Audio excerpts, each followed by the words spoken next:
Salt Lake, do you copy? Salt Lake. Farmington, this is Salt Lake. We copy you.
Salt Lake, we are still getting a few things ready.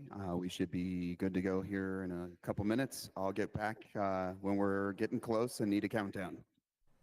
Thank you, Farmington. I'll stand by. Thank you.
Okay, Salt Lake, we are ready for a countdown. Can you please bring us in? Farmington, we're live in 5, 4, 3, 2, 1.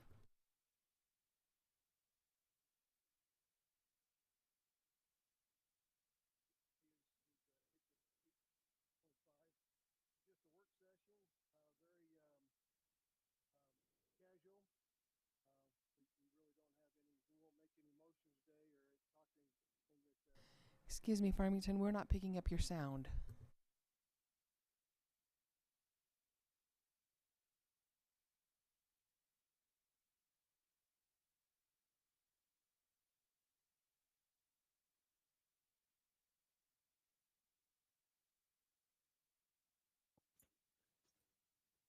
Still no sound, Salt Lake? I'm picking up your mic, but I'm not picking up the board's mics.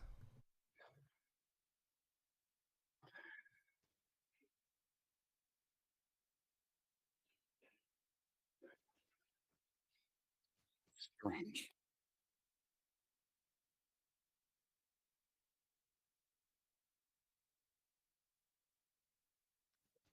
Check, check. Salt Lake, can you hear this? Yes, I picked that up. Check, check, can you hear this?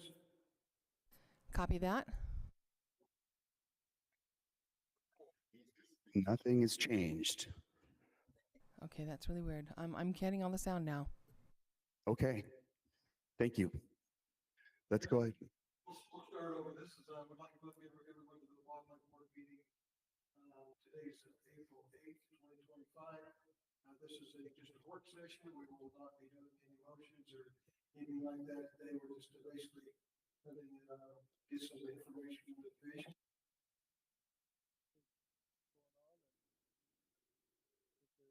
We have an agenda. We won't even ask for approval of agenda. So we're just very casual today. So we'll start off. We have I guess we'll introduce ourselves. Let's start on your end down there, Kent. Johnson, Southeast Region. Paula Richmond, Southern. Bryce Thurgood, North. Gary Nelson, Central.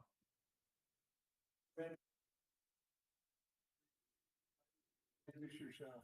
Riley Pegg, Division of Wildlife Resources, recently appointed as director. So happy to be here. Yeah, this is Ronnie's first go. We really appreciate.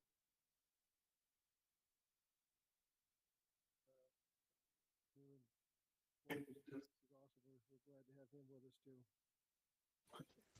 With that in mind, we don't have any of our folks here today, or we'll just jumping right into our first agenda item is the legislative update. I'll ask Justin Shannon. He's our legislative also. We're still having a sound issue, so let us figure out what's going on real quick, and if we could just take a quick minute.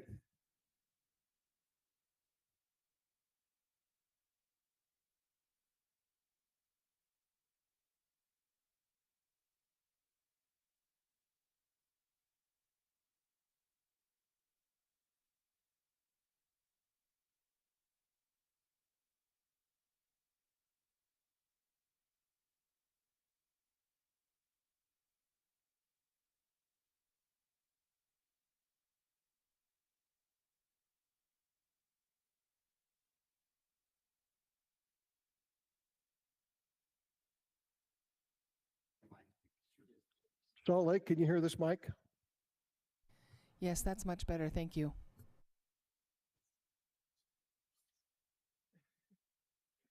All right, we'll go ahead and get started. Turn the time to Justin Shannon. He's our the legislative liaison / deputy director. We'll turn some time to him. Give us an update on our what happened in our recent legislation. Awesome. Thank you. Let me grab do you have the PowerPoint?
Awesome. Thank you.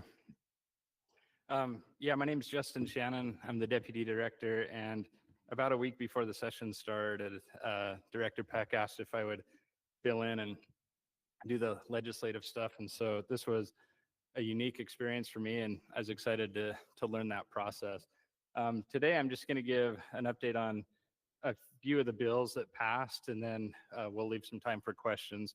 The first slide we have here deals with the Sportsmen's Caucus. This was a new process this year. We've never had this. A special thanks goes out to Representative Bullender and Snyder. Those two worked hard from the legislative perspective to put this together. And also Director Peck, he had this job before I did. And the vision here, and this is kind of how it worked, was every Thursday morning, legislators would come together for a breakfast at 7 a.m. and they would present bills that they were proposing to their colleagues. And then the members of the public were able to attend and listen to these bills. And then we had a 14-member advisory committee. I sat on that and represented the Division of Wildlife. Bryce Thurgood sat on that and represented the Wildlife Board. John Bear was the chairman of this advisory committee. And we heard these bills that could potentially impact wildlife. And then we would meet and debate them and talk about the good things, the bad things, things that were not really clear or things that we're really excited about. And then we took positions on them. And Matt Anderson went and he testified at committee hearings based and kind of gave a voice to this advisory committee. We had our kinks to work through for sure as we went through it, but I'm excited for this process moving forward. I don't know, Bryce, you have anything to add to it? I know we've got the whole presentation, but while we're on the topic. Yeah, I thought it was, and again, I want to thank Riley for really help pushing this. It's been a work in process for a couple of years. And, again, there was a variety of people on this board, but, the stuff we got accomplished and everybody, everybody didn't get their, way with everything they wanted to. Well, not even the caucus didn't, but it was nice to have a voice down there where legislators, you could interact, just something we haven't had in the past. And I think it's super important, and it'll be, like I said, it'll be awesome moving forward. So Yeah, agreed. Well said, Bryce. Next slide. We've got a list of bills. This isn't everything. We've followed a lot of bills as an agency. And these are the 7 or so that I'd like to highlight to the board. I think I'll go through these, kind of keep it at a high level, but if there's questions, please let me know. I don't think we need to wait till the end as we go through them. So if we could talk about the first one, HB 103. Next slide, please. Okay, this is a bill by Representative Shelley, and this bill said that all roads on wildlife management areas need to be mapped, and that's an exercise that I think is very achievable and doable for us. It also allows for seasonal road closures on our WMAs, and if we want to have permanent road closures, we're going to need consent from the counties moving forward. This doesn't change anything as far as taking habitat management plans to the RACs and the wildlife boards, or these wildlife management area plans. These types of things, that's not going to change. We'll still be very transparent in how we want to present these management plans, but it does tweak a little bit on when we can permanently close a road. So, Kent. I have a question on that. On the road closure, you have to consent from county. Does that also include roads that aren't maintained by the county? That's where the mapping exercise is going to come into play. So all these roads will be mapped to figure out, like, is this a class D road? What is this? And then we'll be able to present that moving forward. If we have a WMA that's already in place, this isn't retroactive. This is just moving forward. So, yeah. And I say in most cases, because there is some scenarios where if you have like a little cherry stemmed road coming off that doesn't go very far, there's some provisions in the bill that allow us to permanently close those if needed.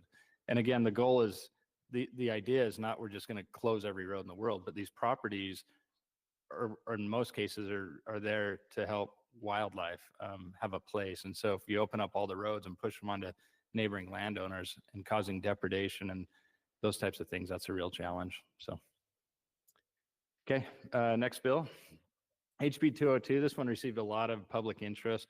I think out of the wildlife bills, this is the one that I probably heard the most on from members of the hunting community. Some of the changes are it allocates an additional 5% of public draw bull elk permits to landowners as vouchers. And if you'll remember, I think it was a year and a half ago, 2 years ago, something like that, there was a rule change taken to the wildlife board that the board approved. And with that, as soon as we get done with the public draw, we set aside 5% of permits for deer, elk, and pronghorn, limited entry permits, and we put those in a special draw for landowners. This just kind of tweaks that a little bit, and it says for the elk permits, we're going to take those, and those can now become vouchers where they can be sold. Deer and pronghorn, that doesn't change anything, but you'll see a modification to that rule to accommodate this new law.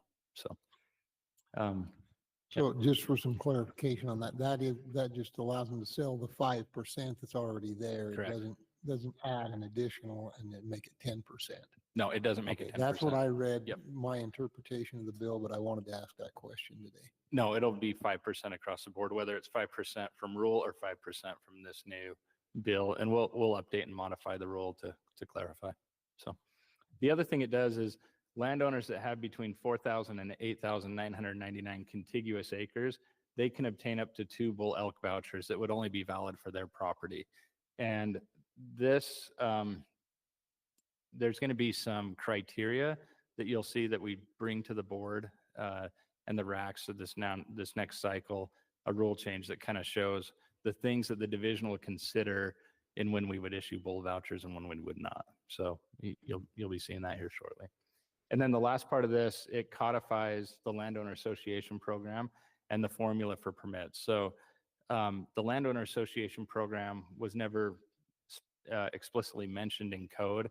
We have landowner programs like the CWMU. This is something that we've done through rulemaking. This acknowledges that, which I think is a good thing. And then the formula for permits that we worked so hard on for, I can't even remember how many committee meetings we had, and the board heard it, the racks heard it. It put that in code with the addition that if you have 10% of private lands that are in elk habitat, then they would get 10% of the permits. That's the formula that was codified. But in addition to that, it adds one additional at the end. And so a slight modification to what we've had. And again, we'll clarify that in rule moving forward. So any questions on 202? A lot of discussion for sure. I think our advisory council spent a lot of time on this one, Bryce. So HB 244, this is from Representative Snyder. Pretty straightforward. It creates the Bear River Bay Waterfowl Management Area.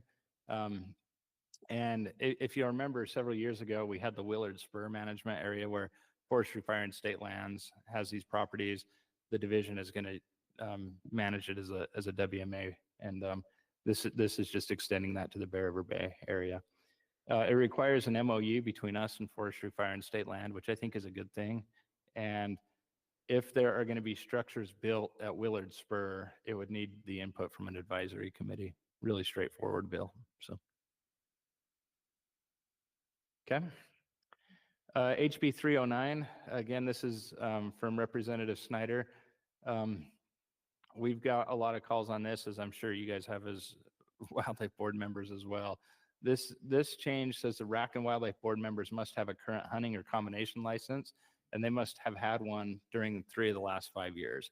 And the why behind this is you have neighboring states that have people appointed to their boards and their commission that don't hunt, they don't fish, and they're making policy and management decisions for these agencies and for the hunters and anglers that they're representing or supposed to be representing, and they don't have that that hunting and fishing connection to it. And so this was an effort to say in Utah, we want to make sure that decision makers have skin in the game, and the decisions they made will also impact them as well. So that's the why behind it. It also clarifies laws on night hunting for non-protected wildlife. It adds things like feral pigs and the use of night vision. So before it was all spotlighting regulations, and now they just refer to it as night hunting, and updated that list. There's a livestock damage payment provision in there, which is increased in some cases. And really what's going on here is every year the division pays livestock losses. So if you run domestic sheep up on a public allotment and a cougar or bear impacts those sheep, we used to pay 1-to-1 on verified losses. And this would say if we have a verified loss of one animal, we'll pay up to 3. But there's some provisions in there. It can't just be across the board. This is for those ranchers that are exercising great animal husbandry practices with like daily contact with their sheep, guardian animals, those types of things. So Regarding that, Justin, too, Yeah. it's nice, it's refreshing to see people from, you know, hunting and the ag work together and have a good, you know, working relationship. And I mean, there was just a lot of good discussion on it, no fighting. It was, I don't know, I just wanted to commend everybody for working, you Yeah. know, working those solutions out.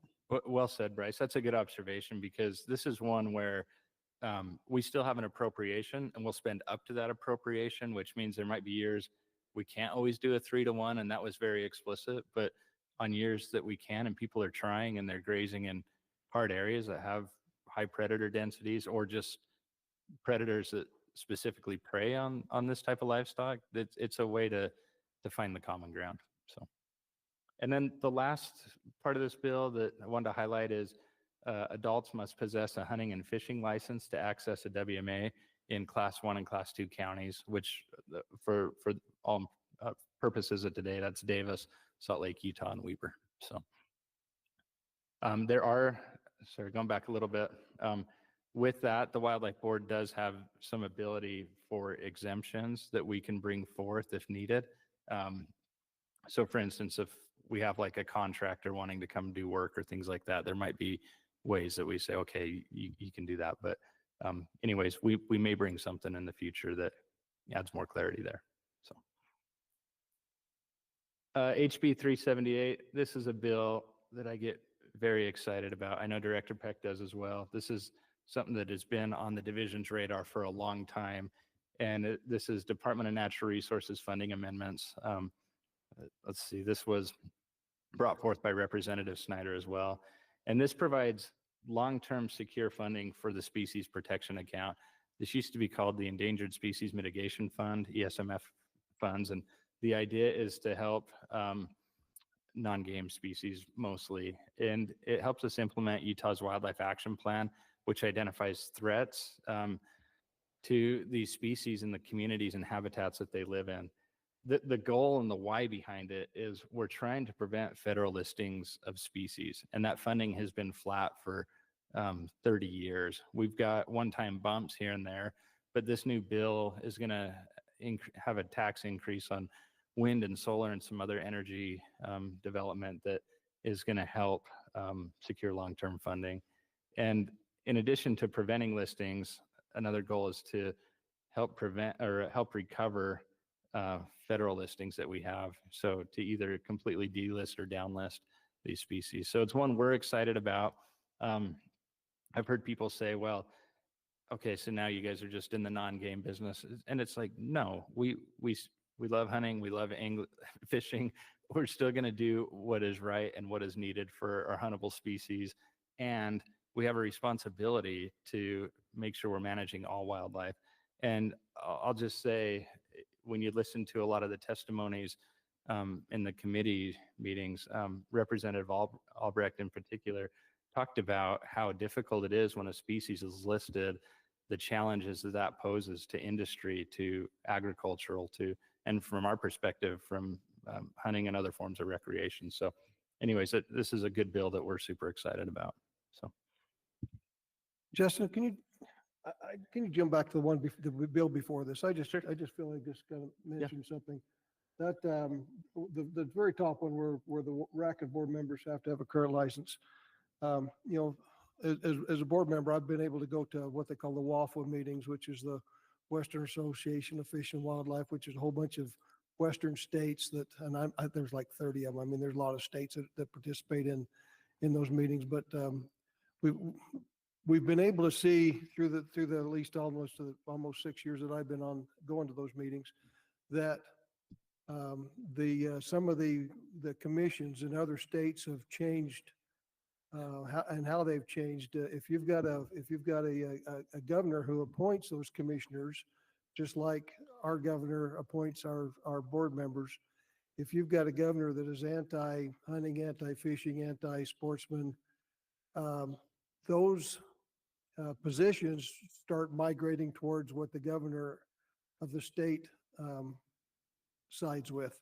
And then eventually we've seen in a few of these other states how those have modified and changed to where there's a lot of anti-hunting and anti-fishing, anti-sportsman people on those commissions. And so this is a really, really good thing, I think, for our state. So I appreciate the work you guys have done, at least for that, because I think that's going to help out the not only the division, but those with the sportsmen in mind in the future going forward. So anyway, I just wanted to mention that.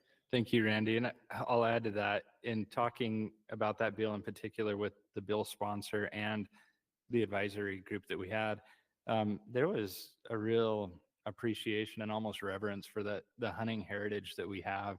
And we just want to see that preserved. And so there was, anyway, some really good discussion behind that bill. So,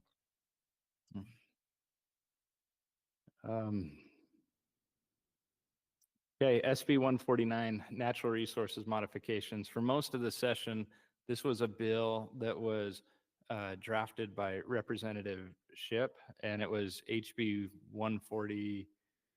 Oh, no, HB 153. Sorry, they all run together eventually. I think that's it. If I'm wrong, YouTube will memorialize this forever. So anyways, it's a bill that Representative Shipp worked on. And the idea was to make some changes to guides and outfitters in Utah. And so at the last moment, this bill was absorbed into SB 149 through Senator Winterton, and it got passed. What it does is it allows the DWR to regulate guides and outfitters in the state. And that's huge. I think for a long time, people thought we did anyways. We didn't. It was it was regulated by DOPL, the Department of Professional Licensing. And so now the Division of Wildlife, through our Division of Law Enforcement, will work towards this. One of the changes, it allows up to 3 guides, outfitters, or spotters for once in a lifetime hunts. That's a change. Every other hunt would have 2, as it was before.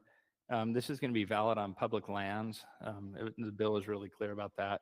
And if there's violations, then it's a Class B misdemeanor. And this is really important because for the first time, there's teeth in there. And so if there's wildlife violations or there's guide and outfitting violations, then that's subject to license suspensions for somebody's hunting privileges if they have those. And DOPL never had that type of teeth. I think our law enforcement's here. If I got any of that wrong, let me know. Is that good? Okay. Yeah. Okay. You might get more on this. But anyways, it's a bill. It was really good to work with Representative Shipp on this. And I think it's one that we're excited to implement. So. Okay. And then the last, oh, go ahead. Go on down, there's 2 for all other hunts, right? Yeah. Two guides are. Yep. spotters, all those. Yeah. So if it's not a once in a lifetime hunt, cougar, bear, deer, fishing, those types of things. So, the last one I want to talk about is SB 8. This is state agency fees and internal fund rate authorization and appropriations. The changes made here, they increase the non-resident permits and fees to help fund purchases for large land parcels.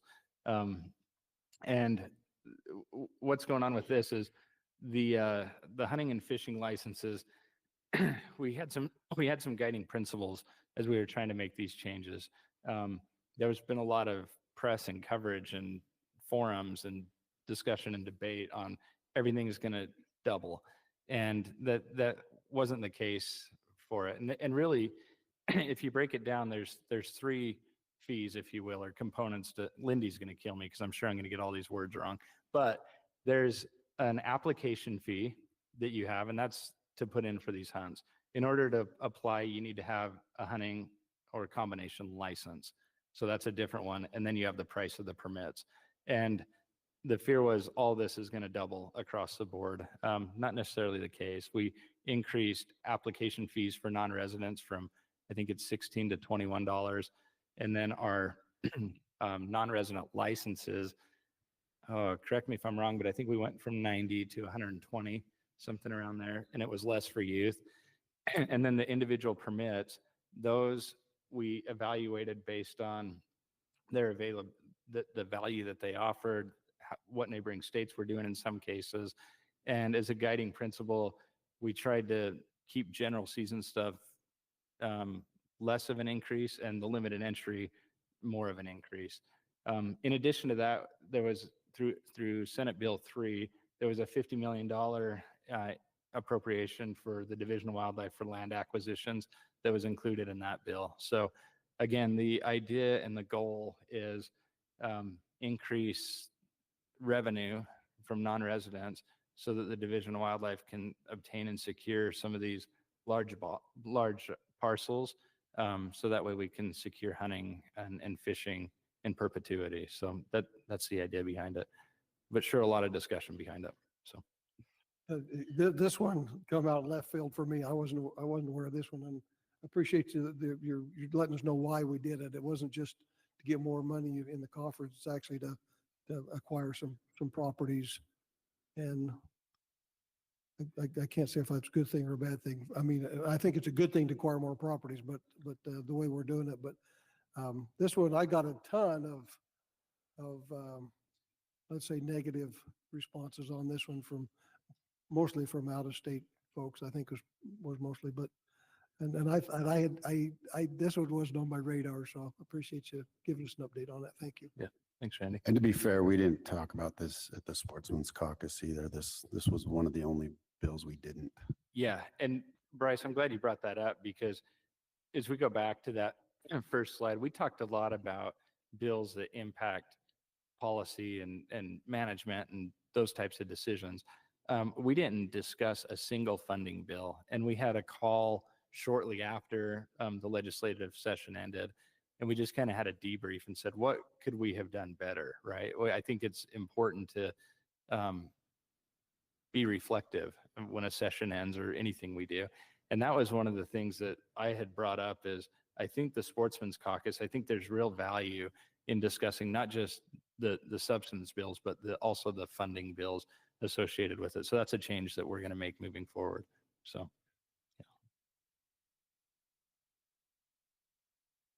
yeah. And I think with that, that's really all I have. I'm not sure if there's any other questions on any of the bills or the processes or anything along those lines, but I do want to thank Director Peck for giving me the opportunity to do it. I was a little hesitant. This is a new world for me, but it was a great learning experience. And again, I can't thank those that served on the Sportsman's Caucus enough, and also the legislators that were willing to sit down and work with us and give and communicate. Really good experience. So that's all I got. Thank you. Could Okay. you talk just a little bit about the increases in fees for like guides and outfitters and stuff? Yeah, Like what prompted that or what's the? happy to. Yes. So thanks for bringing that up. I didn't talk about that in my bill, but for guides and outfitters and spotters, there is a fee schedule associated with that as well. And the idea was if you're going to be a guide and outfitter or a spotter in these things, you should have to pay for that. And I can't remember the amount of cost from Doppel, but I think they had an application fee every 2 years, and it was very minimal. I think they brought in about $26,000 a year annually through Doppel, and that's not enough to manage or regulate a program. And so, as we worked with the bill sponsor and others, we said, if the Division of Wildlife is expected to regulate guides and outfitters, then the guides and outfitters are going to have to pay a fee to where we can hire an investigator or two and hire people to oversee the workload associated with it. So, yeah. So how much did they go up? Like a lot? A lot. Yeah, I would say a lot. We initially had it to where a guide, an outfitter was going to be, for residents, was going to be $1,000. And a guide was going to be $500 and a spotter was going to be $250. and all those got brought down significantly lower. I should have those numbers in front of me, but I can't remember off the top of my head how much it is. Do you know, Cam? I've got the numbers for you. Yeah, thank you. For, as info, the Doppel fee was $25 every other year. And that was just a renewal fee. Yeah. The fees for guide and outfitters going forward now, at least for the time being, resident fees, I can't remember the non-resident off the top of my head, but the resident fees is $500 for an outfitter, $250 for a guide, and $125 for a spotter, and that's an annual fee. Yeah, and that's for big game and bear. Or is that is that all of them? I thought we had it differentiated for big game and bear There's a versus smaller schedule for waterfowl. and it's- fishing and some of that. Yeah, some fishing is less. I think the guide for waterfowl and fishing, don't quote me on this, I think it's 125, but I don't know for sure. Yeah. But the 500, 250, and 125 is for big game. If you want, Gary, I'm happy to look those up and I can come back up and report. So Thank you. That'll work. Justin, if I could, one thing, I appreciate all of the update and I appreciate talking about the fees and the challenges that we have. I wanted just to make a moment. I appreciate the reminder for this, that as we're going into those fees and we're making those adjustments, they will not take place until September 1st. And so there's an application period open. We're trying hard to make sure that everybody that is applied, or the CWMUs or landowners associations that need to renew those vouchers or submit those vouchers, are not going to be placed having a fee that they weren't aware of beforehand. So we're going to implement those fees September 1st and not immediately like the bill gives the ability to do. So the CWMU operators will be subject to this fee as well. yeah, everything. And Director Peck is right. The idea was, if we allocated vouchers at our last board meeting, and they had been negotiating to sell those, we thought, man, if we can be a little patient and not interrupt that. And so, yeah, it doesn't matter if it's a permit, a voucher. The permits will increase September 1st. I think the hunting and combo licenses, I think fishing and those types of things will still be July 1st. Maybe I've got that wrong, but it's yeah, the permits that were allocated, that'll be September 1st. So, and I think in all fairness, it gives them an opportunity to plan. We can be patient. So, Just a question, will a guide or outfitter / spotter, will they be able to purchase this license any time of year? I mean, I'm just thinking if I want to be a spotter for somebody, and partway through the hunting season, he calls me and says, I need you. Can I go down and buy a license that day? we haven't worked all those details out yet, and the code stays higher level. But one of the things that the code does is it allows for rulemaking authority from the Wildlife Board. And so right now, our law enforcement section is working on a rule change, or it's not even a rule change. I think we have to write a new rule altogether that's going to talk about this. But I think what I don't want to put words in your mouth, but if I'm reading between the lines, I think one of the fears is spotters has been a point of contention in the hunting community for a long time.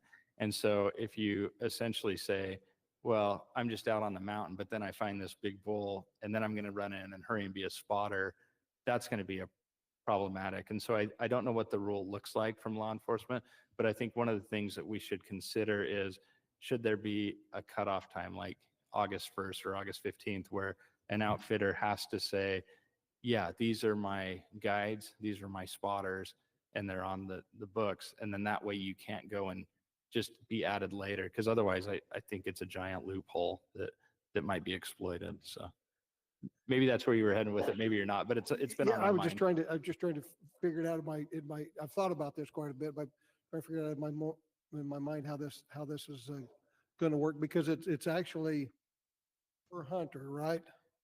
I mean, as far as the the big, whether it's once a lifetime is 3 and big game is Yeah. 2, but it's per hunter. Correct. It's per hunter. And that includes everything. Like spotter means like you're setting up camp, you're the cook. Like you can only have 2 individuals associated with one hunter.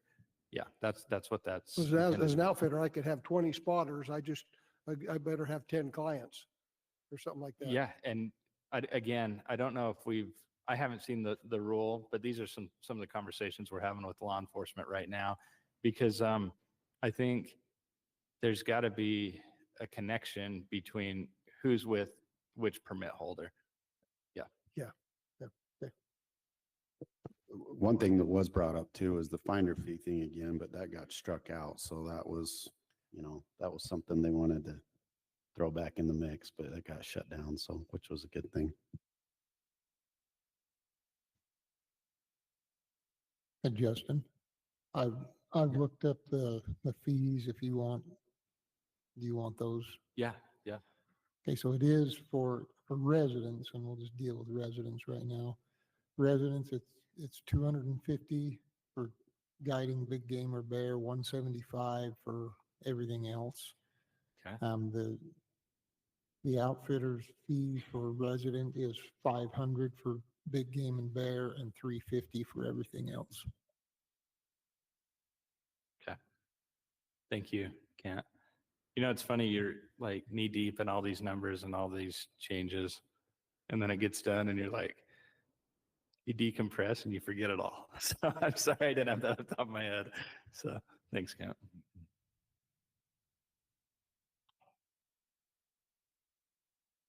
Okay. Sorry, one more. This is just kind of from a guide and outfitter perspective. So all of these hunts, you want them to be a slam dunk. That's the whole plan going in, but sometimes you're 2.5 weeks in, like if it's one of those extended archery hunts, Yeah. those late hunts we have, those are actually get pretty tricky. And so you get a phone call from somebody 3/4 the way through the season, the original spotters can't do it anymore, and they need somebody else. So you're going to make it to where you have to be signed up before the hunt starts. I mean, I think you need to consider some of that kind of stuff, because a lot of times they're looking for people to come help, because the guys that they had only had a certain amount of time they could take off, because very few people make enough money to do it full time. It's kind of a hobby. Yeah, that's a good point, because especially on some of these longer hunts, if you just have the 2 individuals assigned, is there any flexibility to swap one out? Something we'll have to work through. The point I was trying to make earlier is, I guess at some point we should really have an idea of who's on the payroll and who's not. So that way later on, you can't find a big bull and then just go get hired and then get that information. I think but Gary, you bring up a great point. Like, what if somebody has to swap out? What if somebody gets injured? What if they get sick? What if they have other commitments? Yeah. Okay. Yeah. Chad, you getting all this? Yeah. Thanks. So there's going to be there's already current rules in effect that's under DOPL, like a guide has to actually work underneath of an outfitter Correct. and be bonded and insured to do that on public land. So the contract, like if you hire a guide, your contract is actually with the outfitter, and the outfitter sends whichever assigns a guide and a spotter or whatever to the hunter. So as we go forward making the rule, we can probably put language in there to that effect, like as long as you're still under contract, then the name of the person that's there, whether it's 2 or 3, however it works out, doesn't matter, as long as that's all that's there, is the head count is what matters.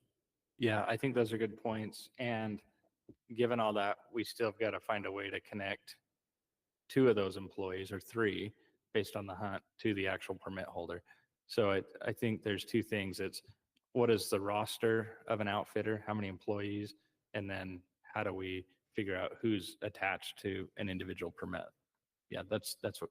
And I'll say this too. this has got to go into effect this spring, which is why you're going to see a rule change here shortly. I think at the next round of racks and boards, we may keep it simple to get through the application process and all those different things to get everybody registered. And if this needs to be refined down the road, we'll have more time to do that. So, yeah. And Gary can't, we're happy to take input ahead of time. It'd be beneficial. So, Oh, thank you. That's just like you say, it doesn't always go as planned. And I mean, I've watched some of them and everybody they've got on their rosters spend all the time they can spend. Yeah. And the guy still hasn't had a chance to harvest. And so you have to recruit some more, and or they call me or whatever. Yeah. I mean, I just wonder, I don't know, it seems like sometimes we get so intense about trying to close every single loophole that we're kind of burning the people that are trying hard to be law-abiding citizens and do things right.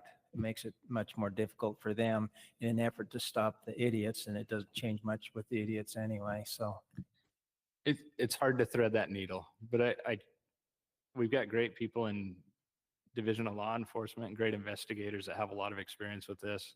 We'll give it our best shot as we bring this proposal forward. So thank you. there's a lot to get to today. I feel like I've talked a lot. I'm here at lunch if you guys want to, or any of the breaks. Happy to talk about any of this, but again, appreciative to that caucus and the legislators for being so great to work with this year. So. Yeah, thank you, Justin. Appreciate all you've done and all the division folks that was working with the legislative folks this year in our behalf. I really do appreciate that.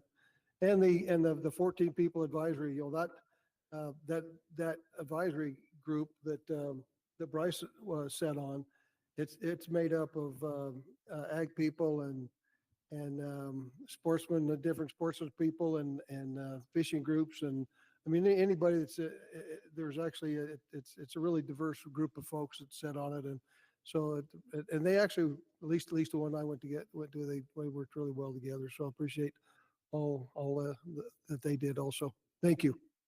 Thank you. And any other questions for Justin? Ask him at lunchtime because we got to get going. We got a big agenda today. So thank you. Dax, if you'll come up, you've got a update for the statewide update for the deer, elk, and pronghorn programs. We'll turn some time to Dax Mangus, a big game program coordinator. Oh, you got to use the restroom first?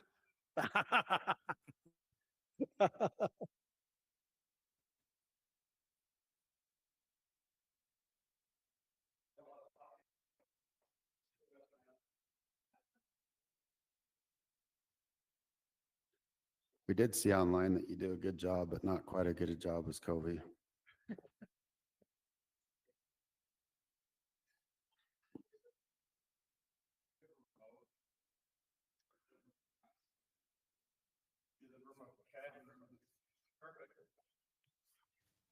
All right, happy to be here with you this morning. I was talking with some folks, and in the past, these board work sessions used to be a little less formal, and we'd have them like in room 2000 over at the DNR building, and I hope we can just have a good conversation, discussion. If I start going on a big long rant or something, some big spiel, cut me off, ask questions. Let's dive into this. What I want to do today is kind of just go through kind of a programmatic review update of what we're doing with big game and where we're at. Advance the slide before we might. Yeah, so I want to start with maybe some terminology and definitions that I think sometimes cause confusion in our public meetings and in our discussion. And then, let's go back one. And then talk a little bit about our statewide management plans that kind of guide the direction of what we're doing with deer, elk, and pronghorn. And then go through kind of the status of what those populations were, where they're at right now, how stuff's looking, and what we use to set permit numbers for, sustainable harvest for hunted bucks and bulls, and also for population management. And then have a little time for maybe any questions or discussion. So yeah, let's jump into it. Kind of these terminology and definitions, the ones I wanted to go through. Yeah, advance the slide for me. And these are words, phrases, terminology I hear all the time. And I think sometimes there's confusion around them. We talk about classification, we talk about counts, we talk about a population estimate, a population model, and objectives. And I think the division's guilty sometimes. We get so used to this jargon, this terminology that we use all the time. I think sometimes it's confusing to folks. So I was just going to go through each of these really quick and explain what we mean when we use these words. So for a classification, it's kind of a demographic snapshot of a population. So it tells you in this population, in this area, what's our male to female ratio, you know, our buck to doe ratio, our bull to cow ratio. It tells you also your female to young of year ratio, your fawn to doe ratio, or your calf to cow ratio, which is a good measure of production. And then we use this ratio data when we do population models, which we're going to talk about those a little bit too. But we try to get an adequate sample size when we do a classification so that it is representative of the whole population that we're looking at. If we're doing classification on a unit, we're not going to do all the classification in one area on one part of the unit. We're going to try to spread that out and make sure we get a good sample size so that the classification information is representative of what's there on the unit. And there's confusion. Sometimes sportsmen are like, well, you know, what were your counts this year on the so-and-so unit? And when they ask that, I think a lot of times what they mean was, you know, what was your classification ratio data? But a lot of times folks say, what were the counts? Or maybe what they're asking is, what's your population estimate? And those are two different things. And so I just want to talk a little bit about and differentiate those. So a classification isn't a count. It's not necessarily that we're trying to, through going out and classifying animals, that we're trying to come up with a population estimate from that. We're just really trying to get this demographic information, this ratio data. So moving on from classification, a count is the raw number of animals we count, usually from an aerial survey. And I like this picture because you can see the shadow of the helicopter there. This is on our Tabby Mountain WMA on one of the elk surveys and on an elk count or an elk survey flight. And when we do these flights, when we find a group this big, a lot of times what we'll do is even the biologist will take a digital photo and then go back in later on the computer to make sure it's hard to count that from the air when elk are moving and that type of thing. Smaller group sizes are easier to count. And when we do a count, when we do an aerial survey count, the number that we get would be how many we counted, but that's not necessarily the population estimate. At that point, it's still just kind of the raw number of the count. And we do adjust the numbers from the count for citability. And the citability is the likelihood that an animal will be observed. And that varies depending on conditions. And we try to minimize the citability correction factor that we have to apply to these counts. We fly our pronghorn. We do counts for pronghorn aerial survey flights. We do it from a fixed wing. We try to do it early in the morning when the light's the best for the animals. They really, you've got the kind of that low angle of the sun, the animals really pop in the first light. We do it in the spring when they're still pretty grouped up before they start fawning. And we fly a grid. Usually for pronghorn country, it's pretty flat and fairly open vegetation typically. When we do our elk survey flights, get a count on an elk population, we're usually doing those in January or February where we've got good snow cover, which adds to the visibility of the elk, increases your citability, the likelihood that you're going to find them. And a lot of times, if you've got good snow conditions, it'll push the animals to like more concentrated winter ranges, lower elevations. And the citability can be affected by the terrain, if it's really steep and rugged, if you have thick vegetation versus relatively open vegetation. And having a snow-covered background can really make a big difference for citability on elk. That's why sometimes when we say we're going to fly elk on certain units, we have a plan to fly them certain years. Like this winter, for example, we ended up not flying elk on all the units we had hoped to do an aerial survey flight for elk because we didn't have good snow conditions. And we knew that our counts wouldn't be ideal. But this citability, the idea here, a lot of times for our elk flights, if we have good conditions, good snow, based on research that's been done with known numbers of animals and collared animals, that type of thing, a pretty normal sitability is 80%. So if you flew an area and you counted 80 elk, there's probably 100 elk there. There's probably 20 you didn't see. One of the other things to keep in mind if you look at like our raw elk count data from the survey flights, is that the sitability can be affected by group size, which makes sense, right? If it's one or two lone bulls up on a steep mahogany hillside in thick trees, you're going to be less likely to see those two lone bulls up in that versus a big group of cows and calves out in the flats. And so the behavior of the animals, whether it's bulls that go off on themselves in like small bachelor groups, or if it's big cow-calf herds. And so a lot of times, if you look at our count data from elk survey flights, the bull numbers, and we adjust for sitability, we just apply that across the board to the elk count. But I would say that sitability is lower for bulls just based on behavioral characteristics, where they are that time of year, and the group size that they hang out in, the type of terrain they hang out in versus cows. So that's a count. Which How many was in the picture? you'll have to ask Derek Yule, he's the biologist on that unit. So, but he counted them, he knows. We have a wager going on, so I would like you to figure that out. We can. That's I'll get back to you. If Derek's watching, send me a text. Okay. So we take that count, and we come up with a population estimate, and we come up with a population estimate one of two ways. So either from that count, when we adjust it for sitability, we can come up with, which is what we do for pronghorn and elk on the years that we fly. We come up with a population estimate by applying that sitability correction factor to the count, and it comes up with our population estimate. The other way that we come up with a population estimate, which is an estimate for the total population in an area, is a modeled population estimate. And so the models that we use that demographic information that we get from classification, and then we'll use also collar and harvest data for the survival information. So a model is going, and we're going to dive into models a little more, but I just wanted to clarify this. So once we talk, a classification, a count, a population estimate, they're all slightly different. They're all related, but I just wanted to be clear there. So on the years when we fly our pronghorn and elk units, we'll use the flight data with the sitability correction factor as our population estimate.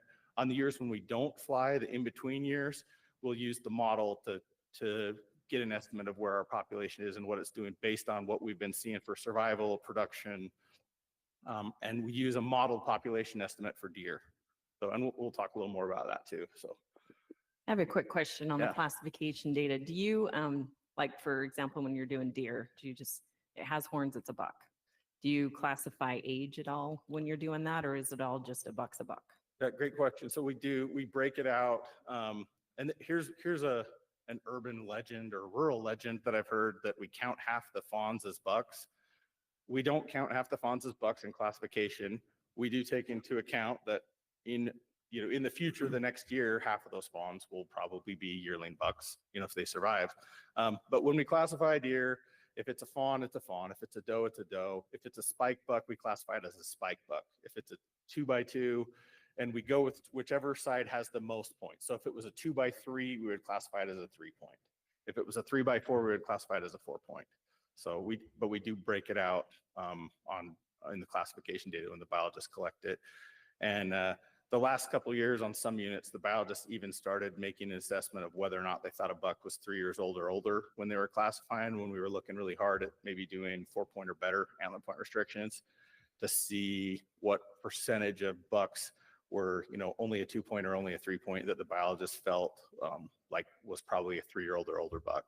So typically your yearling bucks are going to be a spike or a smallish 2-point. There's exceptions to that, but if we have a lot of data from check stations over the years, and the data we collected at check stations, we collected points per side, antler width, some antler measurements. We also looked at tooth wear and tooth eruption on the bucks that came through our check stations, and we're talking thousands and thousands of deer over decades.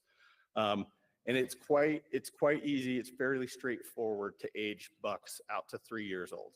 So your yearling bucks are going to have that worn premolar. They're just generally smaller body size. You might see a milk tooth or two. It's pretty easy to tell a yearling buck looking at tooth wear.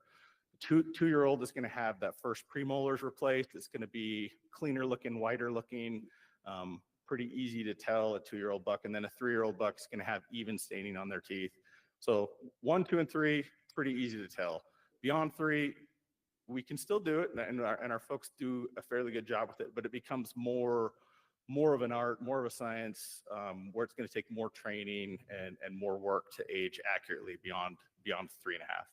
But if you want to look at antler measurements correlated with yearling 2-year-old and 3-year-old plus bucks, there's exceptions, but there's some pretty tight baskets you can draw around kind of those groups. You know, your 14 to 18 inch 2x2 or 3x3, you know, that's going to describe probably a large percentage of your 2.5-year-old bucks. Your, 6 to 10 inch wide 2 points or little spikes that's going to encompass, a very large percentage of your yearling bucks. So we have a pretty good idea of what age classes look like with regard to antler size.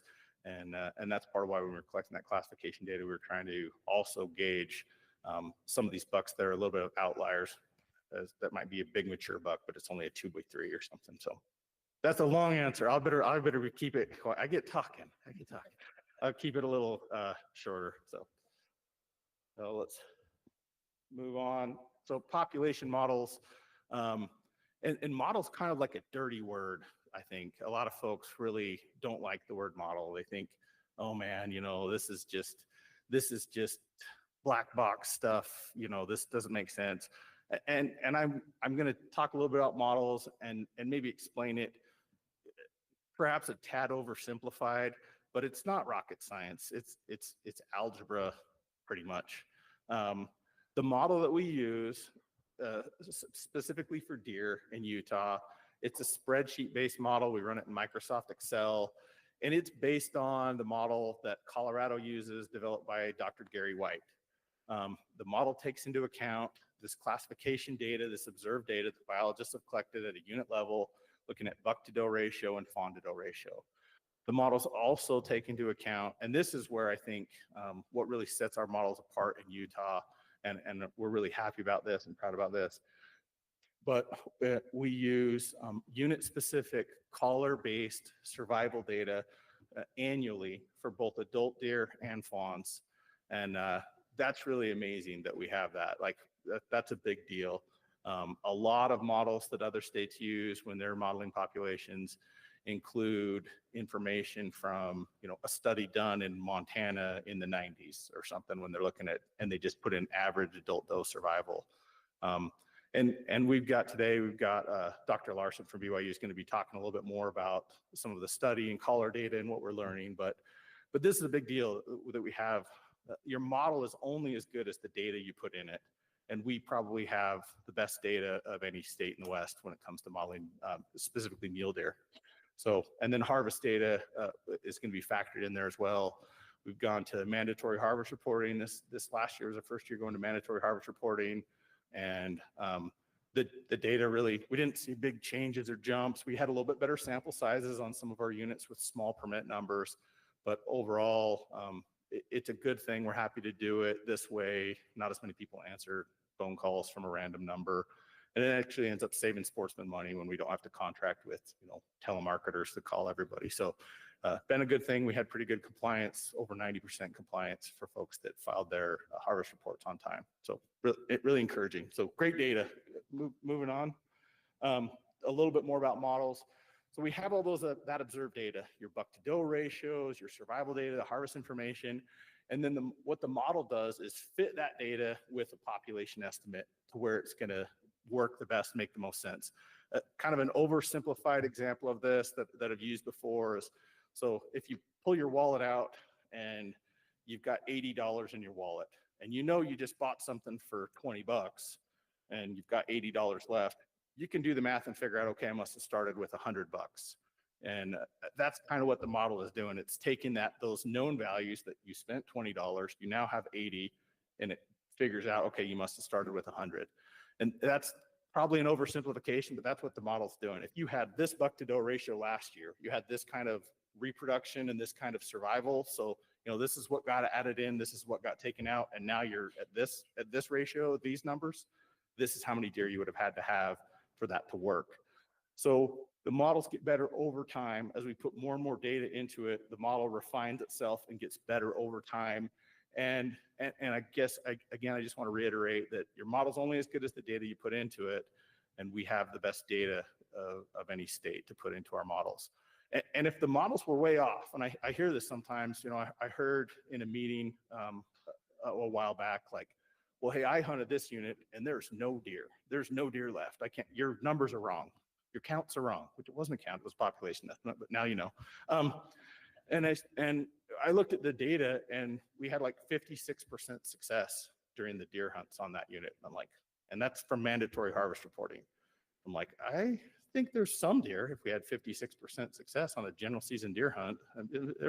Maybe somebody had a bad hunt. That's definitely a possibility, but it sounds like most people did pretty good. The majority of folks killed a buck even. So, and if our models were way off, especially as much as we're leaning on them right now to adjust general season buck deer permit numbers, it would show up really quickly. If our model was way off and then suddenly, we issued a certain number of permits based on a population estimate and this data that we've collected, we'd see it within a year. It'd be like, okay, your buck to doe ratio either tanked or it went through the roof because your numbers were off and you set your permit numbers wrong. So I'm pretty confident in the models.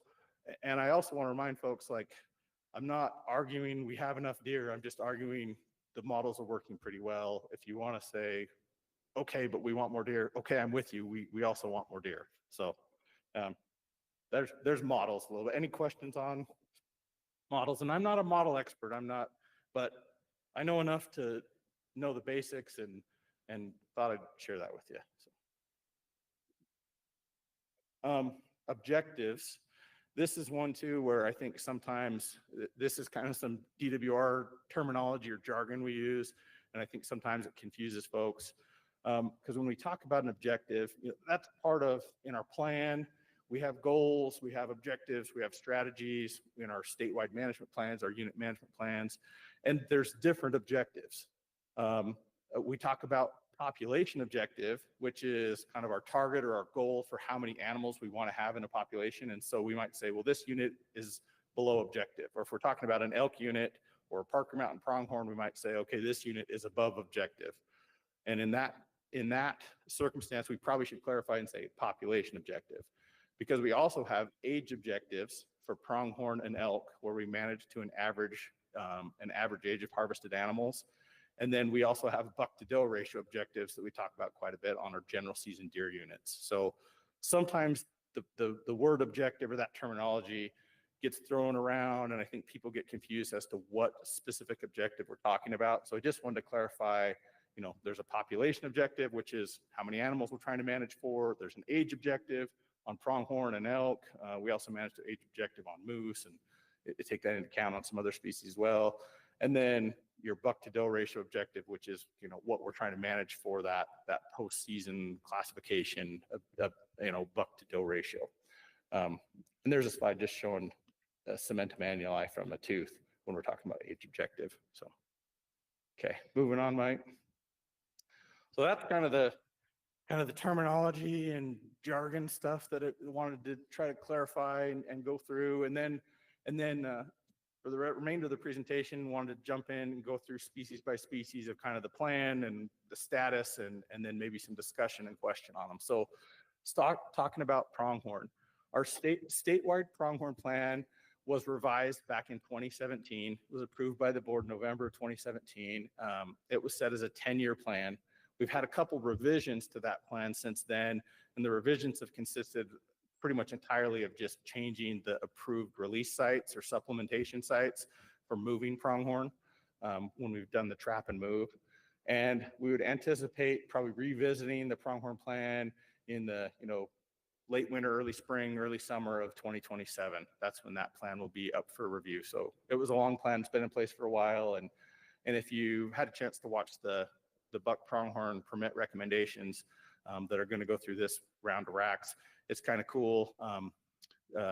Dr. Randy Larson actually came and worked for did this 1-year sabbatical from BYU. He came and worked for the Division of Wildlife and was involved in this plan revision back in 2017.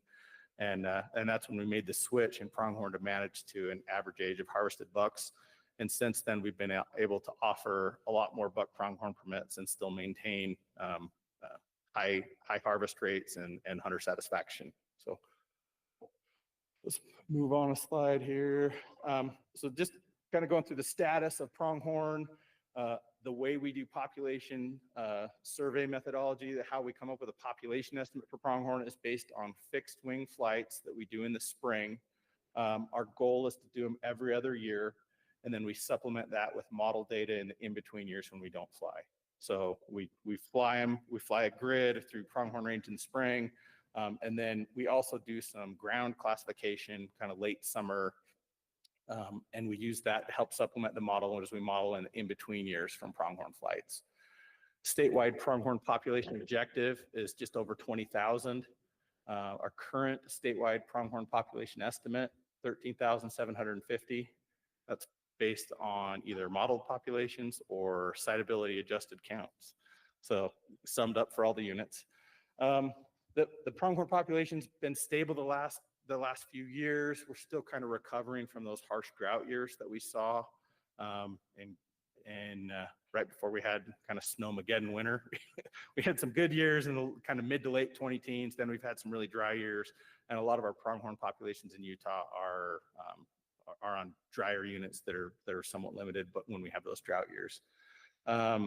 We issue all buck pronghorn permits through a limited entry draw. We manage for an average age of between 2 and 3 on bucks for buck pronghorn. They are a species that will realize their horn growth potential at a younger age than what you typically will see in deer and elk.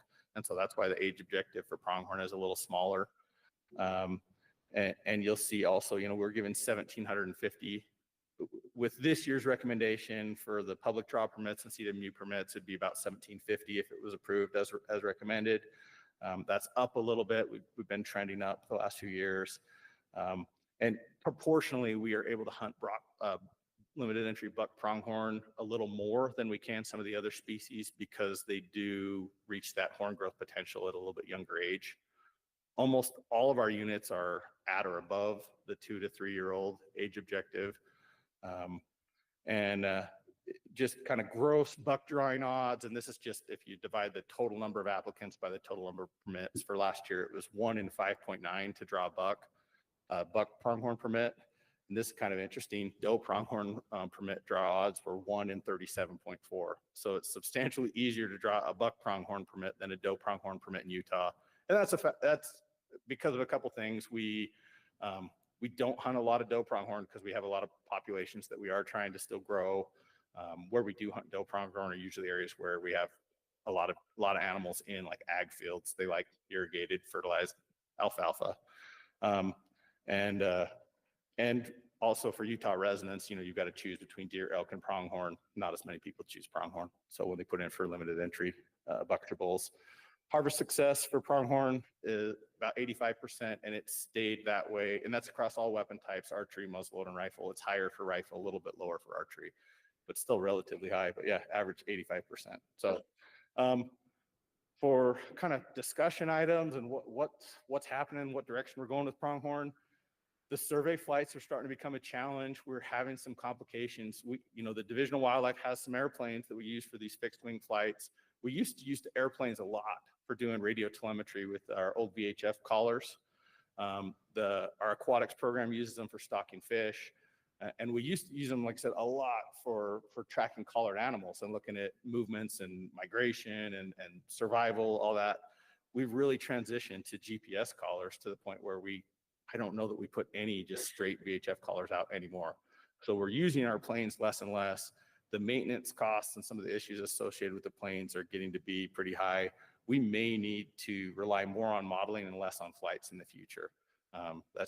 It looks like that's probably the direction we're headed with pronghorn, just based on costs and logistics and some of the complications with our airplane program.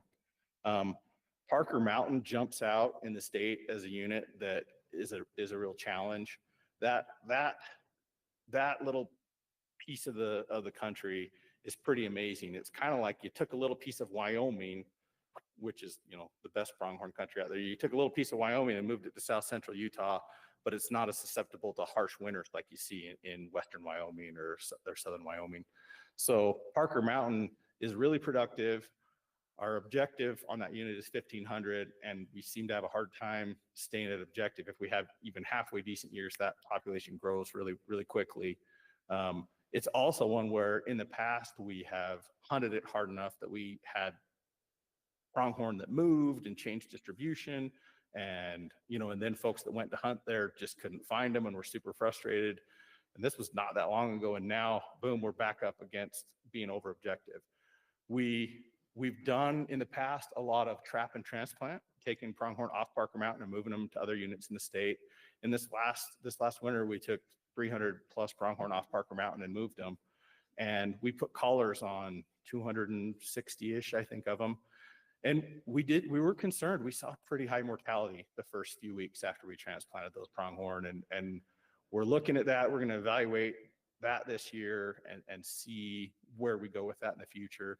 I think we've probably learned some things, and we're going to try to do some things differently. But transplanting animals, a lot of times folks feel like, well, just transplant them, just take them and move them. And it's not always as simple as folks think. It's expensive. It's stressful on animals. You see some mortality.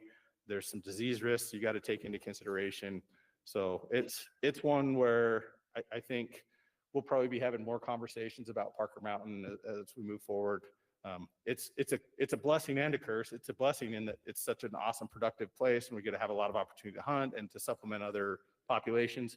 And it's a challenge to manage, and the folks down there really hold our feet to the fire with regard to that objective. And we try to do our best to manage to the objectives that we've agreed on for the population size. So that's kind of the summary for pronghorn. Any pronghorn questions or stuff that y'all would like to talk about?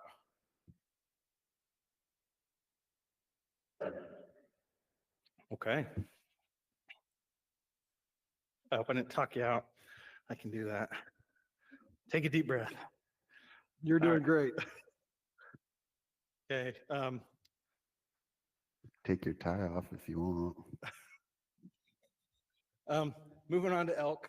Statewide elk management plan. This is one that we revised just here a couple of years ago. It was approved in December of 2022. The duration on the plan was 10 years, so it covered 2023 through 2032. And we did, as part of this, when we scheduled in there that we'd have 2 mid-plan reviews, 3 to 4 years apart, and that we would schedule the first mid-plan review after the first 3 years worth of data.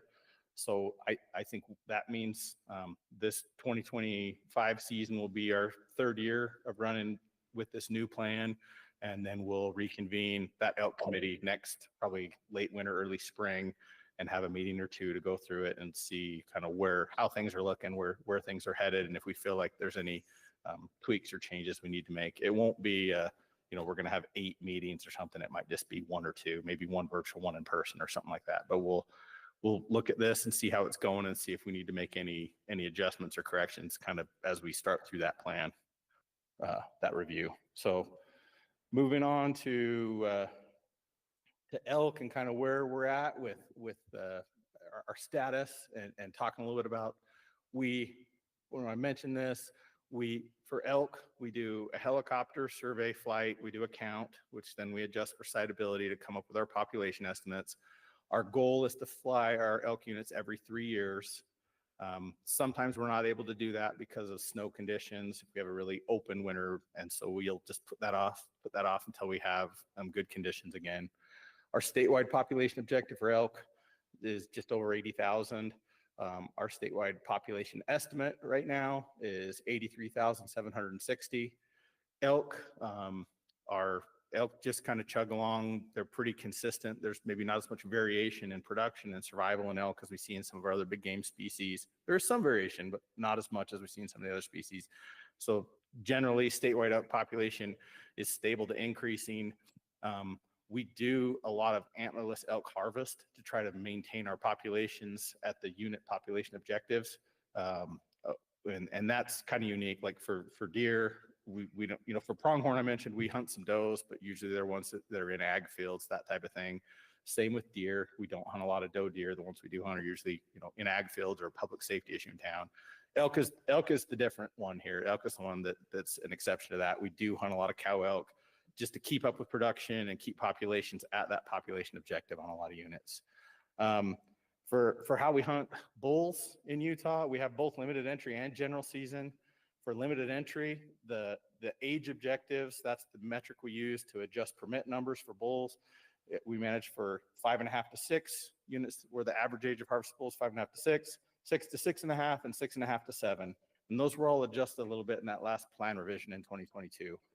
We give about 1,750 limited entry elk permits, which is interesting. That's about how many limited entry buck pronghorn permits we give off of a statewide pronghorn population of 13,000 something. And we have 83,000 elk. But one thing to keep in mind is we do have a lot of units that are general season units, and we're managing for 5, 6, 7-year-old bull elk, whereas in pronghorn, we're managing for 3-year-olds. So that allows us to give more permits proportionally for pronghorn. Limited entry permit trend is up a little bit with these changes to the plan. We've been issuing more limited entry elk permits. The limited entry bull drawing odds, just kind of the gross drawing odds, is about 1 in 17. That's across all the hunt types and weapon types. Limited entry bull harvest success, 65%. So that includes archery, all the weapon types. Next slide. And this is kind of the general season half of the elk stuff. The general season hunting permit metrics, we set these in the statewide plan, the spike permits and any bull permits.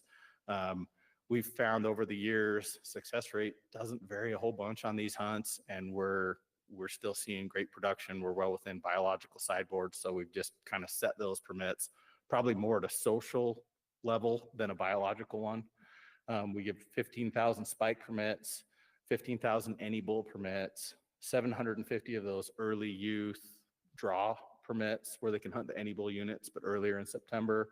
And then we have unlimited general season archery permits and unlimited general season youth elk permits. And the late season, that second week of the any bull hunt, is unlimited as well. So lots of permits available, lots of hunting opportunity available for general season elk. And general season bull harvest success is about 13%. So it's a tough hunt. You're out there, you're hunting, but it's hard. Let's go back one still. That general bull harvest success includes both the spike hunts and the any bull hunts, but they're both right about there, about the same. So general permits not really changing, kept them the same. And then these permits are just over the counter. And then just for reference there, to draw a cow elk permit, an antlerless elk permit in Utah, your general odds are about 1 in 4.5. So and those are popular as well. A lot of folks enjoy going on a cow hunt. Those are some of my favorite hunts if I can draw a cow tag. Just discussion, kind of how things are looking, where we're going with elk. Helicopter costs are really up for doing our survey flights, and that is something I think we're probably gonna have to look at. Can we sustainably still try to fly, do a helicopter survey flight on our elk units every 3 years? Helicopter time's pushing $2,000 an hour now, and if you spend a week flying a unit, that's a really expensive count. We love having great data, and great data ain't cheap, but it's a lot of money, and we've got to weigh a lot of things. We want to make sure we're using these monies generated by Sportsmen for the best possible things. So that's something I think that is on the division's radar that we're looking at. Dex, is that kind of quadrupled over the last 10 years? I don't know if it's quadrupled, but it's probably doubled. It's gone up quite a bit. Okay. So yeah, I think back in the day, we used to fly a lot with public safety, with the highway patrol folks. And I think back in those days, we were flying with them for under $1,000 an hour, and they're big, nice A-Star ships. And now, we're $2,000 an hour for an A-Star. And the DPS guys are just so busy, and they've got to be able to respond to emergency calls and search and rescue and public safety issues that we don't fly with them nearly as much anymore. Maybe if it's just like a one-day flight type of thing. So yeah, our elk survey flight costs have at least doubled in probably the last 10 years. So yeah, we're excited to continue to work towards the adjusted objectives that we passed in that 2022 plan revision, and seeing some kind of fun things. There's kind of some outside the box hunting opportunities that have come about because of that. And then, as I mentioned, the mid-plan reviews coming up. And I kind of have a list of the things I've heard about the most from folks that'll be on my list to talk about, as well as whatever else elk committee members may have on their list. But I just put a few of them down here. These are probably the ones I've heard the most about.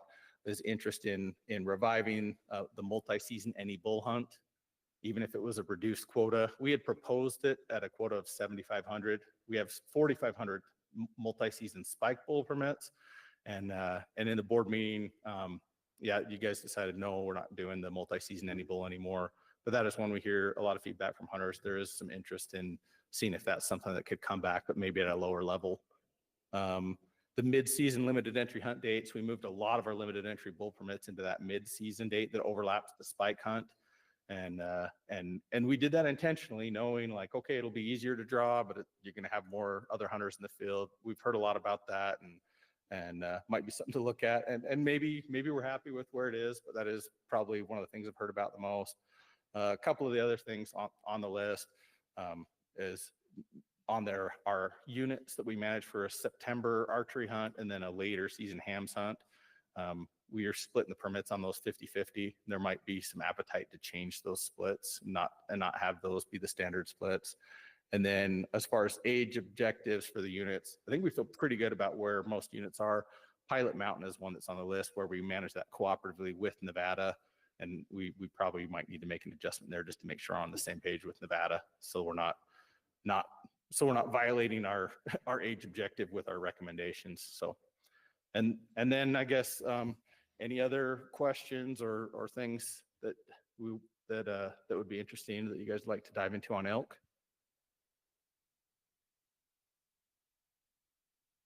Okay.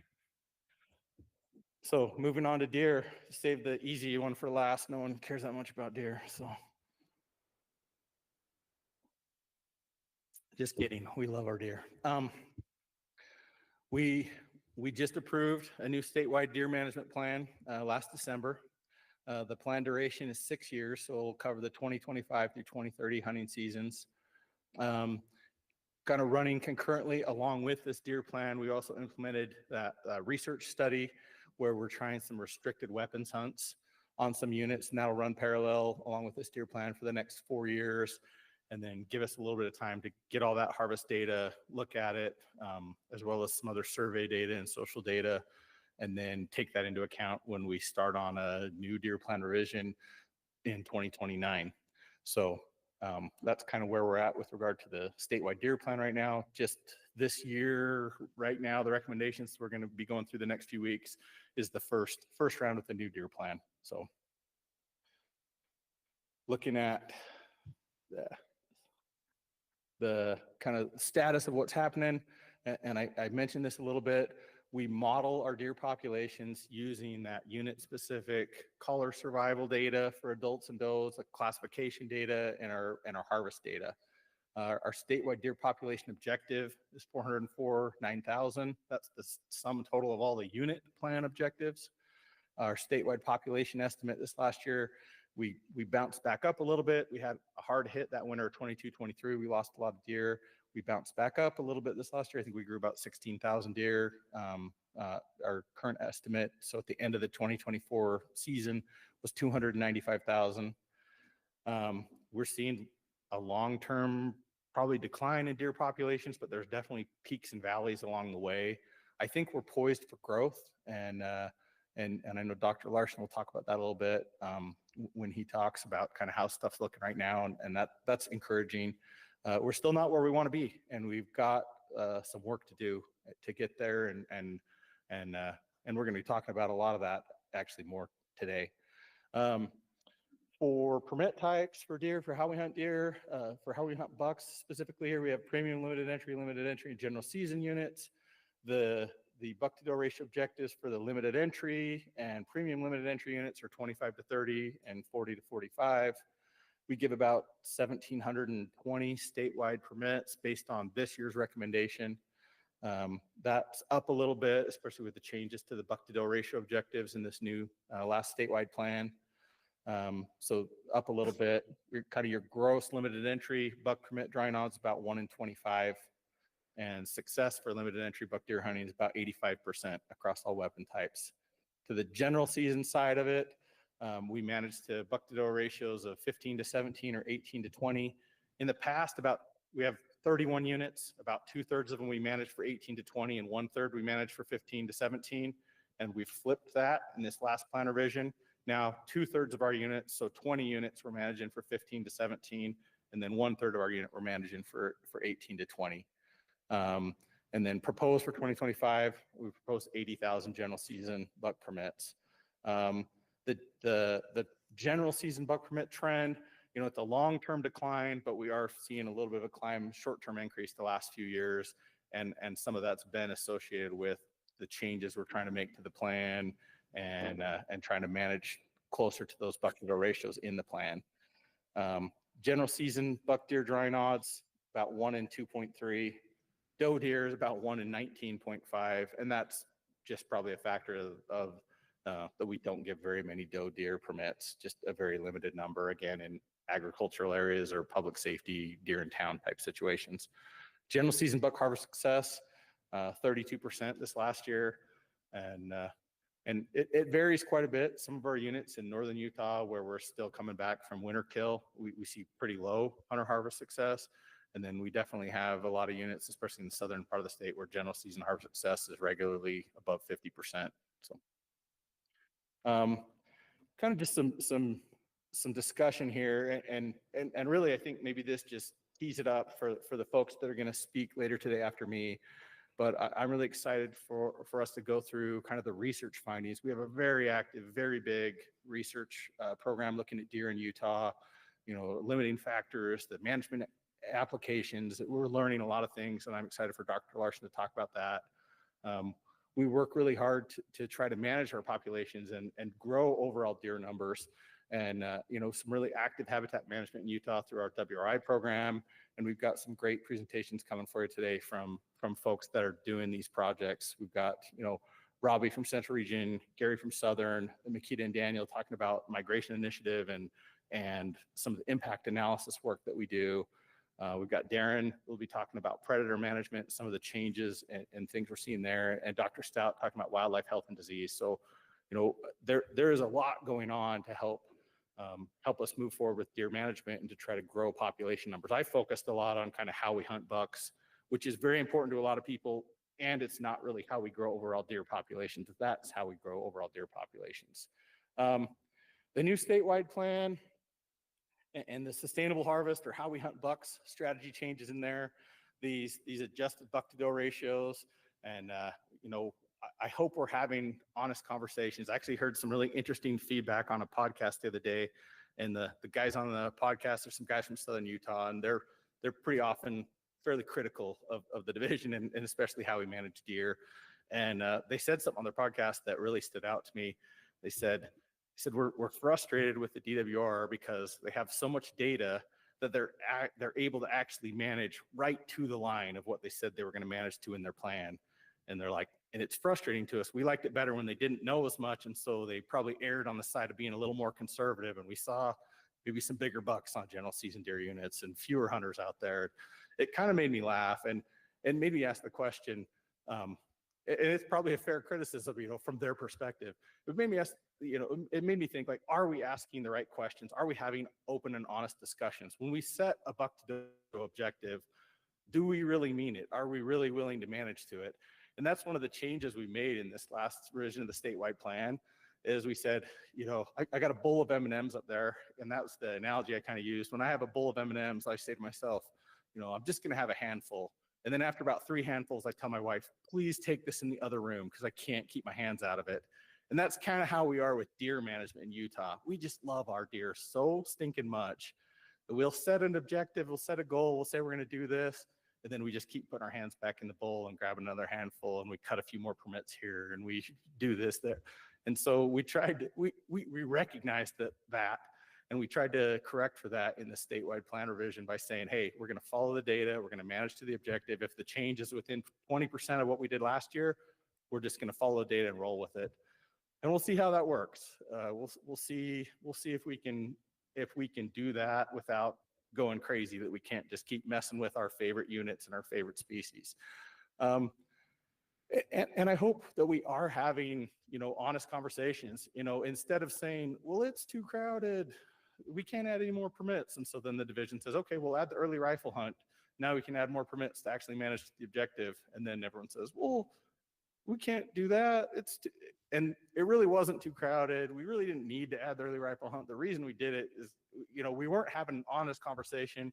And what we really need to talk about is, do you want to manage for a higher buck-to-doe ratio? There's trade-offs associated with that. If those are what people want, we can do it. It's easy. If 15 to 17 doesn't work for you, do you want to manage for 22 to 24? We can do that, but you just have to have an honest conversation about it instead of, just pulling out a million little reasons or excuses from left field. Well, it's too soon to tell.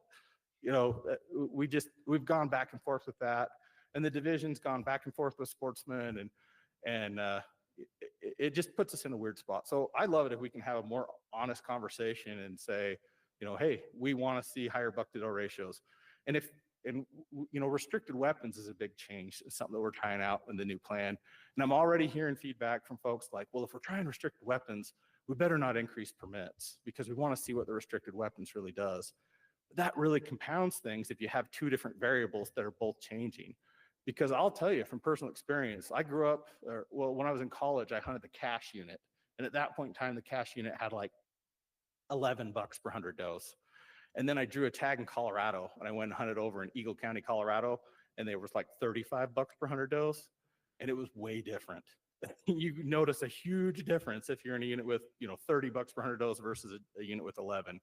And you'll notice a difference if you're hunting a unit that's managed at 15 bucks per 100 does versus if you're hunting a unit that's managed at 22 bucks per 100 does. You'll notice a difference.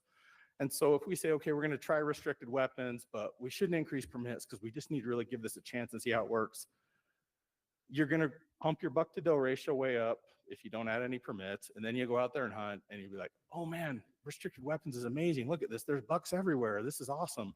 And then you go classify, and you're at 26 bucks per 100 does. You could have done that without adding restricted weapons. It's just, if we really want to evaluate what restricted weapons does while still managing to a buck-to-doe ratio, then we probably got to stay true to that. If not, then let's have a more honest conversation about it and just say we want to manage for higher buck-to-doe ratios. And maybe we want to manage for higher buck-to-doe ratios and restricted weapons.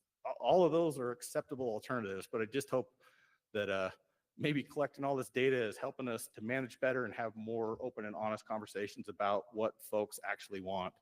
And we have a pretty diverse public. Some folks just want to go hunting every year, no matter what. And some folks, say it's not worth it. I don't even want to go out there unless I know I'm going to see, big deer. So it's some of the stuff we got to work on, and some of the conversations that we're going to probably be having over the next few years as we implement this new plan. And I'm looking forward to it. I think a hard conversation that's an honest, good faith conversation is a good one to have. And I'm excited about that.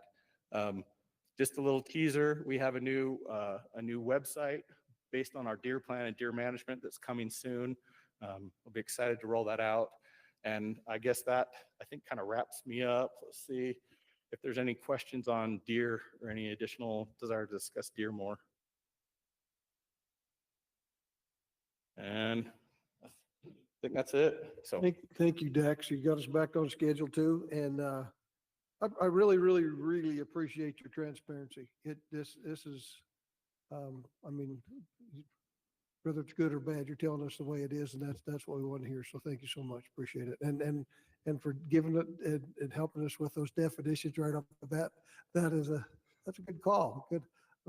That was great too. So help us refresh our minds or teach us. So thank you. Anything else for Dax? All right. Thank you, Dax. Up next on our agenda, Dr. Larson from BYU is going to help us teach us a little bit about body conditions and survival information. Appreciate you being here today, Randy. Thank you.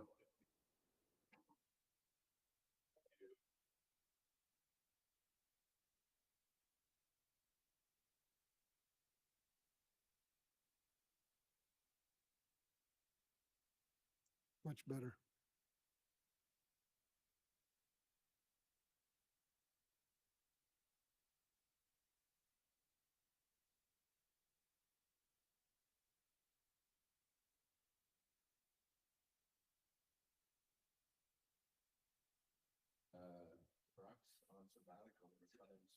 Turn that mic on. There. Thank you. So usually it's Brock or Kent. Brock's on sabbatical in southern Spain. I just looked at the weather. Looks nice. Getting close to 7 p.m. He'd probably say something dumb in Spanish like hola or something like that, but that's where he's at. Kent's on spring break with his kids. Congratulations, director. Remember driving up, I was reminiscing 15 years ago. He came and interviewed at BYU with Krista. And I remember I can throw Brock under the bus a little bit, but after he interviewed with Brock came into my office. He said, "Yeah, I don't know how he'll be, but I'd hire his wife right now." So I was laughing about that. The other thing, Dax and everybody, my family hails from Cleveland, Utah. We are a family of ranchers and coal miners. I do not need to be referred to as doctor anything, so you can call me Randy. That'd be great. Looking forward to it. I'll move us ahead a little bit. We've got a presentation. We can talk about some of that stuff. You've heard some of it before, so kind of in the interest of time, we'll go forward. I did want to hit the first couple slides, Mike. So the next one, I just wanted to recognize this is a big we effort. I'm up here today. It could have been Covey, it could have been Ken, could have been Brock, could have been any number of people in this room who are listening online. We're all in this together, and it's a big we. So there's people that need to be thanked. I'm not going to thank anybody individually other than Kent, who's out. He really makes this thing go, and I think it is illuminating when you have folks from Montana come down and spend a week or two with us in December. This last year, we had a contingent from Alberta, Canada, who came down and spent a week or two learning what to do, what we do, how we do it. And Alberta now this year has rolled out a big monitoring effort for mule deer that is sort of mimicked after ours. So I think that speaks volumes. We've certainly learned from other states as well. When we first started this, we spent time in Colorado with them, and they were great. And so anyways, a team effort. The other thing, next slide there, Mike, you can skip that one. I wanted to just on a personal note say thank you to each of you. I know you take a lot of flack online. I know you answer a lot of emails. You hear from grumpy constituents. Thank you for what you do. These are pictures of me and my family over the last few years. That photo on the bottom left, that's our second kid, and he was all into football his whole life. Big kid, played at the high school level, won all these awards, was a star defensive end until he trashed his knee. He got lucky, just lucky, and drew one of the bonus permits for the Manti, limited entry bull elk. This is 2 or 3 or 4 years ago. Could only handle about 2 or 3 mornings, off of school and football schedule. But we killed that bull right there on the bottom left. As soon as we killed it, he looked at me just with as much excitement in his face and his voice as you could imagine. He said, "Dad, that's better than a sack." And he's got all these trophies in his room. We paid to get that thing mounted.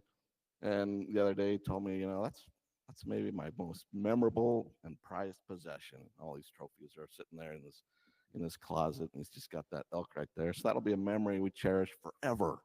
That next one to the right, it's my youngest boy. That's last year, his first ever mule deer. And, we hunt the Manti. I feel like it's the greatest and best unit in the world. It's where we grew up. I pay really close attention to what Brad and Wade are doing on that Manti as well as you. So keep that one kind of close. But anyways, we opening morning, got up a little early and went about a half a mile off a road. There's a little basin. It's steep, 1,200, 1,400 vertical feet, but it's a half a mile off the paved road. Opening morning, first light, there's 3 4 points, trying to size him up. He shot probably the smallest one because it presented the best shot. You would have shot a spike or a yearling buck. And we didn't see a soul on the mountain. We looked down the canyon and the roads were crawling with people driving back and forth. Thank you. It's been awesome last few years. And then that's my daughter. If you want to see two kids, myself and her, hooting and hollering, high-fiving, come fish Lake Powell striped bass in July, and you'll see one big kid, one little kid just having a ball. So thank you. Mike, will you, just in the interest of time, I prepared a couple slides that were going to be background. We'll skip some of these. I did want to mention, yeah, you can go, I think, slide 31, Mike. It's got a picture of a deer with some collar data. Yeah, right there. You've seen a lot of that. Mule deer are one of about 250 species in the genus. 155 of them are extinct. There's about 100 living species. They're the newest species in the entire genus. So we think white-tailed deer are like 3.5 million years old. Black-tailed deer, like Columbia black-tailed deer, are maybe 500,000 years old. Mule deer, 12,000 years. That's it. And it's a hybridization between white-tailed deer and Columbia black-tailed deer. So we saved the best for last. We're managing the best of the deer here and talking about some fun. Just a little bit of synopsis. We do have, as Dax mentioned, the best data set in the world. And we benefit from that tremendously. We're able to make more informed decisions. I want to highlight just about 10 core findings that have come out of this big we effort over the last decade. And so these are in no particular order, but let's go ahead, Mike, to the next slide. Yeah, right there. So we'll talk about nutrition, we'll talk about predation, and a few other things. You can hit the next one. And that finding, the first thing to understand is nutrition is key. It's the biggest driver of everything. We can talk about predation, which we'll do in a minute, but those two are linked, and nutrition is a key driver. So here's Kent using an ultrasound, measuring rump fat. Rump fat on those females is a key predictor of whether they survive or not. If you look at the population models, adult female survival is 3.7 times more important than anything else in terms of whether populations are going up and down. Focus a lot of time and energy on bucks. They don't really matter from a population standpoint. And so our monitoring effort is focused primarily on adult females. Caught about 1,900 animals last year. The bulk of those are adult females because that's what drives the populations up and down.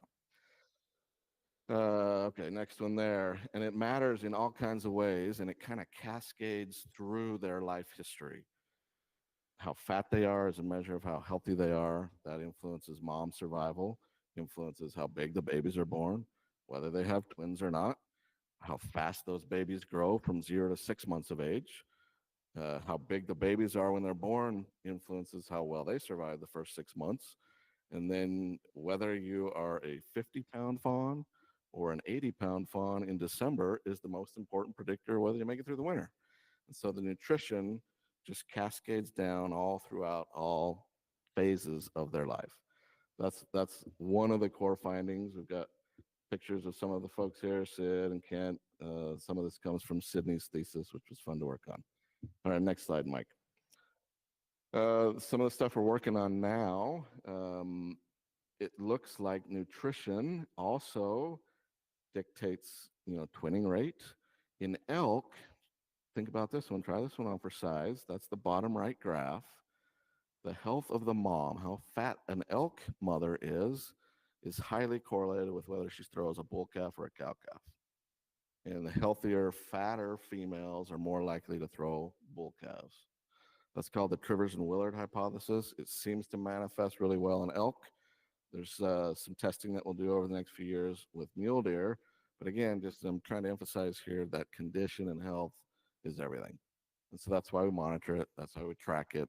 That's why it's a key metric that we look at every year. And interrupt me. If there's any questions, I'll get blabbing. Just stop me and interrupt. We can chat. Hit the next slide, Mike.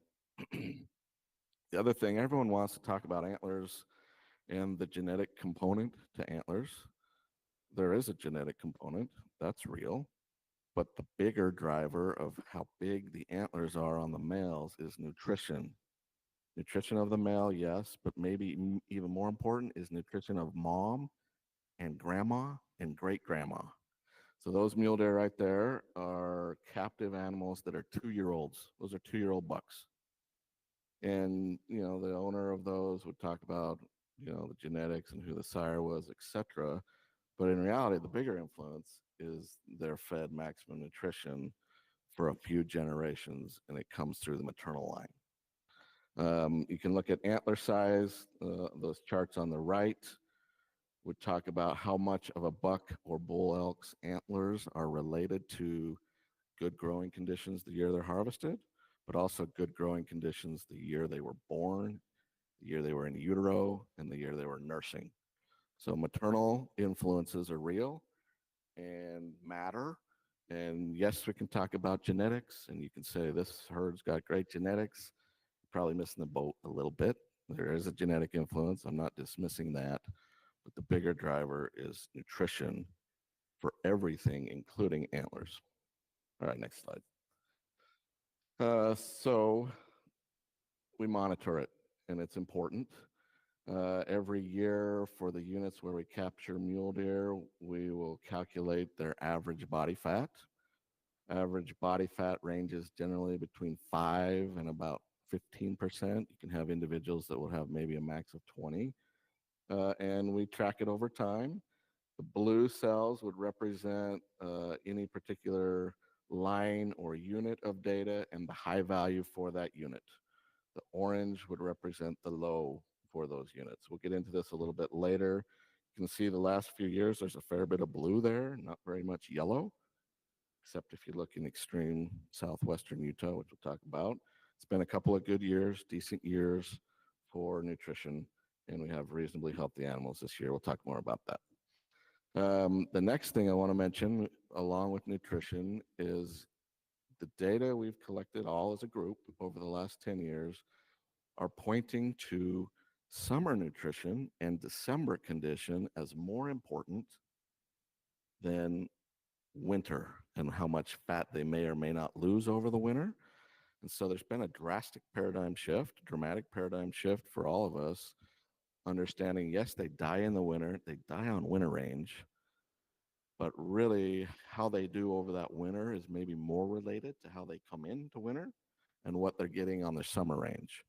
And so our habitat section, our whole entire sort of paradigm and thought has shifted in the last decade across the West, with more emphasis lately on the importance of summer range. Next slide, Mike. It's kind of captured there in a little bit of a diagram. They are going to make it so far up the fat hill on the right, and that's going to happen in the summer. If you're a female nursing fawns, it's hard to put on fat in June, July, even maybe August, but you do have a few months, September, October, and November, when you can acquire and secure some fat resources. And then you're going to lose it over the winter. You're going to lose it almost, not, I don't want to say, even on a good winter range, you're going to lose fat.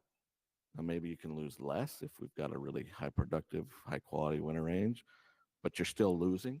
And it's more dependent on where you came in and how fat you were in December, then whether we can hold you at whatever level you came in because we got you on good winter range. Chart on the right, that's the weight of the fawns. And just look how steep those curves are by year. That's across the state. If you can get the fawns to 70 pounds, 75 pounds, you're going to have high survival. If they come in really light, one year I remember on San Juan, they averaged like 50 pounds, just walking dead, can't make it, subject to vulnerability from predation from about everything. And so nutrition, again, key, and summer seems to trump winter in terms of acquiring nutrition. That's the second core finding. Okay. Next one, Mike. So what do we do? Here's an exciting project coming out of central Utah on the 9 Mile. That's a buck that was harvested there. Look at how much rump fat is on that thing. These are animals coming out of habitat treatments that have been done to reset forest succession, push the conifers back, create open space, allow aspen to grow. We've got an active project there evaluating whether that actually translates into better survival, fatter adult females, bigger fawns, etc. In the next slide, you'll see the first part of that is preference. So these animals vote with their feet. They get to go where they want to go. And you can see some treatment polygons outlined there. This is during the summer. Strong preference for these mechanically altered and treated landscapes. You'll notice there's a couple polygons that are not very warm colors. They're more yellow and greens. Those are big open polygons. On the right is how far these adult females want to be from the edge. How far into a treatment do they want to go? And something like 90% or 95% of all the locations are within the first 50 meters. So if you make a big treatment and you completely remove all the trees from a big area, the edge will be good, not the rest of it during the initial few years following treatment. So we're learning a lot there. The animals that do heavily use the treatments, the ones that are more mosaicked, are fatter and the fawns are bigger. Hit the next slide, Mike. You'll see some of those data. Each of those blue lines is an adult doe's body fat coming out of a treatment area in December. On the bottom right, those are the weights of the 6-month-old fawns coming out of those mosaic treatments relative to what we've collected across the state over the last 10 years. You can see they're skewed way on the right side. It looks like that is a potentially productive thing to keep working on. And I know there's challenges with land ownership, federal partners, etc. But summer nutrition matters. Summer trumps winter. All right, next one, Mike. Third thing that I think we all just need to realize and consider, we can talk a lot about predation, which we should and which we do, but nutrition and predation are linked. So forevermore, we should always talk about predation with conversations about habitat, conversations about nutrition, condition, and health of animals. Here's a list, kind of a tally of what's killed both 6-month-old fawns and adult female mule deer over the last decade or so. And you can see there's a lot of predation up there. And it varies a little bit depending on whether you're a 6-month-old or an adult. But forevermore, if we're going to talk about predation, we need to also talk about condition, health, and habitat, because those two are just kind of linked. We'll show you some data here in a minute. Good, next slide. Yeah, so here you've seen some of this before. This is how fat these adult females are in December, and that's kind of representative of what's out there accumulated over a decade. You can see there's some really skinny ones on the left. Most of them have a minimum of about 4% body fat. The bulk of the deer in our state are between about 5 and 10%, and then there's some really fat ones out on the right that get up to about 20%. If you look at what happens to them, which ones of that group, and that's about 2,500 individuals right there, which ones are killed by which predators, which ones die of malnutrition, you'll see some interesting patterns. So hit the next slide. Here's those that die of malnutrition. So these are animals that are skinny. You don't have any 20% body fat animals dying during the winter. They don't. It's going to be the 2 to 7% animals that are maybe old as well. Next slide, Mike.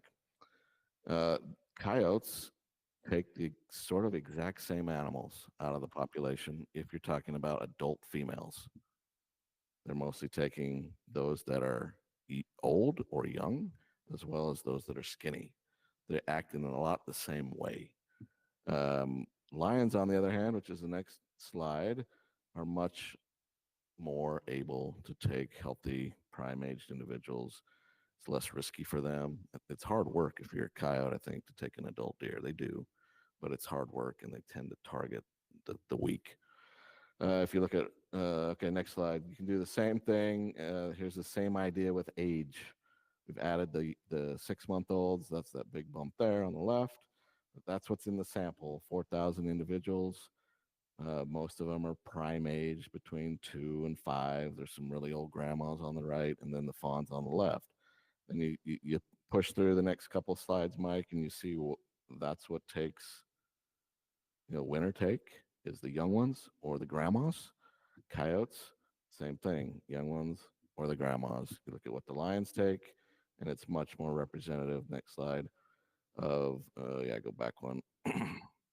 Much more representative of the population.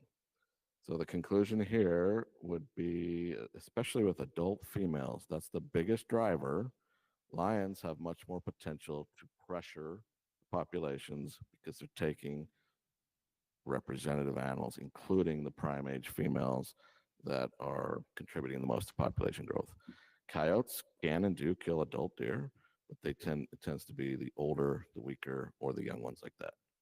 Any questions on any of that? Next slide. So again, core finding number 3, predation and nutrition are linked. Next one, you can have, no, sorry, Mike, next finding, go back one slide.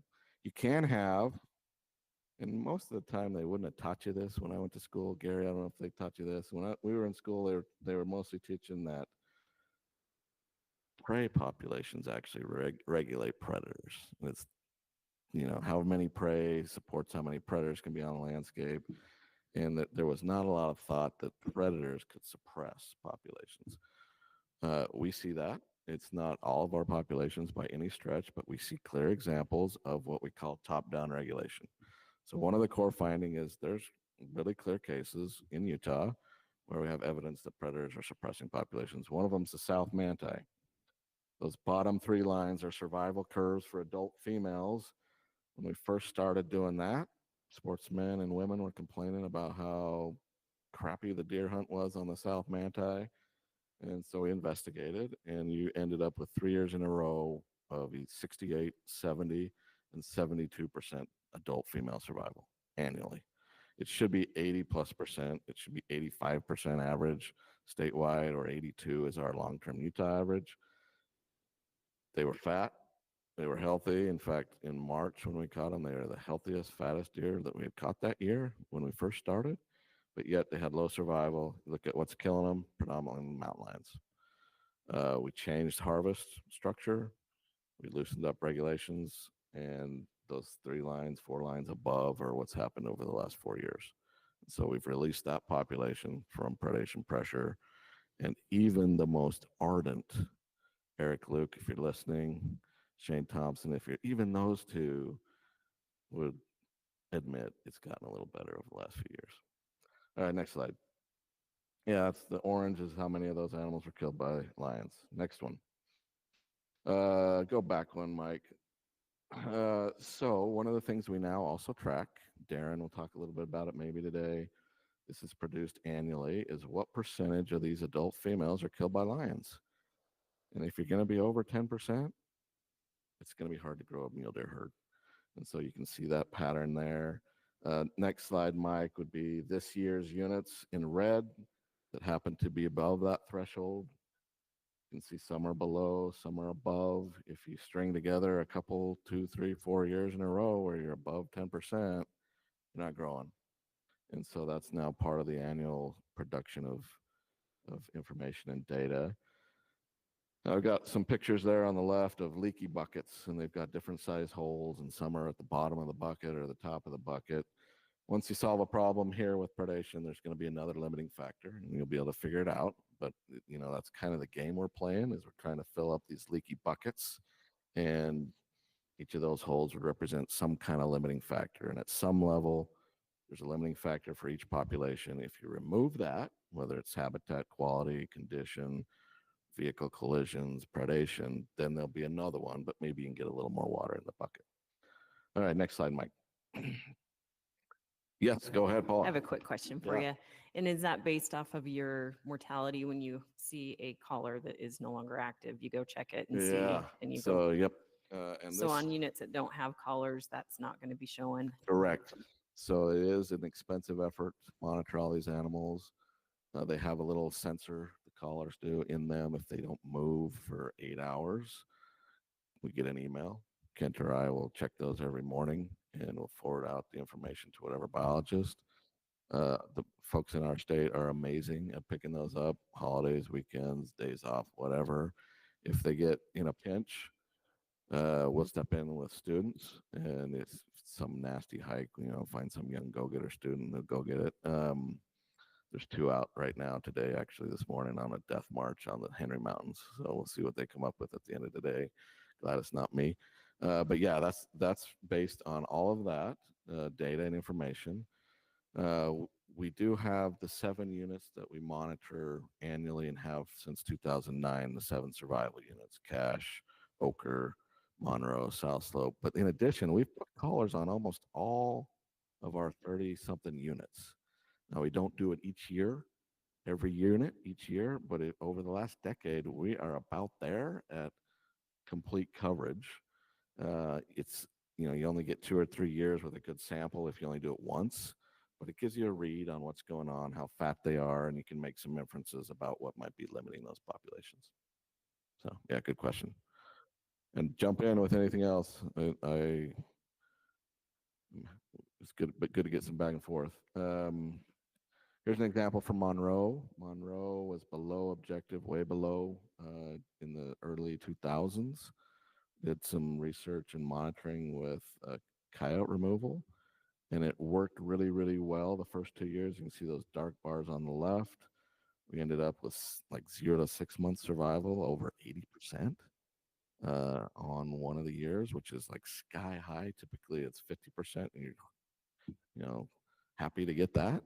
But then that population kind of jumped and hit another hole in the bucket, another limiting factor, and the condition and the health of those animals declined when the population doubled in a couple of years because of the high production. So again, leaky bucket, limiting factors, nutrition, predation are linked, but predation can be limiting. It's not all the units. It's not a silver bullet. It doesn't fix every problem everywhere, but there's evidence that there is top-down regulation on some of our mule deer units. All right, next slide, Mike. You've seen this. Another finding that I think is significant over the last decade is that emergency feeding can work. We slowed the rate of fat loss. You see that orange line is a little bit, the slope on that is a little more shallow. It's not as steep. Those are animals that were fed. So yeah, you slowed how much fat they were losing. Notice it's also still declining, even on the best nutrition we can buy and give them as much as we can. And they're still losing over the winter. Again, I think it reinforces a little bit the importance of summer. It validates the state's emergency feeding policy. There's lots of reasons not to feed, and it doesn't change that. It does allow us to have more informed decisions, and the same old tired arguments that sometimes people with PhDs make about it doesn't work can kind of be put to bed, and we can have a little more informed discussion and debate about whether we should or not. Next couple slides are just more of that. There's the difference in adult survival for fed versus unfed animals. Huge jump, huge difference. Now, this was epic winter, as Dax referred to it, I think Snowmageddon. That's what it was that year. And then even a more stark difference on the next slide for fawn survival, where every single radio collared fawn on the cache that didn't have access to supplemental food was dead by day 60, which would put you dead by, we count December 1, so put you dead by sort of end of January. Oh, it's day from Feb 7. Never mind. So by March or so. Okay, next slide. Now again, there's lots of reasons not to feed, lots of issues, but we just can move beyond the arguments about whether it works or not and just have more informed, educated, substantive conversations. Okay, next slide. From the neonate work, we now, because we've collared so many animals across so many different age classes, we now know a lot more about how they survive based on how old they are. And these are data from 3 of the places where we've done neonate work. There's 3 projects that are ongoing right now that will add to this over the next year or 2. But you can see, survival from 0 to 6 months is not very good. These poor fawns, or neonates, as we like to call the first 6 months of their life, are vulnerable to everything. Highest survival rate that we've seen in any of those spots over about 10 total years, 63%. Average, 41%. So only 41% of these little neonates are making it to 6 months of age. They're vulnerable to all kinds of predation from everything. You can see the different predators on the bottom and the percentages of the mortality that they are. The one thing I would add, I don't know if Ginger will talk about this at all or not, but one of the interesting things that we're working on for the LaSalles right now is the stillborn percentage is sky high. And it's mothers that are putative or likely CWD positive, giving birth to stillborn fawns. That's as much of a source of mortality on LaSalle Mountains, being born dead, as any bear predation is down there. And that's something that we're working with. Ginger will probably talk more about that. Okay, so that's the 0 to 6 month age class. Randy, yeah. I'm sorry, could that have anything to do with CWD? No, I think that's the connection. In whitetail, it's there that if mom's positive, she's more likely to give birth to a stillborn. We are seeing that now. There's still a lot of testing going on with the labs, and Ginger will probably talk about it here later this afternoon. But yeah, that's the likely suspect right now is CWD. We're starting to see animals that are just adults tipped over dead that look like they have CWD, including some positives that have come back. But we're definitely seeing that prevalence increase, and now you're seeing it manifest in production and also survival of these adult females. So not a fun thing to deal with or think about. Sometimes people want to brush that one under the rug, or it's real. We're seeing impacts. There's some things we could do, I think, management-wise that would help it, but it's definitely, you're seeing a signal now.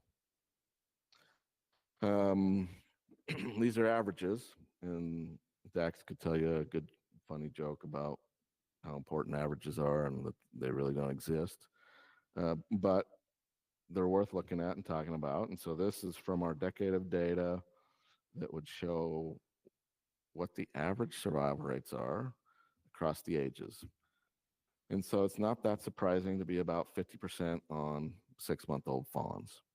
That's traditionally what's been out there in the literature. You can have really bad years, really good years, but you average about 50%.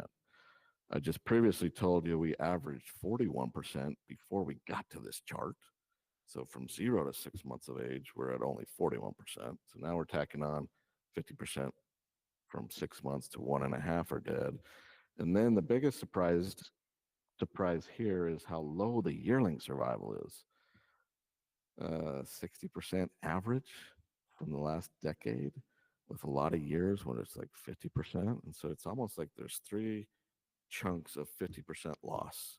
From 0 to 6 months old, if you get 50% survival, you're happy. Fawn survival from 6 months to 1.5 averages 50%. You can have good years, you can have bad years.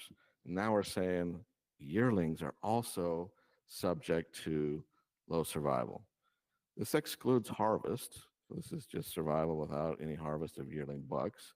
It's not good. It's novel. Well, the literature doesn't have this. No one's had enough of a sample to really get at it until we've done this big effort. Something to think about. I think, I use this analogy. My dad's kind of he's an accountant, and he's kind of a neat freak, and so he takes really good care of his stuff. And he had this Chevy Silverado 1500, and he put about 150,000 miles on it, and then he offered it to me and my wife for like trade-in cost. So it, got this sweetheart truck that's been taken care of for its entire life, and we bought it, and we got a good deal on it, and I just knew it had been maintained really well. That same kid who killed that elk, he loves football, let him drive it. He wanted to drive it. He came home and he said, "Dad, I got the truck up to 100 miles an hour." I said, "What?" He said, "Yeah." And then when I was safe and did it in a place where you can do that. And I was like, "What? That's our truck." And so I think you get these yearlings and you look at what they do. They get kicked out when they're teenagers, a year and a half. The bucks are no longer with the mom groups. and some of them will go on big walkabouts and they do dumb stuff. I think they're like the teenagers of the deer world. So we can work on that, but it's just going to be swimming upstream and working, pushing a rock uphill. It's hard because they don't. They're like my kid driving a awesome Chevy Silverado at 100 miles an hour. And then you'll see as you get older and you have, lower survival, not surprisingly. Okay, next up. So you can't fix stupid. You just got to shoot a few of them. Yeah, and maybe we'll talk about that here at the end. There might be some room where you could harvest some more yearlings and end up in the same place for survival, because you're harvesting animals that would be driving their grandpa's truck at 100 miles an hour, right? When they shouldn't be. I like this story. That buck right there is off the Manti. We killed that a long time ago on a muzzleloader hunt. We rented llamas from the Hare Krishna in Utah County and packed in. And my friend Russ killed that. We cut the teeth, bottom right. The thing was 9.5. Didn't score all that great. A little weak on the front end, maybe, if you're interested in inches. But it was 30-inch buck, giant buck, and we were just stoked. And then when we cut the teeth, I was like, I can't believe 9.5 years old. How many hunters did this thing avoid? How many lions did it get through? All that. I thought about that. It was amazing. Now I think about it even more. The thing about that deer is a 9.5-year-old. Those are the survival rates for male deer in Utah. And we're missing the first half. So if you dropped, just do the math, 1,000 fawns on the landscape, 500 of them are male buck fawns, 500 are doe fawns, roughly. There's a little bit of wiggle there. Of those 500 buck fawns, 41%, maybe we round up to 50%, are making it to 6 months of age. So now we're down to 250. How many of those that are 6 months make it to a year and a half? We lose another half. We're at 125. Now we say yearling survival is really low. We got the teenagers of the deer world out there trying to make a living, not doing very well. We lose another half. And so now we're getting into the 60s out of 1,000 that are left. And we're going to lose, 15, 20% thereafter. That's like a 1 in 1,000 animal. And we haven't even started talking about harvest yet. Those numbers are excluding harvest. Reset a little bit how we think about these resources and age-specific survival, and how low it is in the front end is a core finding of the last decade. All right, next one. Skip that. Next. If you look at what's killing them by age class, the orange are lions, the blue are coyotes, the yellow is roadkill. And I don't know that you need to compare one column to the next, but just look within a column. Those yearlings, the dominant source of identifiable mortality is lion predation and roadkill.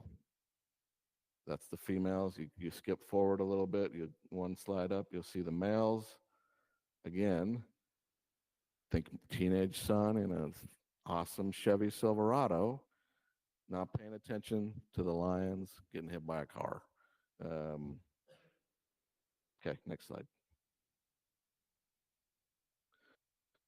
This is a cool slide from a partner in this big we effort. This is a dry part of Utah, western Utah. It's very limited resources of water, but what you see are the number of yearling bucks that are photographed. They have all the water sources monitored. It's a piece of federal ground it's military ground that no one can get on. And look how tightly patterned the number of yearling bucks observable in any given year is with the previous year's precip. And so previous year's precip in orange, number of yearling bucks that would have made it from fawn to adult or yearling class in the blue. This resource is it pulses and it's ephemeral. We try to smooth out the tops with management and we try to lift up the bottoms, but the system is inherently pulsing. I don't always know if our management fully recognizes that and fully manages around that reality. Maybe that's a place we could make some steps forward and some improvement when it's good. Take advantage, knowing that you're going to pulse and you're going to have some dips, and we'll still work on making the highs higher and the lows not as low, but the whole thing, the whole system pulses like that. Next slide, Mike. Oh, let's talk antlers and age. So here's some analysis. You've all seen this. This is average antler size on the Boone and Crockett scale, Boone and Crockett scoring system. By the way, Dax talked about pronghorn. This is a side note. If you look at the top 10 pronghorn records in Boone and Crockett's system, there's ages for like 6 or 7 of them, and 4 or 5 of those 6 or 7 that have an age are 2 years old. So we're doing right, I think, by pronghorn by managing for 2 to 3 year olds. No reason to manage for anything older than that. For deer and elk, it's different. They reach maximum sort of potential for antlers at a little older age. For mule deer, and this is like 5,000 animals from the best pieces of private ground across the entire western U.S. Like a trophy mule deer, average size is 168. And so for every 200 incher that's out there, there's another one that's 100 inches or 120 inches, etc. Something that's interesting to think about. And they reach that by 5 years old. Got a few fun slides here next, Mike, that will show you 10 years of the same animal. That one didn't even come close to sniffing 168. That's the exact same buck over 10 years. And sure, there's compromised a little bit in some way with probably testosterone because of the cactus buck, but just one example. Hit the next slide. Here's another one that was tagged as a yearling in 2015. You can see the antler development there. I don't think that one ever made it to 168. Nice buck there in 2020, but probably not a 168-inch animal. There's one more coming up next, a little bigger, and you can see them change over time. Don't know exactly when we caught that one, but not going to be a 200-incher ever in its life. And so I know there's a lot of pressure for big antlers. Most mule deer average score 168. Next slide. All right. One of the more recent things that's controversial a little bit, fun to talk about. Core finding: if you manage at high buck-doe ratio, expect lower production. Expect fewer fawns per 100 does. As much as we want to think about, we need certain percentages or numbers of bucks or certain age classes in the population to ensure that we have high pregnancy rates. Pregnancy rates in mule deer are always over 85%. We've never not seen 85+%. Doesn't matter if it's a bad year, a good year. It doesn't matter what the buck-doe ratio is for what we have in Utah. Now, at some level, low level, like less than 10, you would impact pregnancy rates. But at everything we manage for, it's irrelevant. It doesn't ensure more females get pregnant, and it doesn't dictate, we talk here a lot of talk about, well, maybe there's not enough to catch them on their first estrus cycle. No, everything's born in June, regardless of whether you got a unit that's 14 bucks per 100 does, 25 bucks per 100 does, etc. But what does matter, the higher the buck-doe ratio gets, the skinnier the adult females are. And then correspondingly, the fewer fawns that they produce make it to yearling age class. It's not a fun thing to think about. I wish it was the other way around. We've looked at this 10 different ways, and it's real. It's still, the populations are still heavily influenced by precipitation. And so snow depth is a negative, rain is a positive. We get those things. But on the next slide, you'll see the connection between buck-doe ratio and fawn-doe ratio on the right. As soon as you get to 25, 30 bucks per 100 does, don't expect to be over 60 fawns per 100 does. As soon as you get to 20, 25 bucks per 100 does, don't expect your population to average positive growth. I talked to Steve Bates yesterday, Antelope Island State Park biologist. Said, what's your average fawn doe ratio, Steve? Oh, it's terrible. Yeah, of course it's terrible. We've got high buck doe ratio, we've got amazingly big bucks, but they are essentially selfish. It's in their best interest because it's a polygynous species to secure the best food, because that gives them more chances to breed and to fight and get big and hold a harem. So they do that. And we have females that are skinny and low production. It's not a fun thing to think about. I've had people almost be not quite offended, but almost be offended that we're accusing them of managing poorly. It's not that. If I own private ground, I would manage for big bucks. Just what I would do. I think everybody would do that. It's just a reality that we need to come to grips with, especially if we're talking about large chunks of public land that have a whole diverse group of people interested in different sizes of animals. Next slide. It's not just us that are talking about this. This is from Colorado. In the 80s, leading up to the 90s, there's a big push for limited numbers of permits. Buck doe ratios went way up and fawn doe ratios went down. So on average, they lost about 7 fawns per 100 does by switching to conservative management. That's out there. That's Colorado. Next slide, Mike. Oh, unless you need a photo, Gary. Got it? You can look around our state, any other state, and you can say, okay, find me 2 units that might be kind of close to each other in terms of habitat. And there's never an exactly fair side-by-side comparison. But here's one that Kyle Christensen in Southern Utah put together. This is Panguitch versus Paunsaugunt. Paunsaugunt, we love it. Would you be surprised that the Paunsaugunt averages 3, 4, 5 fewer fawns per 100 does than Panguitch Lakes? Maybe we care less about the Paunsaugunt. We do less predator control there. Maybe. I don't think so. Maybe the Panguitch is better habitat. Might be. But at some point, as you look around and you do these comparisons, the earth stops being flat. And it's like, oh, this is real. I don't want to hear any complaints about low fawn production on the San Juan Elk Ridge. Of course, we have it. I don't want to hear any complaints about low fawn production on Antelope Island. Next slide. So Antelope Island, we all know it. We love it. Probably has our lowest fawn production on average for any place in our entire state, corresponding with our highest buck doe ratio. Not a fun one. Seems real.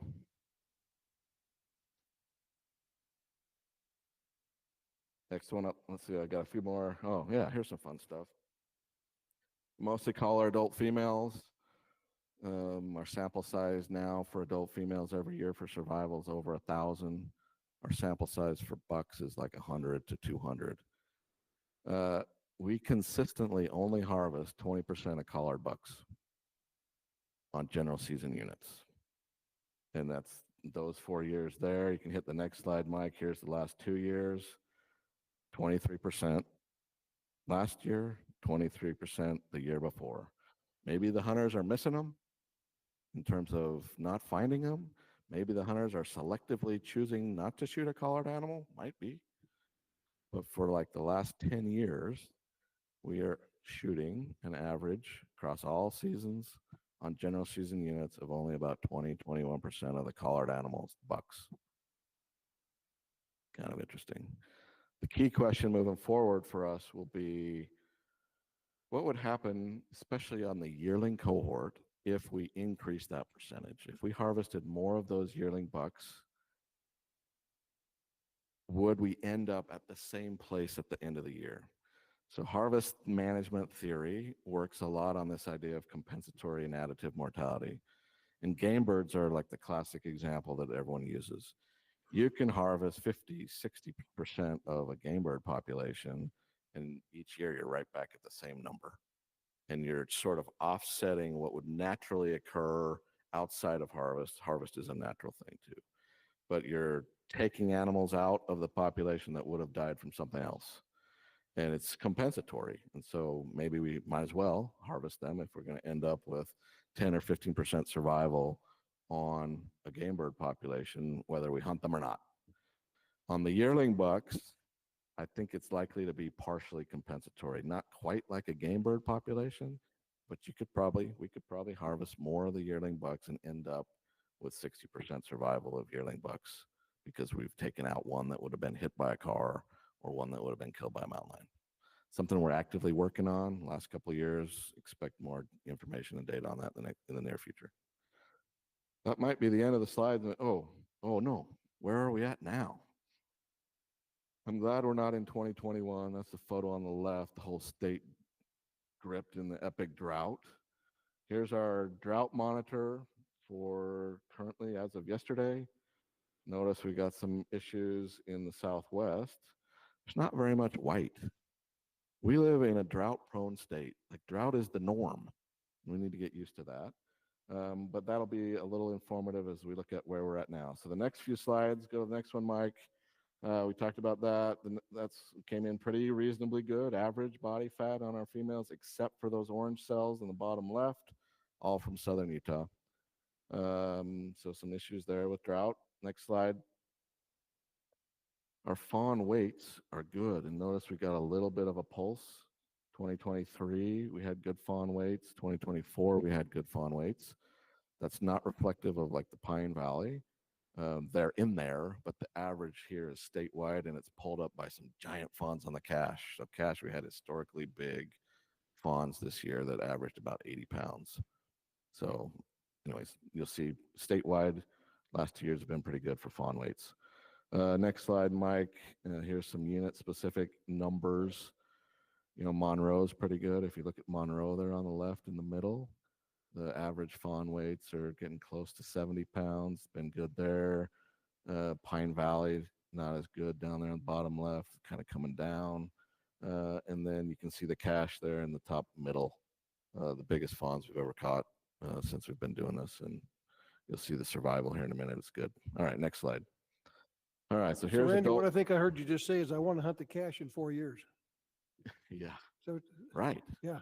Yeah, and so for people who are having a lot of fun right now, playing the odds game and the draw game, and I'm in the middle of it, a bunch of text messages this morning about what our strategy should be. So fun. That ought to factor in. You've got big fawns right now this year that had high survival. There's a pulse of bucks coming on the cache because of that will be 4-year-olds in a few years. Yeah, we got to think like that, which we don't always. Here's a go back one, Mike. This is adult survival from December 1st. You can see that light gray line in the middle. That's as of yesterday. We're not setting a record, but we're in the upper grouping of survival curves. We're in a pretty good spot from a statewide perspective. Go forward, we can look at these 7 survival units. There's the cache doing really well up in the top group in terms of current survival right now, adult females. Next one, Mike, South Slope. Look at that gray line right there with the highest it's been in 10 years. Good there. Next one, Oker Stansbury, again, sort of average or a little bit above. Doing okay. Wasatch Manti includes the Manti and the Wasatch kind of lumped together to represent central Utah. Again, doing really, really well. Survival's good this year. We had reasonably fat animals, average or above. Some issues in southwestern Utah we'll get to here in a minute, but that's manifesting it here along with, aggressive predator management. Okay, next one.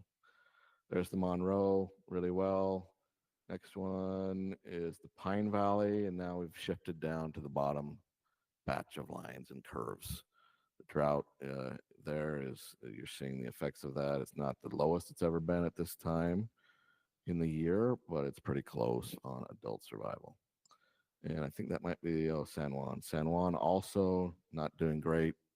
That's drought. It's a little bit of CWD. We've got some dead animals there from CWD. And you see that. Now here's fawn survival, next piece. I circled it. Yeah, go back one, Mike. We, from a statewide perspective, we are setting a 10-year record right now on 6-month-old fawn survival. It's mostly being pulled up by everything north of Pine Valley, because Pine Valley is not near that at all. But we've got a kind of historical 10-year record high at the moment. You can go unit by unit, which are the next slides. Here's the cash record high for the last 10 years right now in terms of fawn survival. Next up, Ochre Stansbury, not record high, but in, above average, middle of the pack. Next one is South Slope, third highest in 10 years right now at this time.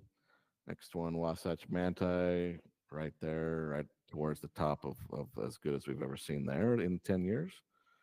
There's Monroe. Vance has lost one single fawn out of 20 radio-collared individuals, and he's never been that high with fawn survival than he is right now.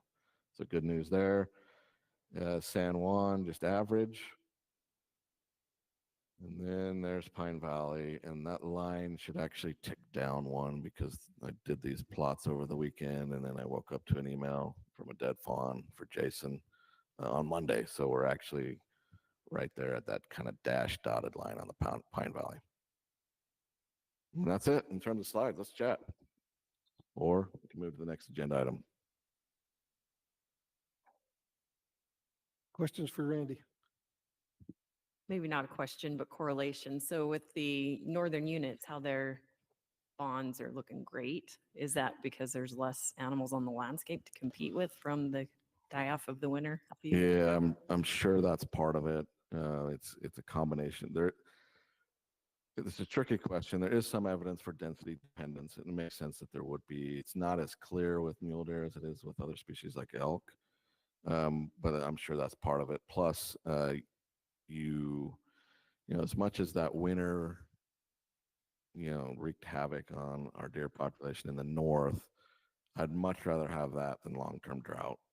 Because even though we took a big hit, and that's real, and I get it, you put all that moisture into the ground, and you've got habitat that's responded. And so I've changed personally from fearing snow in winters and worried about deer during big snow events to more worried about drought. And I'd rather have a big snow event than a long-term drought. But yeah, it's probably part of it. Yeah.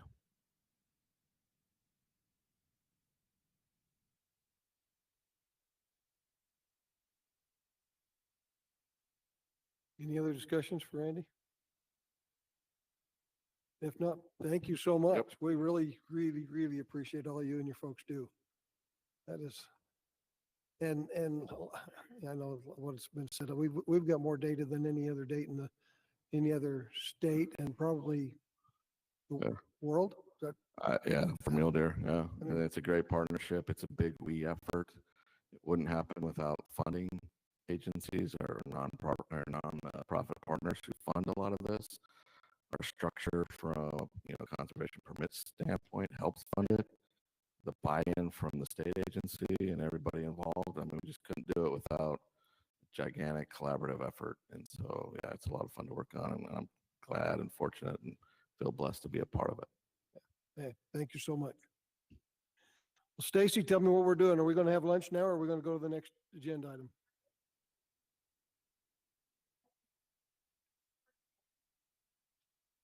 Okay. All right. Thank you. Well, up next, Gary and Robbie, you're going to talk a little bit about some priority deer projects we've got going on.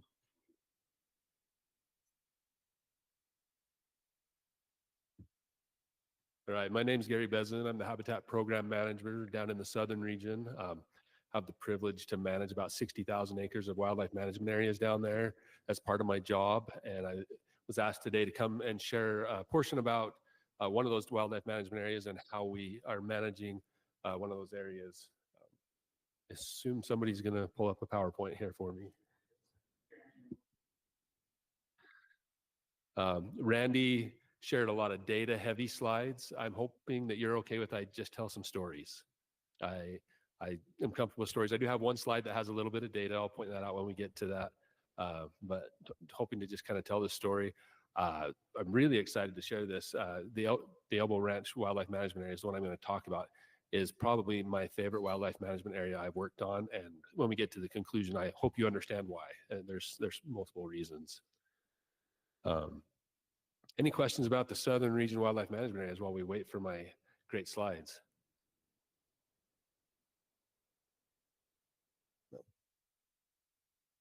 These ones you're going to talk about, are they new ones or are they improving existing? So I'm going to be talking about improving an existing one. It's been a few years since we picked up a new one, but this one specifically was purchased back in the 1980s, and we'll talk about that and the history of how we've evolved our management there going through time. So let me just kind of orient you. If you can see the map, it's probably a little hard to pick out what's what, but if you can see at the top center there, you can see the town of Richfield. And then if you move down all the way around the western edge of the Monroe unit, down to the bottom, you can see Otter Creek on the far right side in the center there. I've been hoping for one of those. So yes, you can follow that down. The Elbow Ranch sits just outside of Marysville, down on the southwest corner of the Monroe unit. So if you go to the next slide. Like I was saying, we purchased this back in the 1980s, between 1988 and 1999, about 3,700 acres that was purchased. Of that 3,700 acres, about 600 acres were in active agricultural production at the time we purchased it, and had depredation issues. We had, I think our agency, as I read the history, looking backward, we went through an era in time in the 1980s where we bought a lot of WMAs that had depredation issues.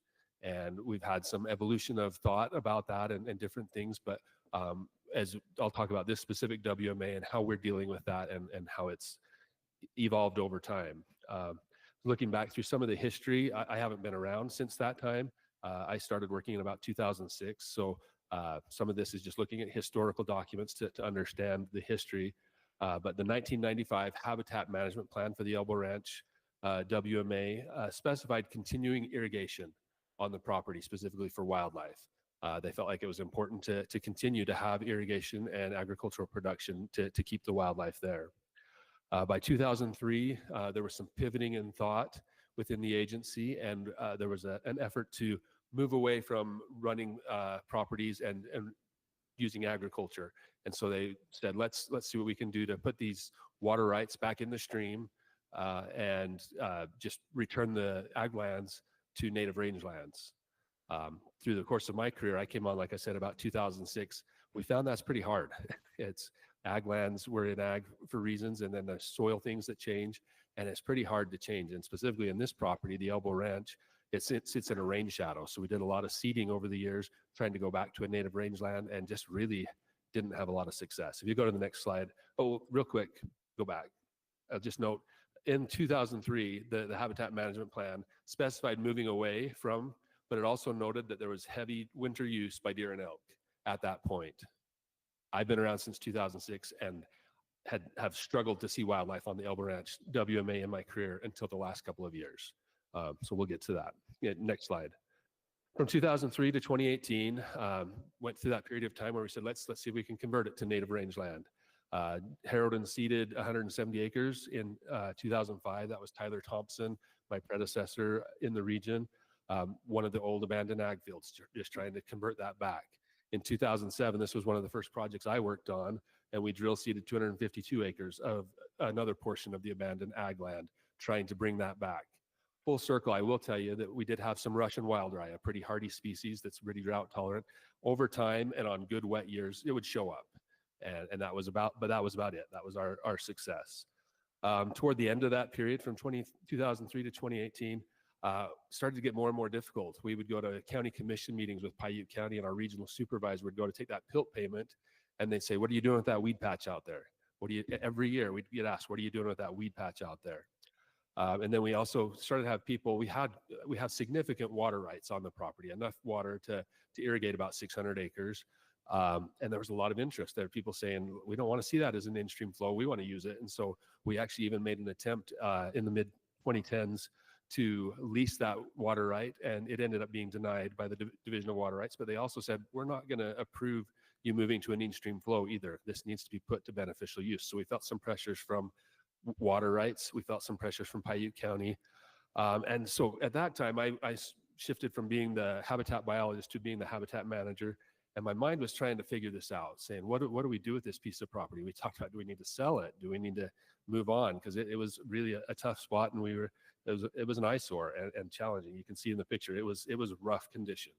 That literally is what it looked like prior to the things we've done in the last few years. Go to the next slide. So we decided, we started to ponder the idea of going back to agricultural production as one of those solutions. The idea actually, interestingly, came from another property we manage in Parowan Valley. It's a Utah prairie dog farm. And we had struggled there with the same things, Iron County saying, what are you going to do with that weed patch? And we finally turned it over to a local farmer and said, just go farm. And they started farming, and they did a great job, and the prairie dogs did great, and everybody was happy. And I said, can we do that at the Elbow Ranch? And so we started exploring that. And in 2019, and 2020, in 2 different proposals, we received funding to put the infrastructure in place to go back to agriculture. I can remember standing in front of the Habitat Council. I remember Justin Shannon asking me, what are we really going to get out of this? Because I was asking for $500,000 to do this, a lot of money. And I was a little scared, but I compared it. At that time, $500,000 bought you about a 2,000 acre chaining or a 2,000 acre bull hog. And I said, I think we can get the same value out of a 100 acre pivot that we get out of a 2,000 acre chaining. I was probably lying. I didn't have any data, but I was committed. I said, we want to try this. And somebody took a risk and said, go for it. And they gave us the funding. So we contracted for the engineering to get the stuff back in place. And we contracted to build a new diversion pond, water supply line, and install a 110 acre pivot. Go to the next slide. And then in my own life, this took an interesting personal change. Growing up, I hunted on the Monroe with my family. And I remember sitting around campfires, sitting around at lunch, and my uncle's always talking about the ranch that the family used to have back in the day. Nobody knew where it was, but they knew that great-grandpa had lost it in the Depression, and we knew it was sat somewhere between Richfield and Panguitch. In summer of 2019, I was sitting at the shore of Fish Lake at Twin Creeks with my 94-year-old grandma, talking to her. She was telling us about all the time she used to come to the dances at the lodge, going to all the different places with the dances. And then all of a sudden she said, and I remember going and sleeping on the porch at the Elbow Ranch with my dad when the hired hands were harvesting the fields. And I, what? What did you just say, Grandma? And she went on and she said, yeah, we would go down and we would harvest fields, and Dad would have all the hired hands there. And I would sleep on that screen porch in the summer. And I just loved it. And I said, tell me more about that. Where is the Elbow to you? And she said, oh, it's over somewhere east of Marysville. She described this little creek that goes down the side of the property, and the house just sitting off by a little old orchard. And it was the spot. And I thought, this is incredible. I am now managing as a habitat program manager, the same property that my great grandpa owned back in the 1930s and then lost in the Great Depression. So it took a pretty incredible personal twist for me. So that's part of why this is one of my favorite things.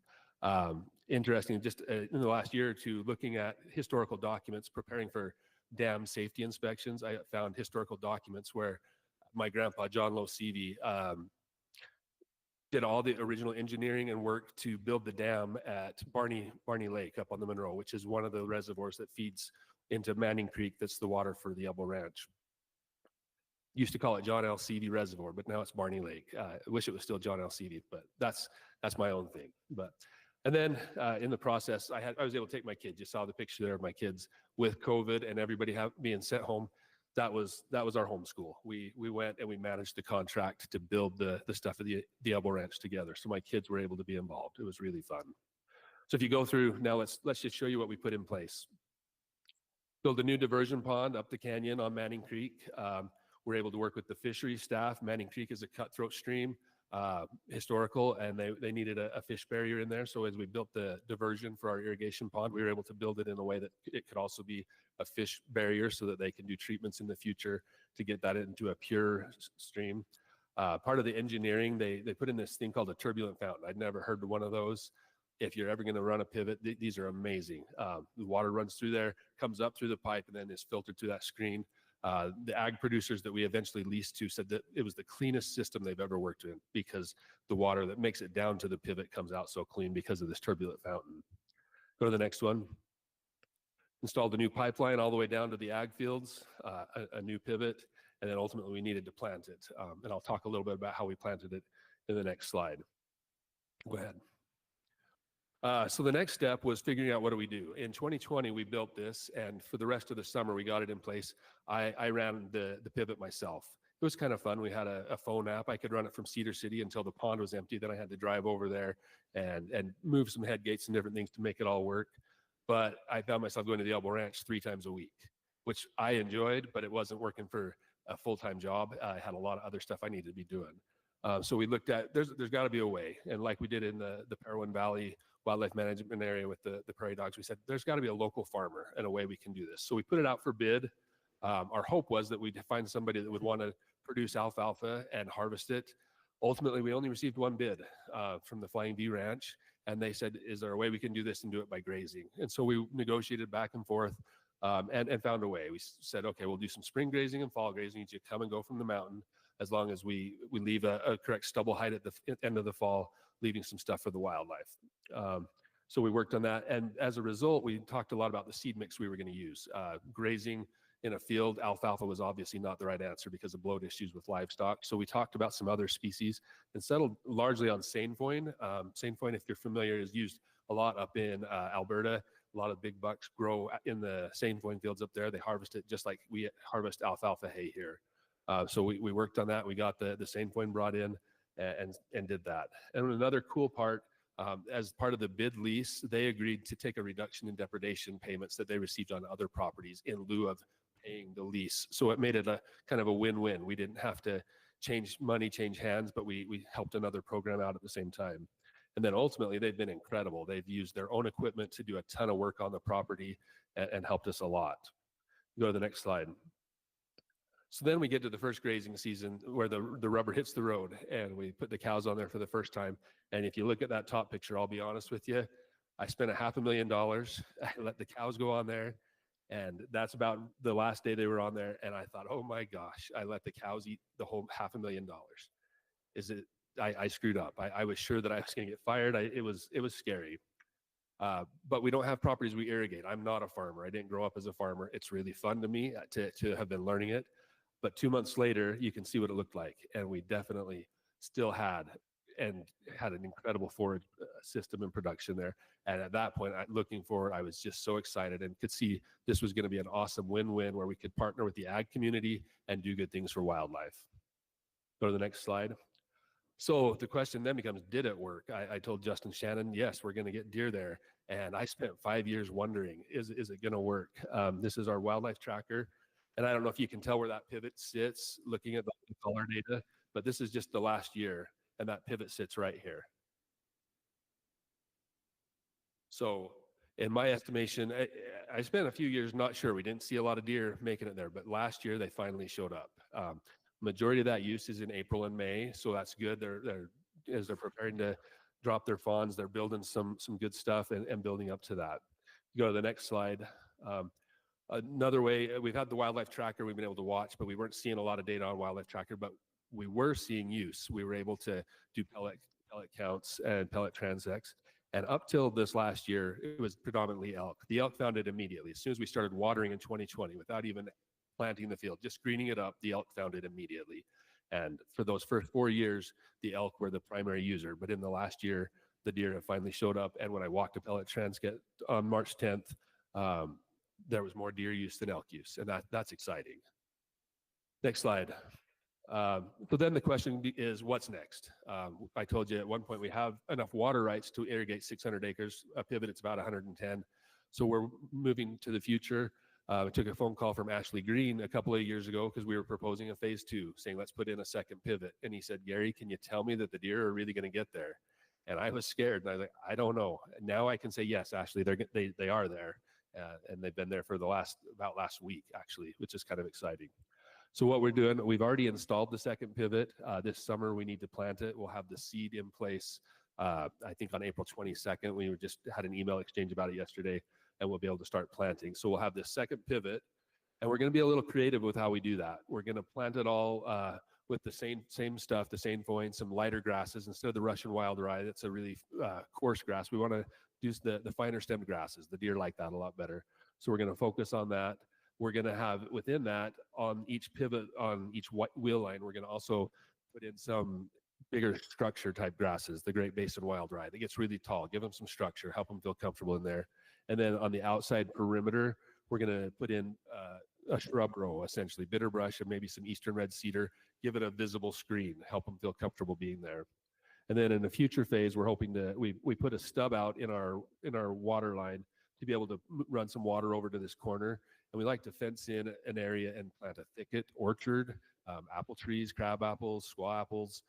Just thinking about anything that we have trouble with deer with in other areas and saying, why not? We can do it here and it's okay. So we're going to put in tree rows there and fence that all in the next couple of years. And then lastly, we want to also reimagine and rebid the ag grazing lease. We were just informed that the Flying D Ranch has sold out. So we're in between right now. We're going to take that as a time this summer to look at it, look at our wildlife tracker data. Have we got our dates right for when we want to use people? Can we get a grazer or a permittee that does want to harvest alfalfa, and we could focus one of the two pivots on an alfalfa field? Just that protein heavy stuff, trying to do good things for deer. With that, I think that's everything. So thank you. And if you have any questions.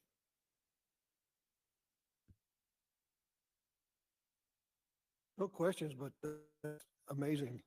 Thank you. That was just really was. Appreciate been- you sharing with that. And I'm so excited that was your families that had that. Yeah, this was, That's like I said at the beginning, this is my favorite project of my entire career, for obvious reasons. So, Yeah. but yeah. I'm glad to see this because we got so many other WMAs that we can do stuff with it. I'm glad you're doing that. Thank you. Okay, Robbie, come up, talk to us a little about South Manti. Yeah, thanks. Robbie Edgell. I'm a habitat restoration biologist out of the Central Region, and I'm really grateful for the opportunity to kind of brag about all the work we've been doing. This is fun, so I appreciate it. And since Gary got personal, I'll get a little personal. Before doing this project, I didn't spend a lot of time down there on the south end of the Manti and Mayfield area, and did my ancestry and found out my ancestors helped settle that area. So who knows, maybe I'll find some cool stories too. But let's see, get this.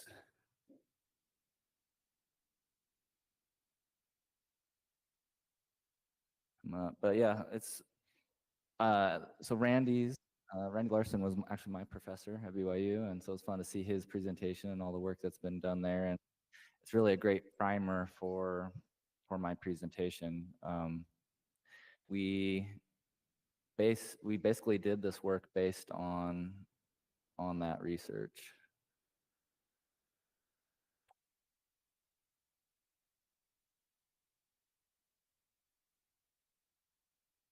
So as he was mentioning, they found that, on the south end of the Manti, there was a lot of predator issues. And so there were some different management changes. And as they reduced the predators, they wanted to make sure that there wasn't going to be a crash and that we could improve the habitat as well and continue to build on that progress. So go ahead, next slide. I just want to thank all the partners. The Forest Service really helped us on this project, getting the NEPA done, and the WRI program and funding, as well as Sportsmen groups put a lot of money in, especially up front. The Sportsmen put a lot of money to get the surveys done and get things going. So next slide. So the primary focus was to benefit mule deer and elk, as well as doing this work benefits lots of other species as well. Next slide. So I'll back up a little bit. Back, almost 10 years ago now, that Randy's lab and Brock's lab started finding that high elevation work was so important, the summer range, as they go into the winter range. And so as that information came to us, we reached out to the Forest Service and really began this project. And so when I say the South Manti, basically we're talking from Ephraim down to Mayfield. So we got the cultural surveys going and the NEPA done, and finally we're able to work in this high elevation conifer aspen stands. And you can see here, this was our first project there in Ephraim, and we removed 655 acres of thick conifer and just released that aspen. Next slide. And then here's just the next year, moving south, continued to do another 870 acres and just continue to move south. Next slide.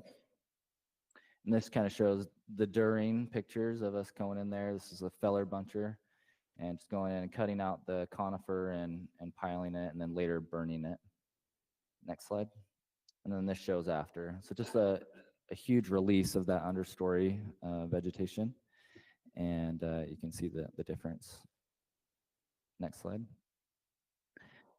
Then there in Ephraim Canyon, there's a side canyon called New Canyon. And we began working in there in 2019, did 300 acres, 2020, 89 acres, 2021, 528 acres, and 2023, 500 acres. And so these projects are really expensive, and so we try to phase it and take a little bit at a time. But I feel like we're really getting to a point now where we're really seeing an impact across the whole landscape that should start having an impact on populations. Next slide. And this just shows kind of what we're seeing there in New Canyon. So we got some prescribed burn done in 2023, and you can already see the understory vegetation and aspen regenerating to provide that food for big game species like mule deer. Next slide. So that was, the beginnings of getting this partnership going with the Forest Service and getting big projects done in the summer range. And then as that information came out about the predators being an issue and that extra control was implemented, we then began to see, we wanted to make sure that we had the habitat there as those populations began to rebound. And so we really responded to that research and the requests from our wildlife section and the sportsman groups, and reached out to the Forest Service again and said, hey, let's try to get a big landscape scale project done. And so we got funding from the sportsman groups to begin the survey process. And go ahead, next slide. And we worked to identify a large area of treatments, 32,000 acres, and that's in 12 Mile Canyon, 6 Mile, and Manti Canyon, and then on the other side in Muddy Creek area. And we completed the NEPA in the spring of 2022, and we began work in 2022, or fall of 2022. And I have a next slide here, just I did a video just to kind of show the expanse of this project, if it'll play, but just I want to highlight that the Forest Service was so great to work with. And when you have great people in an office working with a division, we can really make a big impact on the landscape. It just shows all the work that we have cleared and ready for NEPA, or NEPA's done, so that we can begin doing on-the-ground treatments. And this is our 12-mile WMA. So we're also doing some bull hog work that we just completed this year in here. And then we have a prescribed burn planned for the Order Mountain. So all of this conifer will be treated this next year. And our treatments have begun right here in the 12-mile area the last few years, and that's what I'll be talking about here next. So just wanted to kind of highlight how big of an area we're talking about and the impact that will hopefully have on mule deer populations. Next slide. So on the ground work began in the fall of 2022. There's our feller buncher again. Next slide. Yeah. And this just shows how thick the conifer trees were in this area. And then after, next. So that's the feller buncher work. And then in addition to that, in steeper areas, we go in with hand crews and just cut and pile the wood that we can, someone can move by hand, and then burn those piles. And so over the years, we've done about 400 to 700 acres every year. And over time, that's really going to have a big impact across the landscape. Next slide. So it's really exciting to see this coming together. The Forest Service, after the piles dry, they go out in the fall and winter and burn those piles. And they're really able to get a lot of acres burned, and you can see across the landscape scale. So we've got about 1,671 acres treated so far. Next slide. And these are some photos of 12 Mile after. You can see the regeneration that's already happening and the deer using it. So it's really great to see. Next slide.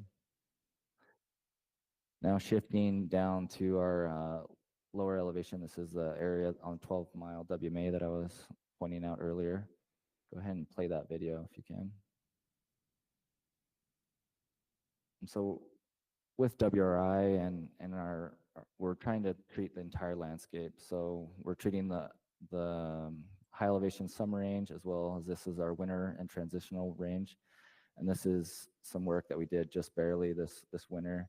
And you can see how we're just thinning it out and leaving a lot of cover, as was talked about in Randy's slide. Want to make sure that the deer are using the whole treatment area, not using it because there's no edge for them to hide in. Next slide.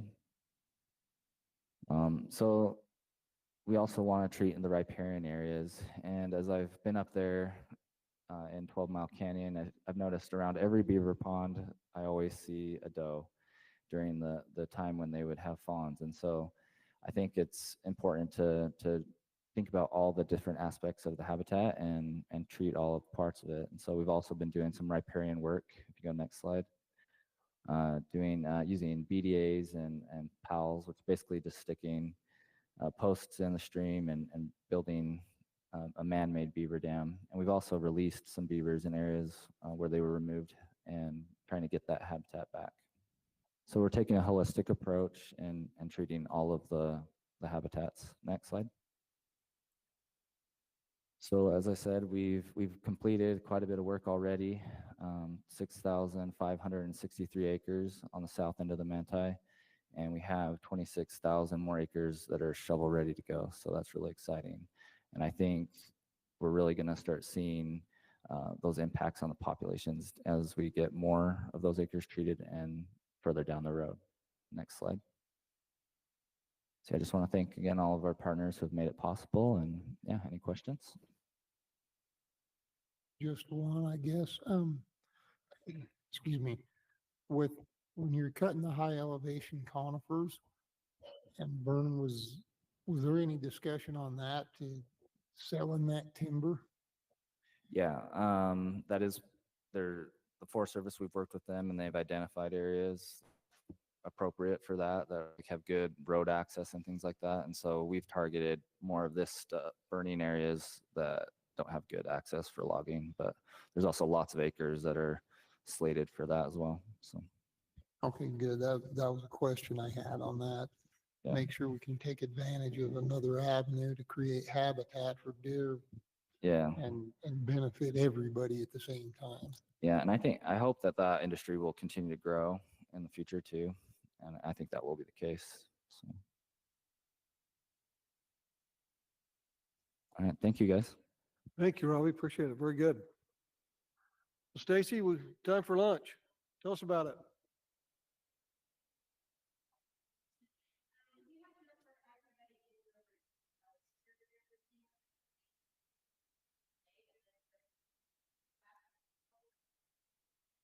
Start at 12:30?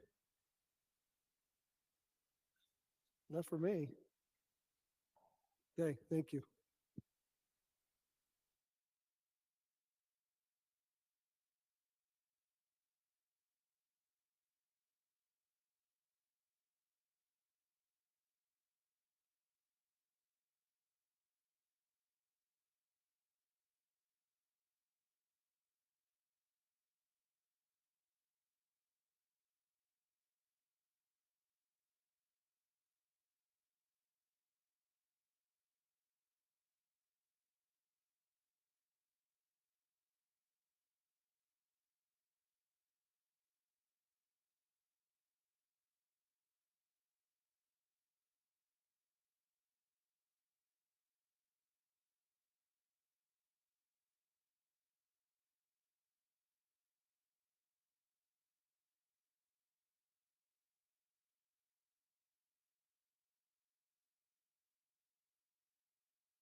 I'd like to welcome everybody back to the Wildlife Board meeting as of April 8th, 2024, or 2025. We're just coming back from lunch. We'll like to welcome Daniel and Nikita. We'll turn the time over to you guys to talk to us a little bit about the highway casualty / migration initiative. Great, thank you. My name's Daniel Olson. I'm the impact analysis coordinator out of our Salt Lake office for DWR.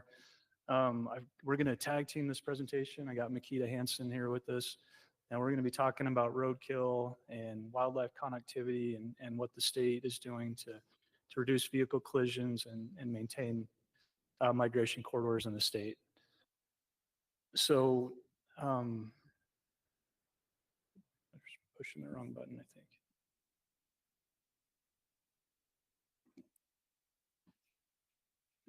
Oh. Can you forward it, Mike?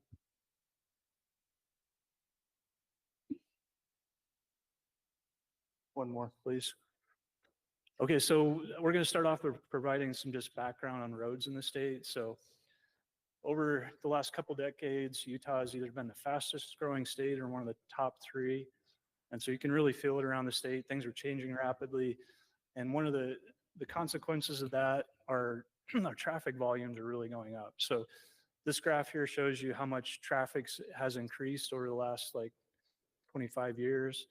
And we can see just in that short time period, traffic volumes are like 2.5 times more than they were in the early 90s.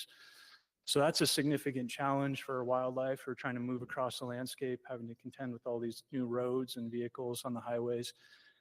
And the numbers are staggering. So right now in Utah, we're driving 36 billion miles each year. And that number is increasing almost 1 billion miles each year. And it just keeps going up and up. We saw a little dip in 2020 during COVID, but that's really the only time it's went down. So what the situation is creating is we've addressed a lot of vehicle collision issues we had in the 90s and early 2000s, have mitigation measures in place there, but now new areas are popping up all the time because the traffic's increasing throughout the state. And so next slide, Mike. So this slide shows you all the roads in Utah. So Utah's a pretty well-roaded state, maybe compared to like Idaho or Wyoming or Montana. There are not too many places in the state where there aren't roads. We have 100,000 miles of roads throughout the state. Not all of these are like freeways. A lot of this is like 2 tracks, but there are a lot of roads. And you can see with increasing traffic volumes how our wildlife habitat could be carved up and subdivided and fractured by roads and vehicle traffic. So sorry, I didn't point out, all the red areas are deer habitat in the state. Next slide, Mike. So there's some unfortunate things around roads that happen to wildlife. One of those is habitat loss. Can you forward the slide, Mike? So whenever a new road's created, then we lose a certain percentage of habitat for wildlife. So that's being changed into another land use. It's not the worst thing that happens when roads are built, but it is one of the things that happens. Next slide, Mike. Forward it one more time. Another issue we have with roads are just animals avoiding area near the road. So this could be due to the sound that's created or just the activity or the infrastructure that's around the road. And so with deer, they don't show a strong avoidance of roads, but with elk, they do avoid roads. And so it's been documented many times that elk avoid roads between 200 meters and up to 1,000 meters or more. So there could be a substantial chunk of habitat that's lost just because the animals won't go near the road anymore. Next slide, Mike. Another effect that happens from roads is fragmentation. So this is a big deal in a state where you have migratory animals or trying to move between summer and winter ranges. The roads can act as barriers that fracture the landscape and prevent those animals from accessing seasonal habitats that are critical to their survival. Next slide, Mike. And then the most obvious impact of roads that we all see and experience are vehicle collisions. Next slide. So we track vehicle collisions in a number of ways in Utah. One of those is all the roadkill that's picked up by DWR, UDOT, or UDOT's contractors are recorded in a database. And so this is a summary of all the carcasses that have been picked up for the last 20 years. And what you can see from the chart is that deer are the most common species to get picked up at a rate about 10 to 1 compared to all the other species.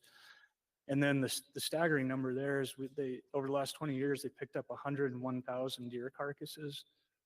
And it's important to remember with this graph too, is that that's only a portion of the animals that were actually killed. So these animals are only being picked up on certain highways, and sometimes the carcasses are already run over and destroyed, or they've escaped the area where they're picked up. So in reality, what the number is probably closer to 200,000 deer that were killed in vehicle collisions during that time period. So substantial amount of deer. It's unfortunate for drivers that are hitting them. It's unfortunate for our wildlife populations. Next slide, Mike. So this graph kind of shows you how many deer carcasses are being picked up per year. So it varies probably depending on how big the deer population is in the state, what type of winter we're having, whether those animals are being forced down close to roads. But we're seeing about 5,000 to 6,000 deer being picked up most years. So next slide. In addition to carcasses being picked up and recorded, we also have a data set that is police accident reports. So every time law enforcement responds to a vehicle crash involving wildlife, that gets logged in a database. So that's what this represents. These are usually accidents where there's significant vehicle damage or injuries. So that's why the numbers are lower. But it does give us kind of a good picture throughout the state, because this data is collected uniformly across the state where hotspots might be occurring for vehicle collisions. Next slide, Mike. And then the costs associated with wildlife vehicle collisions are substantial. This is some cost estimates that were generated in 2008 in a report to Congress on the issue. And it shows you all the different costs that are associated when an animal is hit, not just the vehicle repair costs, but the injury costs, the fatality costs, towing, the value of the animal, the cost to remove the carcass, and then kind of gives you an idea how that varies with species, right? So the bigger animals are causing more damage and costing more. So the economic effects are substantial. Next slide, please. Okay, now it's Makita's turn, so I'm going to turn it over to her for a minute. Okay, so I'm Makita Hansen. I'm the Wildlife Migration Initiative Coordinator. So what the Wildlife Migration Initiative is to document, enhance, and preserve wildlife migration and connectivity across the state.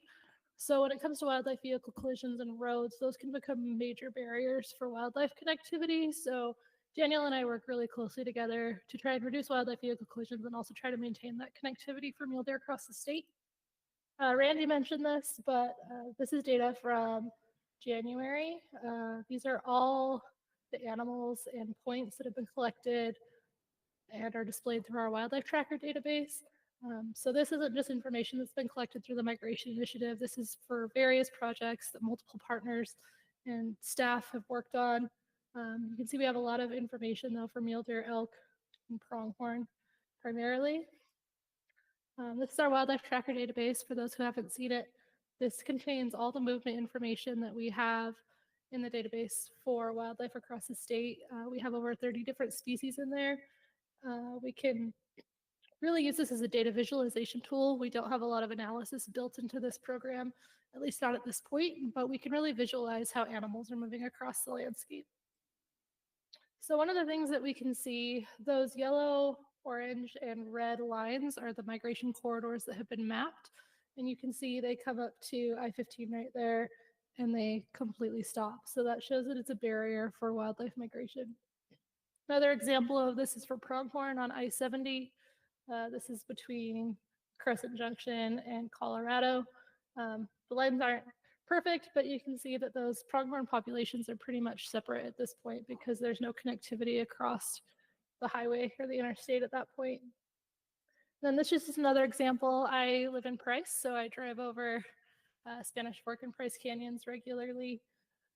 We see a lot of wildlife vehicle collisions in the Red Narrows area. We hear a lot about that from the public. And you can see those hot spots are where we see the most wildlife vehicle collisions. But what's interesting is if you look at the wildlife movement, that's 40 elk or 40 deer and 14 elk, and those animals aren't crossing the road. It's a major barrier. So although we're still seeing wildlife vehicle collisions in that segment of the road, it still acts as a major barrier to wildlife connectivity. So Daniel mentioned this. We have the Wildlife Vehicle Collision Reporter app. This is an app that's available to the public, so they can help us document where wildlife vehicle collisions are occurring. This is really important in those areas that we don't have a partnership with UDOT to contract those routes for people to pick up those animals. So like Daniel mentioned, we have over 100,000 points for deer. We also have 3,000 points for elk and 487 points for pronghorn in our data set.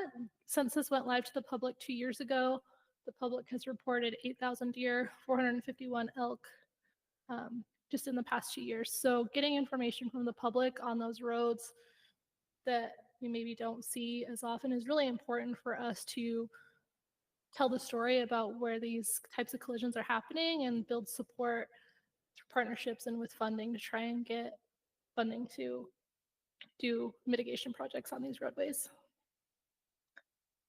This is just a hotspot of all the deer collisions that we see across the state. So you can see it's a widespread issue.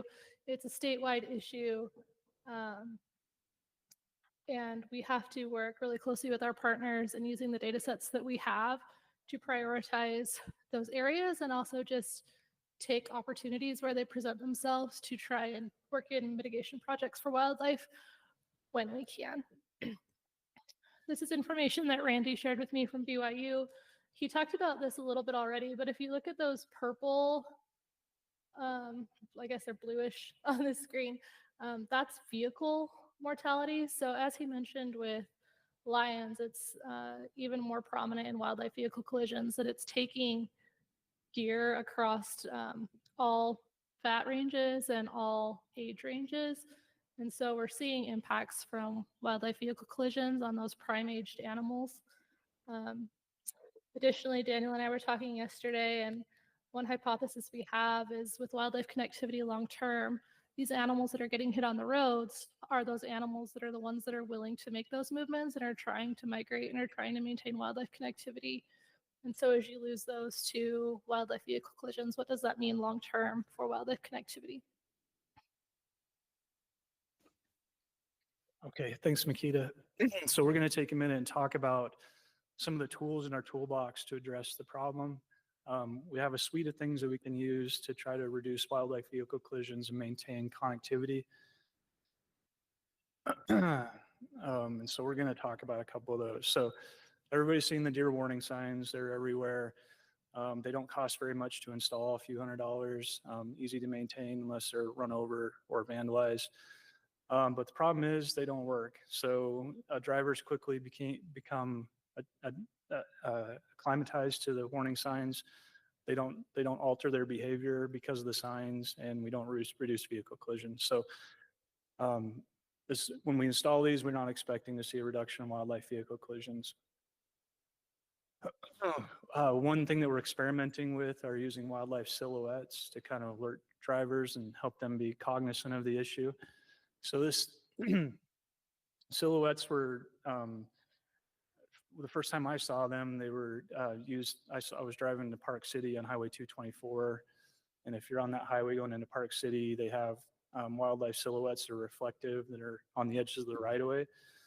And it really draws your eyes to the sides of the roads and kind of makes you think about animals possibly being in the area or trying to cross the road. And so we're trying to experiment with these now. So our Northern Region Habitat Manager, Melissa Early, has been working with a local artist named Zane Smart. And so Zane designed this wildlife silhouette here. This can be built with just a few $100s worth of materials. It's something that dedicated hunters could build for us and put together and place out. So we're going to try to get a few of these out and see how they work. There's a section of highway near Bear Lake that has a lot of vehicle collisions, so that'll probably be one of the first places we try these out.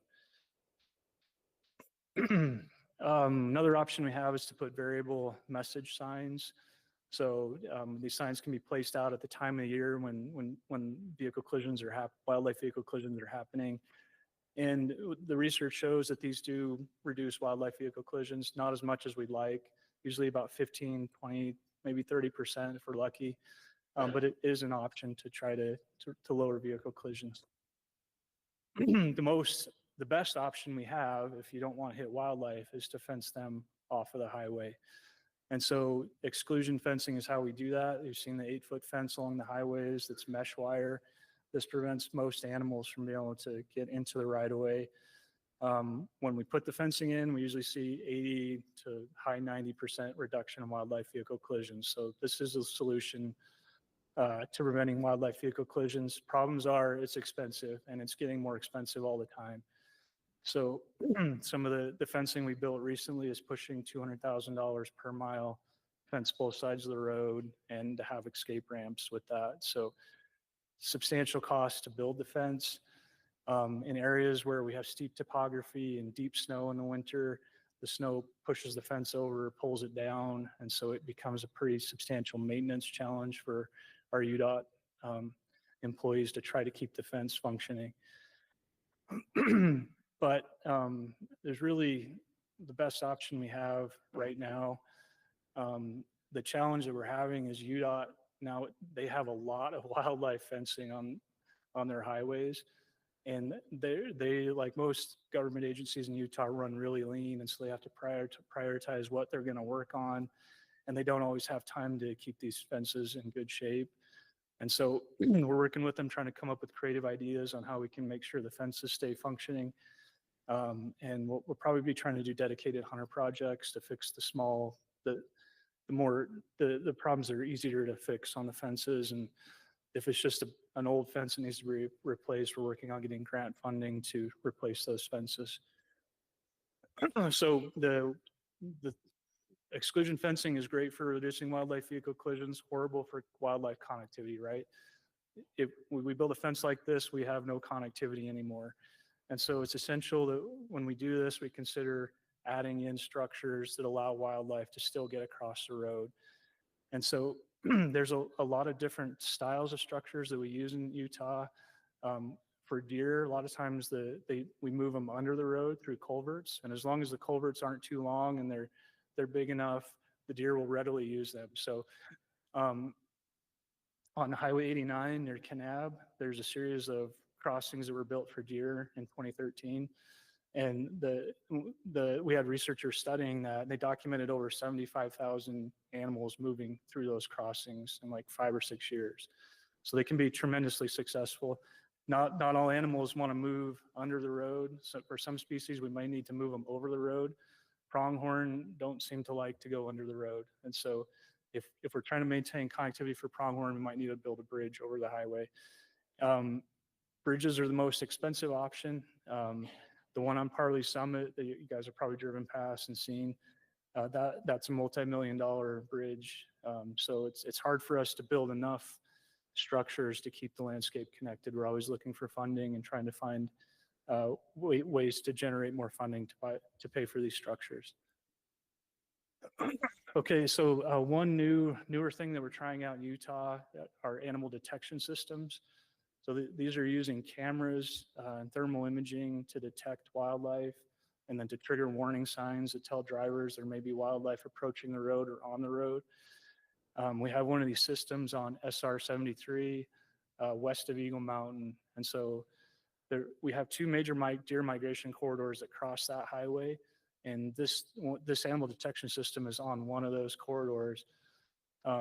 And it's being evaluated right now. We have a researcher studying it to see how well it's working, but there are deer moving through this. The deer move across the traffic lanes, so they're not going under or over the highway. They're going right where the cars are at, but the detection system tells the drivers when the animals are present, so they know to slow down.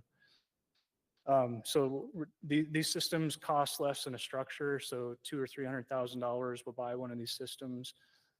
They can be moved, so if you want to use it temporarily at a location, it can be moved to another location. They do require maintenance, and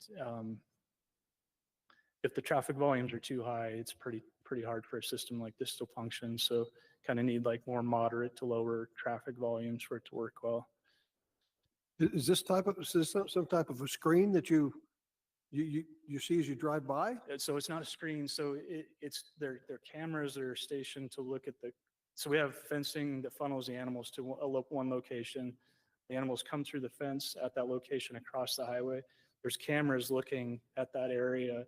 And when they see wildlife, then it turns on these flashing warning signs that tell the drivers that Okay. they're going to be, All right. there might be something in the highway that they're approaching. Does that make sense? Yep. All right. So as a driver, you're not seeing this picture over here. No. You're seeing the one on the right. Yeah, the one on Yeah. the left is more like what the camera's seeing and how it's identifying that there's wildlife there. But the driver sees is on the right. Yep. Okay, so in Utah, we're really lucky that our Department of Transportation is interested in this issue and wants to work with us closely on it. That's not the case in all states, but in Utah, our Department of Transportation has been actively involved in these issues for decades. They've worked really closely with us.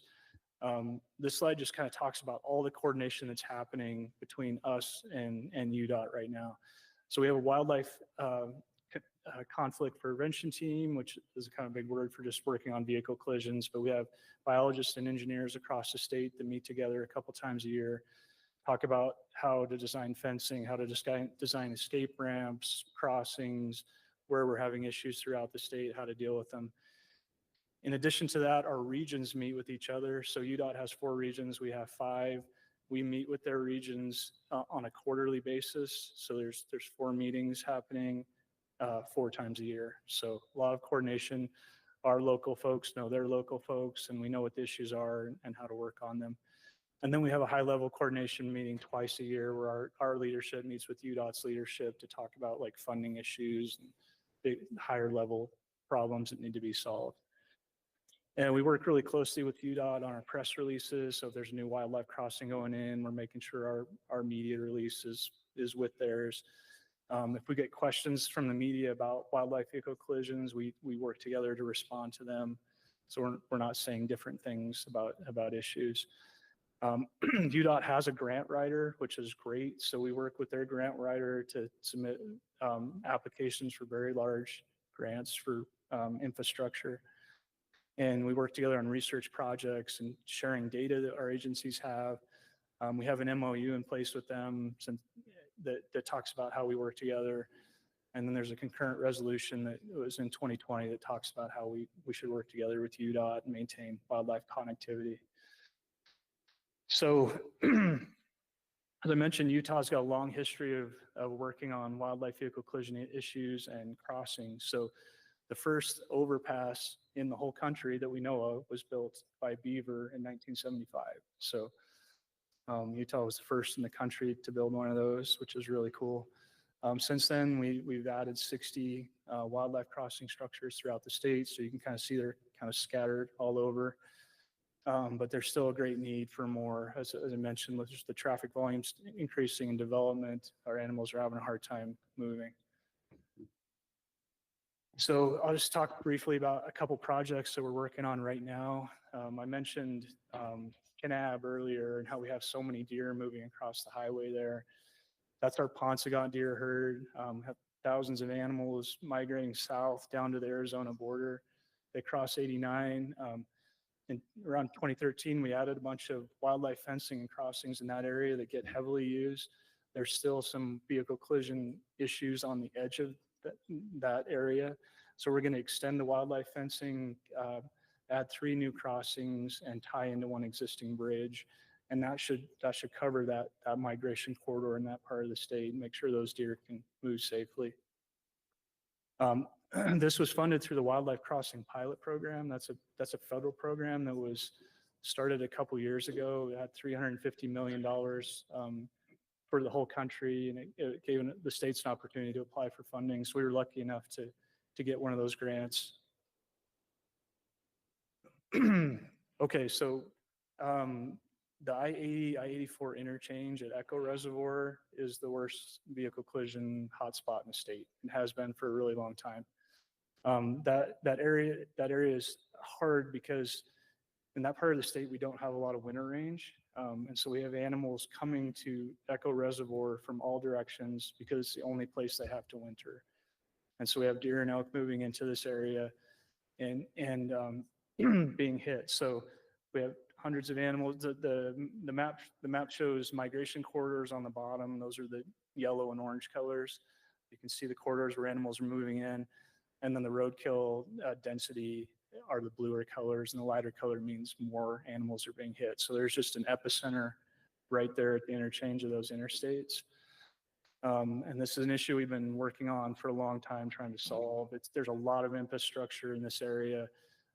We have 2 interstates, frontage roads, railroad tracks, private land. It's kind of a mess. So one of the things that we've been doing is trying to get wildlife fencing installed. So last year they finished fencing right around the interchange. So now we have exclusion fencing in 1 mile, 1 mile in each direction from that interchange.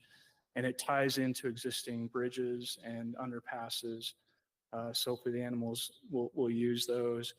And the plan is to keep extending that wildlife fencing out in all directions as we can secure funding. We submitted 2 grant applications to the Wildlife Crossing Pilot Program, one in 2023 and one in 2024.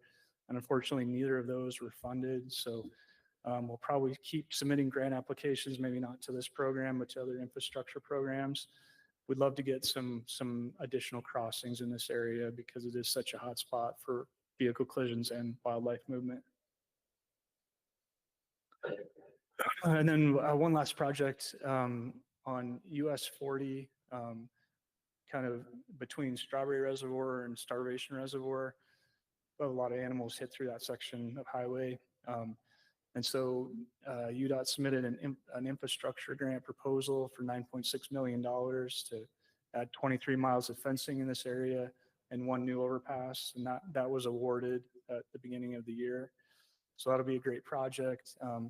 In addition to the new underpass that will be part of that project, the fencing will tie into 3 existing bridges. So we should still have reasonable connectivity and not kill as many deer, make the road safer.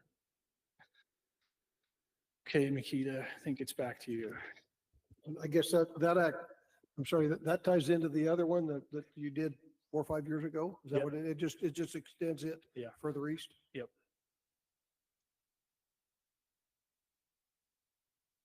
It's not working. I have a quick question about the exclusion fencing. Yeah. Has there been any cost benefit analysis done on building some higher quality fencing, like stuff that would be considered rock slide fence or something? That would way more expensive on the front end, but would it have benefit on the back end with the fact that you don't really have to maintain it? Yeah, that's a really good question, Kent. That's kind of where my mind has been going lately. I'm like, we're maintaining the fences is really the pinch point now. And so if we can build a higher quality fence, it requires less maintenance. That's probably going to be the way to go. So I'd be curious to talk to you more about how that rock slide fence is designed and maybe how we can implement something like that. Yeah. Okay, thank you. Okay, so Daniel talked about some of the projects we have ongoing right now. One project I wanted to talk about is US 191 down in the Monticello and Blanding area. This is a project I worked on myself, and I just think it's good to kind of look back now that it's been 5 years and see what this means for wildlife connectivity across the state. So in 2016, we installed 1 below grade plate arch structure, and then in 2019, we installed an additional 2 arch structures and then 1 large box culvert designed to cross both elk and deer. Go to the next slide. Mike, it's not working. So this is just an example of where all the wildlife vehicle collisions were prior to the installation of those structures. Those red dots with the yellow circles are where those new structures are in place. So you can see there were a lot of wildlife vehicle collisions there prior to 2019. We see that the structures have been effective in those areas for reducing wildlife vehicle collisions with the data from 2020 to 2024. There are still some hot spots near Monticello. We're probably seeing some end of fence issues as we get towards Monticello. the closer we get to the city, the harder it is to fence wildlife out because there's more access points for homes, ranches, different things like that. But we see a big reduction in wildlife collisions with the areas that we were struggling with the most. We haven't had real consistent data since 2021, but I just wanted to highlight that this is an example of what happened immediately after the installation of those structures. So you can see in 2016 at milepost 68, where we installed that structure, we went from, 38, 33, 28, and then down to 8 deer killed at that 1 milepost. So we were seeing they're effective. And then on that graph on the right, you could just see where those wildlife crossings are, where those, it's kind of difficult to see, but where the diamonds are with the deer is where the wildlife crossings are. And you can see there's been a big reduction since those wildlife crossings went in place. Next slide.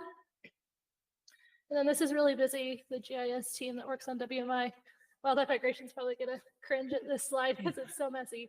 But I think the important thing to highlight here is that at the time that these wildlife crossings were installed, Highway 191 was not a barrier to movement. So you can see that from 2016 to 2018, before we had the big crossings, the 3 new crossing structures put in place, that the animals were moving across the road and accessing their winter range. And you can see post-installation of the structures that those animals are still able to use the areas that they were migrating to before.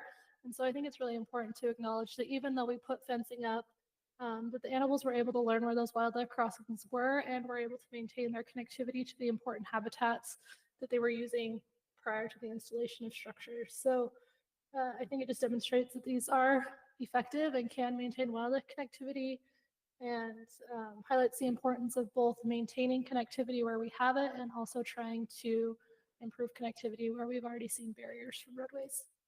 Next slide. This is just a demonstration of where one of the wildlife crossings is. This is the box culvert. So this is a Google Earth image that they weren't really using that area to cross before. Once we put a wildlife crossing, you can see there's a bunch of trails that cross at that point now. Next slide. And then I just wanted to end with a video of elk using the wildlife crossing structure, because I think it's really great to see the effectiveness of these structures for elk. We don't often document elk using wildlife crossing structures in the state of Utah. They can be really picky about what they use. So this just shows that elk are using that, but maybe the video's not going to play. And that's okay. I think we're like out of time.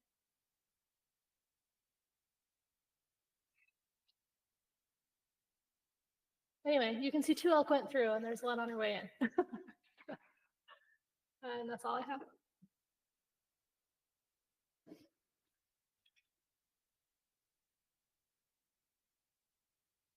Okay, that concludes our presentation.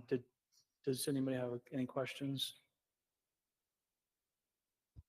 I got one. As far as the maintain that fencing, have we ever had any of the dedicated hunters, help with any of that maintenance? Yeah, so that's where we're going, Randy. That's a great point. So we're hoping to be able to use dedicated hunters to start doing some of this work. And in the past, UDOT and some of our regions haven't been too excited about having dedicated hunters maintain the fence. Now they seem to be more willing to do that. So I think this summer we'll probably see several of those projects happen. We're always looking for projects for them to do Right. to help them out. Yeah. So thank you. Yeah.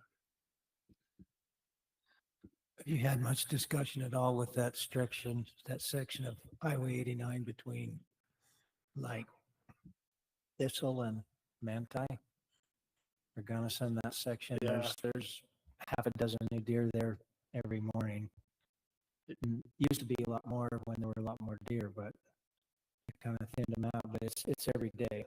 It's every day. Jason could probably speak to that too, just the amount of roadkill on that section of road, and traffic's increasing there as well. I just wonder if that section had come up for discussion. That's a great point, Gary. I know from looking at the roadkill data that pretty much the full length of 89, we have hot spots all along it throughout the whole state. So, and that by Manti there is definitely a bad area that we need to look at. But we don't have anything in the works that I know of, but I know it's on people's radars. Well, I know it's not a migration corridor. It's like a nightly. I mean, it happens winter, summer, more in the winter, but it happens both in the winter and the summer. They're just cruising around. I mean, there was that section between Nephi and Gunnison as well. And for a while, they did all kinds of fancy things to keep the deer off the road, and it just never worked. But like I say, that's decreased quite a bit because there's not much to hit out there anymore. Right. Where it used to be a big problem. But anyway, there's a lot of spots. So good luck. Yeah, thanks. I just got a comment. I downloaded the app and it's been really fun, actually. I mean, it's not fun to see deer on the side of the road, but at least now you can like mark where they're at. Right. And I imagine that's probably good for you guys to track where needs are, like maybe that highway or whatever. So For sure. Yeah. So thanks for doing that. It's Thanks, fun Bob. for the public. All right, thank you very Thank much. you. Next, Lorraine. Going to talk to us a little bit about the LaSalle and Tesher Mountain Goat Habitat Monitoring.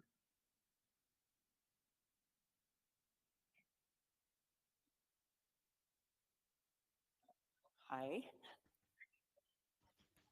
So I'm Lorene Alphen-Flinders. I'm from Brigham Young University, and I've been doing some work on the mountain goats and rare plants problem that has been happening. Wait for my slides to come up here.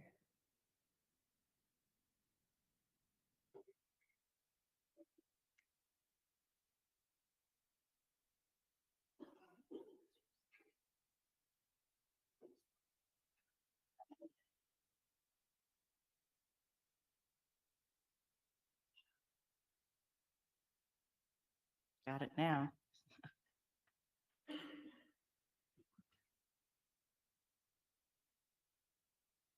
Okay.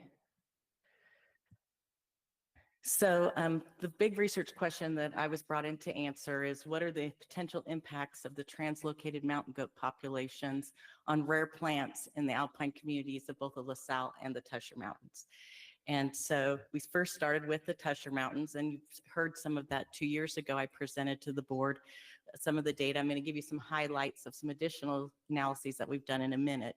But first, I'm going to talk about some work that we've had 3 years of monitoring in the LaSalle Mountains.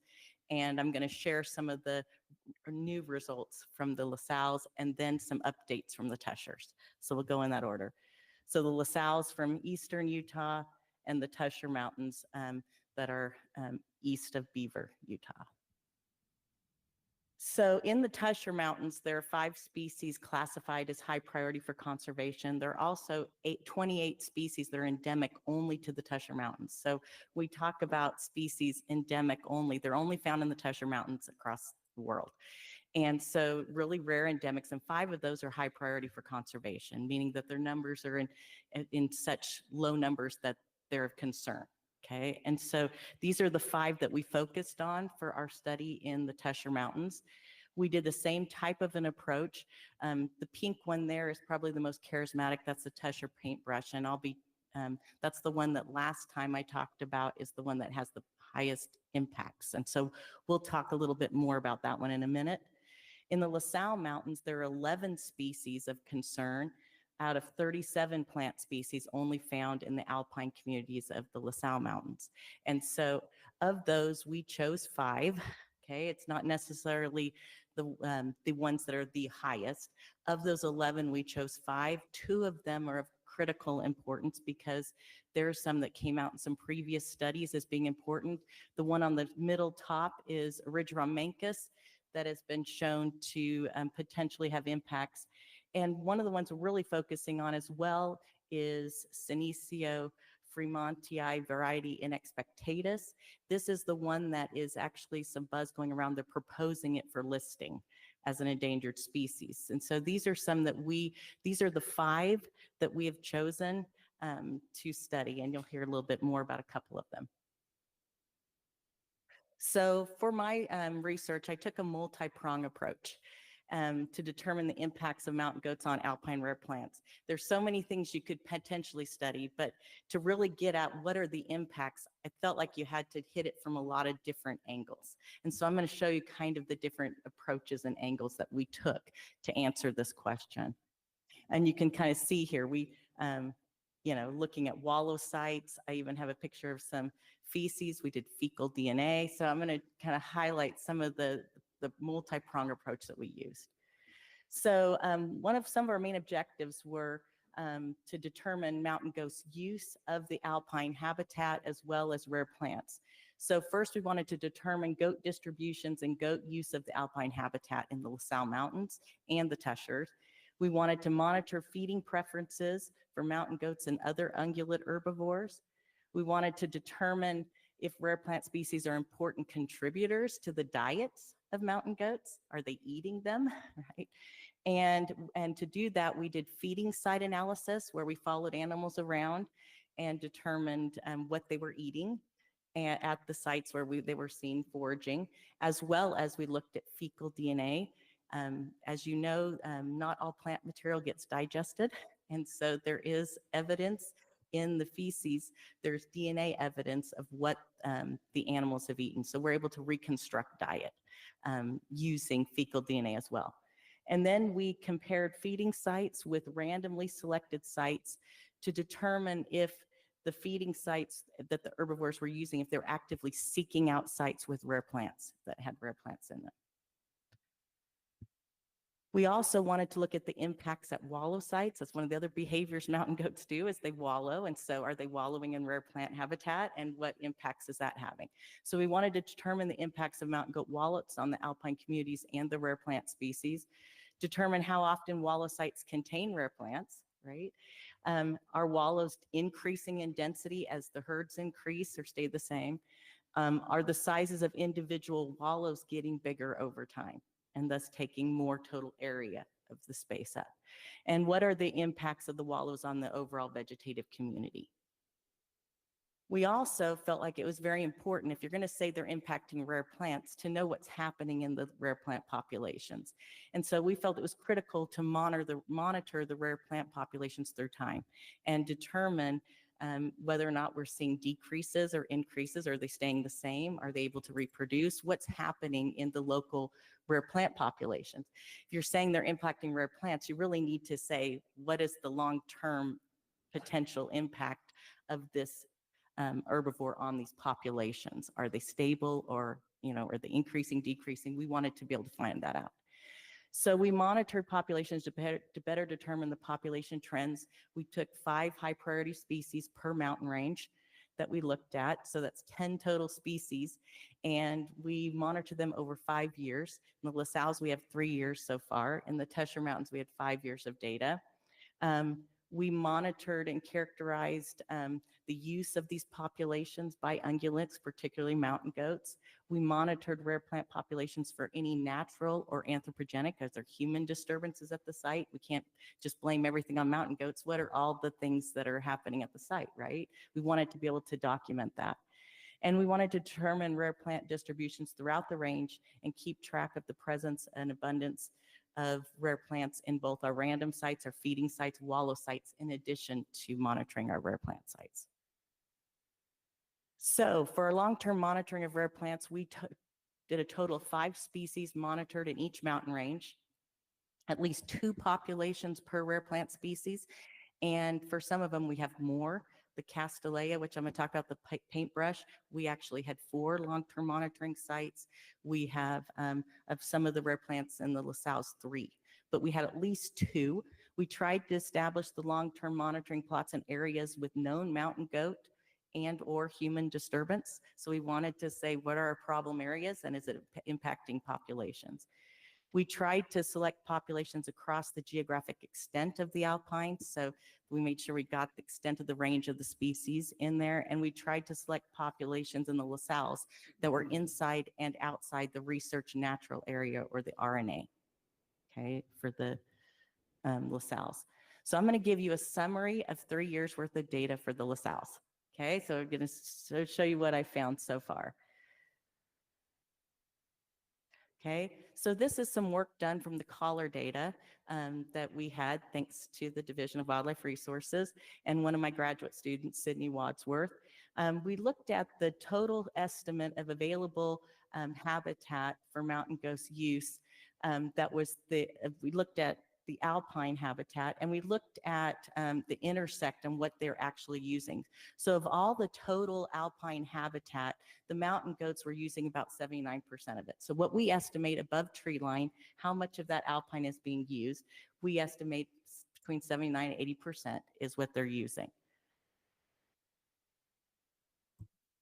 Oops, can we go back?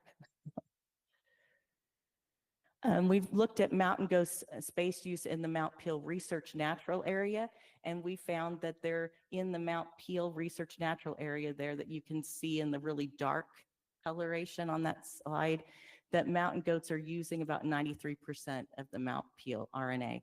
And can we go back 2 slides too? I think I missed my first one. This is the state estimate of mountain goat habitat in the La Salles. And what we found is it's only 43 of the division's projected amount of goat habitat. They're using only 43% of that. Okay, let's go for, I can go for it, I guess, myself. So when we looked at the collar data, we found some interesting thing. So you can see how we're defining summer and winter. And in the alpine, I want you to notice something in the summer here. This is actually the hot spots of where the goats would be hanging out. So the darker yellow it is, the more dense. So if it's red and yellow, we're seeing real dense hot spots. If it's pink or blue, it's more sparse. So what I want you to notice is in the summer, in the alpine, in the La Salles, what you're seeing is there really are no hot spots, okay? Can you see that? It's more dispersed. So the mountain goats aren't using one area. They seem to be using most of the area, right? So there are really no hot spots during the summer, and that was surprising for us. We didn't, that was a surprising find. In the winter, however, in the alpine, this was another thing that was kind of surprising for us. In the northern mountain areas of Mans Peak, and there is a large hot spot. And so this was surprising. You hear in the literature that goats go into the subalpine for the winter and go lower elevations. But in the La Salles, the goats are staying, a proportion of them, especially in this northern range, are staying high, okay? And we noticed 2 behavior patterns, which I'm going to talk about here. One is that in the winter, those on the northern mountains stay higher and are more residents over the winter in the alpine. But as you notice in the alpine winter in the Mount Peel in the central mountains there's not a hot spot there. So if you go to the subalpine, what we see is that those animals move off more into Hell's Canyon area in the winter into the subalpine. So we're seeing 2 different behaviors in the mountain goat herd in the winter. In the northern range of the La Salles, they're staying high, and in the central, they're going down more into what we would typically think of as winter range, right, for goats. So we have some that are residents and some that migrate into lower elevations. And we calculated goat use days using our collar data, and each unique collar identifier, we were able to look at the subalpine, alpine, and the Mount Peel and estimate the total number of goat use days. You can see some of those are more than 365. That just means there's more than one animal, right? If you were to estimate total number of days, there is not just days, it's number of animals and days, right? So if you look here, there's a couple things that point out. Yes, there is more in the winter in the subalpine, has more goat use days overall than the alpine. And in the summer, the alpine has higher goat use days than the winter. So the basic general pattern holds, right? That they use the alpine more overall in the summer and the subalpine more in the winter, even though we saw that 2-way difference between the 2 herds. But this was probably our most interesting find that you can see. We know that this herd in 2013, there were 20 individuals released, and then in 2014, translocated an additional 15. So from that original 35, the population is now at 109, but in 2023, it was about 99, according to Dustin Mitchell with the division. And if you see there, you would predict, right, that the goat use days are going to increase as the number of animals increases, right?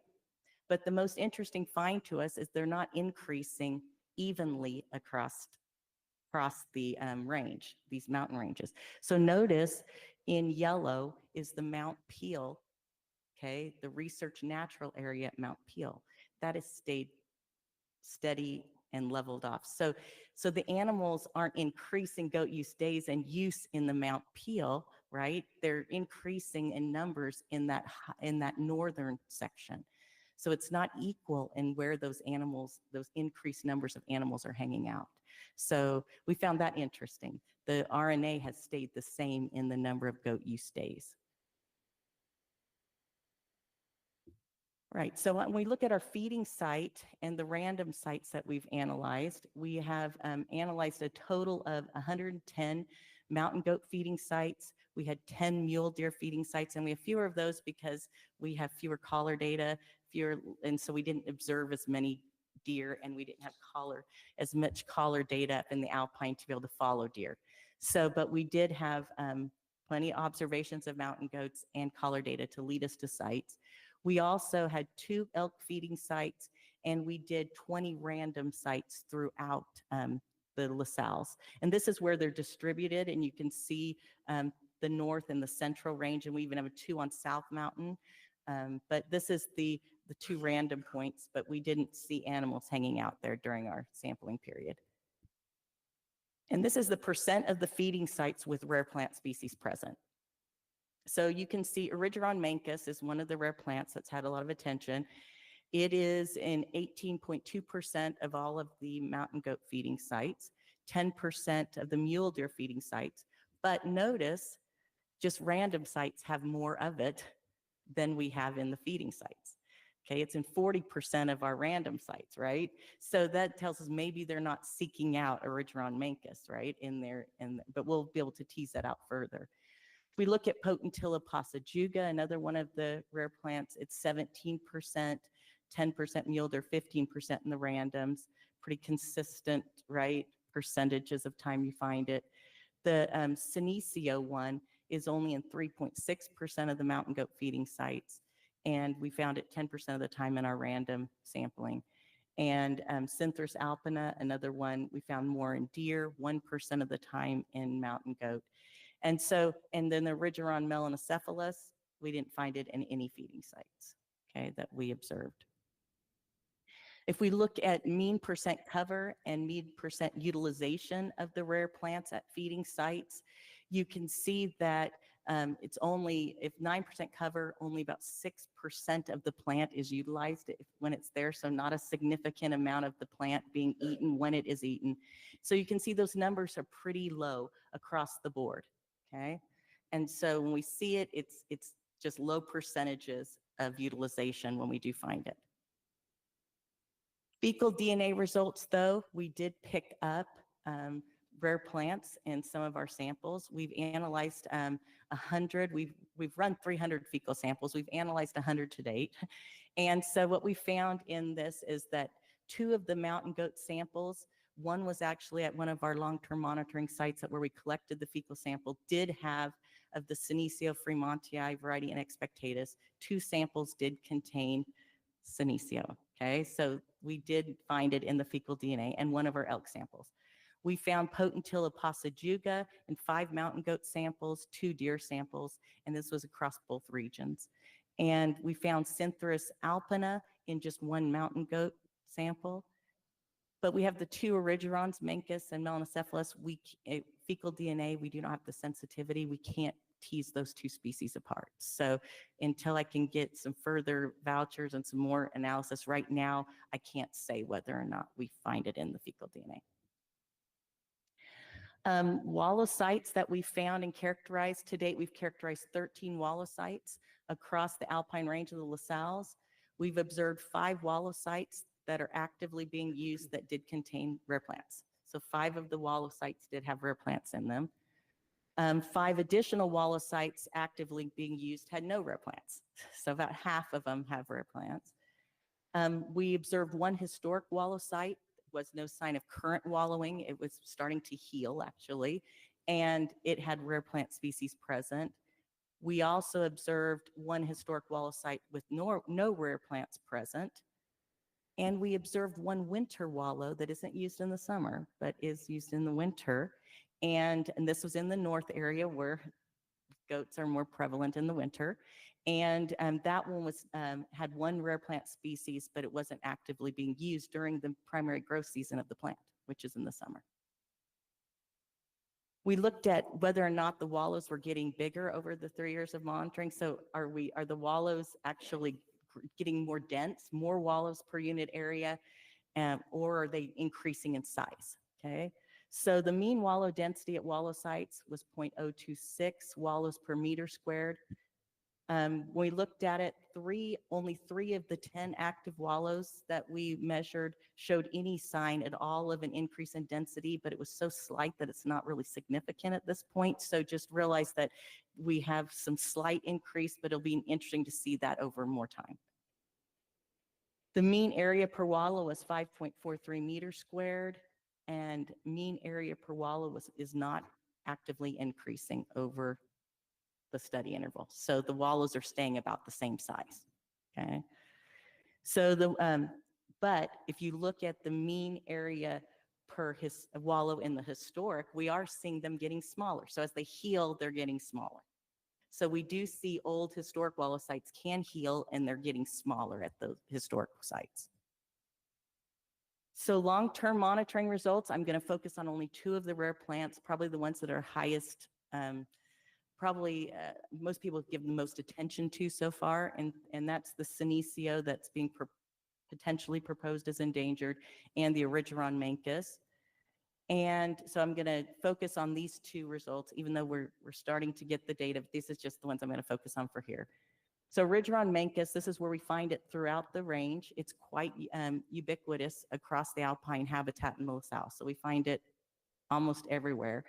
We set up 3 long-term monitoring transects in 2022, tagged either 50 to 100 individuals per site, 100 if possible. If there were less than 50, we tagged every individual. We tried to tag, if it was under 100, almost every individual per site. We had 2 populations outside of the research natural area and 1 in. As you can see, they're the ones with the stars. We reread the transects in 2023 and 2024, and we'll continue to do it for 5 years. And we did extensive surveys during our feeding site and wallow site surveys, and that's where all these points come from, is our extensive surveying of the landscape for rare plants. And we found the species is widespread throughout the alpine communities in this mountain range. And if you look here, this is local population density. So this is at a particular site, this is their local density at where we find the populations. And these were our long terms. What you can see at some of the sites, it's increasing in density, but you can see there's variation. And this is why you don't just look at 1 year in time. You need to look across, because you can see that there's variation and density increases, decreases. So we can see on one of the sites, it's increasing, another it increased then decreased. And then, so we need more years of monitoring to really see if it's just yearly fluctuation and if we're stable. Annual mortality and seedling recruitment in Origeron mancus populations that we found. There were 3 populations that we studied, and you can see that mortality rate did some fluctuation as well of our tagged individuals. We had 1 site in 2024 that had high mortality. We don't know why it was higher than the other sites, but for some reason it was. But if you look at recruitment, that same site had a lower recruitment. But you can see recruitment's the number of seedlings that come up per meter squared. You can see we saw a decrease in 2023 to 2024, but once again, we want to follow this through time and see if that's a consistent pattern or not. Herbivory and disturbance at Origeron mancus populations, when we do see it utilized, it's just a few little flower heads taken usually. And that to me sometimes signifies small mammals and not ungulates. And so we believe that the herbivory that we're seeing is likely from small mammals and not ungulates, just from our observations. And it's unfortunate we can't tease apart the fecal DNA of the ungulates to really get at that anymore, but hopefully we can with some more analyses. But we also found disturbance was rare. We had less than 8%, and it was human footprints, erosion, some ungulate sign, but not a lot of disturbance in the populations. But this is the camera monitoring data. This tells us some interesting things. So if you look at the 3 sites, this the total camera captures. You can see in the site that's in the natural resource area, the Tuke and Talking Mountain has 40% of all the captures are human observations. Of the herbivore captures that we found, 36% were deer and 63% mountain goat. If you look at the other sites, it flips. So if you look at the saddle below Man's Peak, it was 75% almost of the captures of herbivores were deer. Mountain goats made up 18%. And west of Mount Laurel, there was more deer captures in our camera. We left these cameras up year round at our long-term monitoring sites. So we could see, right, what, even when we're not there, what's visiting these sites. And once again, you see west of Mount Laurel, 22% of all captures are human captures. So especially the research natural area is appearing to be, the research natural area is appearing to be very popular for hiking. And we do see that in human footprints as well as in our camera data. This is 2023, 2024. One of the things you'll notice is that the data are pretty similar, except for even higher percentage of deer in the herbivore captures at the west of Mount Laurel. And 53, once again, % of all captures were human in the research natural area population. So the other species, Senecio fremontia variety inexpectatus here, we set up 2 long-term monitoring transects in 2022. We tagged 76 to 100 plants per site, reread them in 2023, and did extensive surveys again. And you can see we have 2, one in the research natural area, one outside. And if you look here, the local density has stayed, okay, at one site, and that's in the research natural area, density is decreasing, but the other site, it's slightly increased or stayed the same, right? So there is some variation, so more monitoring needed. We looked at annual mortality and seedling recruits coming up in these populations. What you can see in the research natural area one, we do see an increase in mortality, but we saw seedling recruitment increase too that same year. So if you look across it, it's not necessarily mean the population has any not stable, right? We need to look over time. So as you can see, the recruitment stayed about the same at the man site. So far, we just need more data on this to really tease it out. If we look at herbivory and disturbance, if we look, this species is eaten more, okay? Senecio fremonti is more palatable than the original Mancus, we know that. And you can see that when eaten, 29% is the average mean herbivory when it is utilized, and about 10 to 11% of the plants utilized. You can see in 2024, it was almost 30% of the plants were being eaten, and 26% when they were eaten. This year, we had, in 2024, we had extensive erosion in many berried plants. That was actually due to some researchers that were there when we weren't there that are doing some pollinator studies, and they were above our transect. And when they put in the pollinator disclosures, they buried some of our plants. And so the mortality that we were seeing at that population and the disturbance we're seeing was actually human caused. So that's something to keep in mind. That's one thing we have to be very careful in these Senecio sites when we monitor them, because the sites are very fragile. And so when we're careful, only one person actually walks in the population at a time, uses the same footprints. You know, we're very, very careful that we're not doing more damage than we should in a species this rare. So if you look here, you can see this is the Senecio fremonti in our camera, and you see deer do eat it, okay? And so we did actually, you can see that it is being eaten at sites. Camera monitoring, this was interesting. If you look at the ridge between Tuke and Talking Mountain, that's in the RNA. It's almost extensively mountain goat. But if you look at the below Man's Peak, it's almost extensively deer. Do you see the difference there? And then if you look at below Man's Peak the next year, it was about 50-50, right? In deer and mountain goats using it.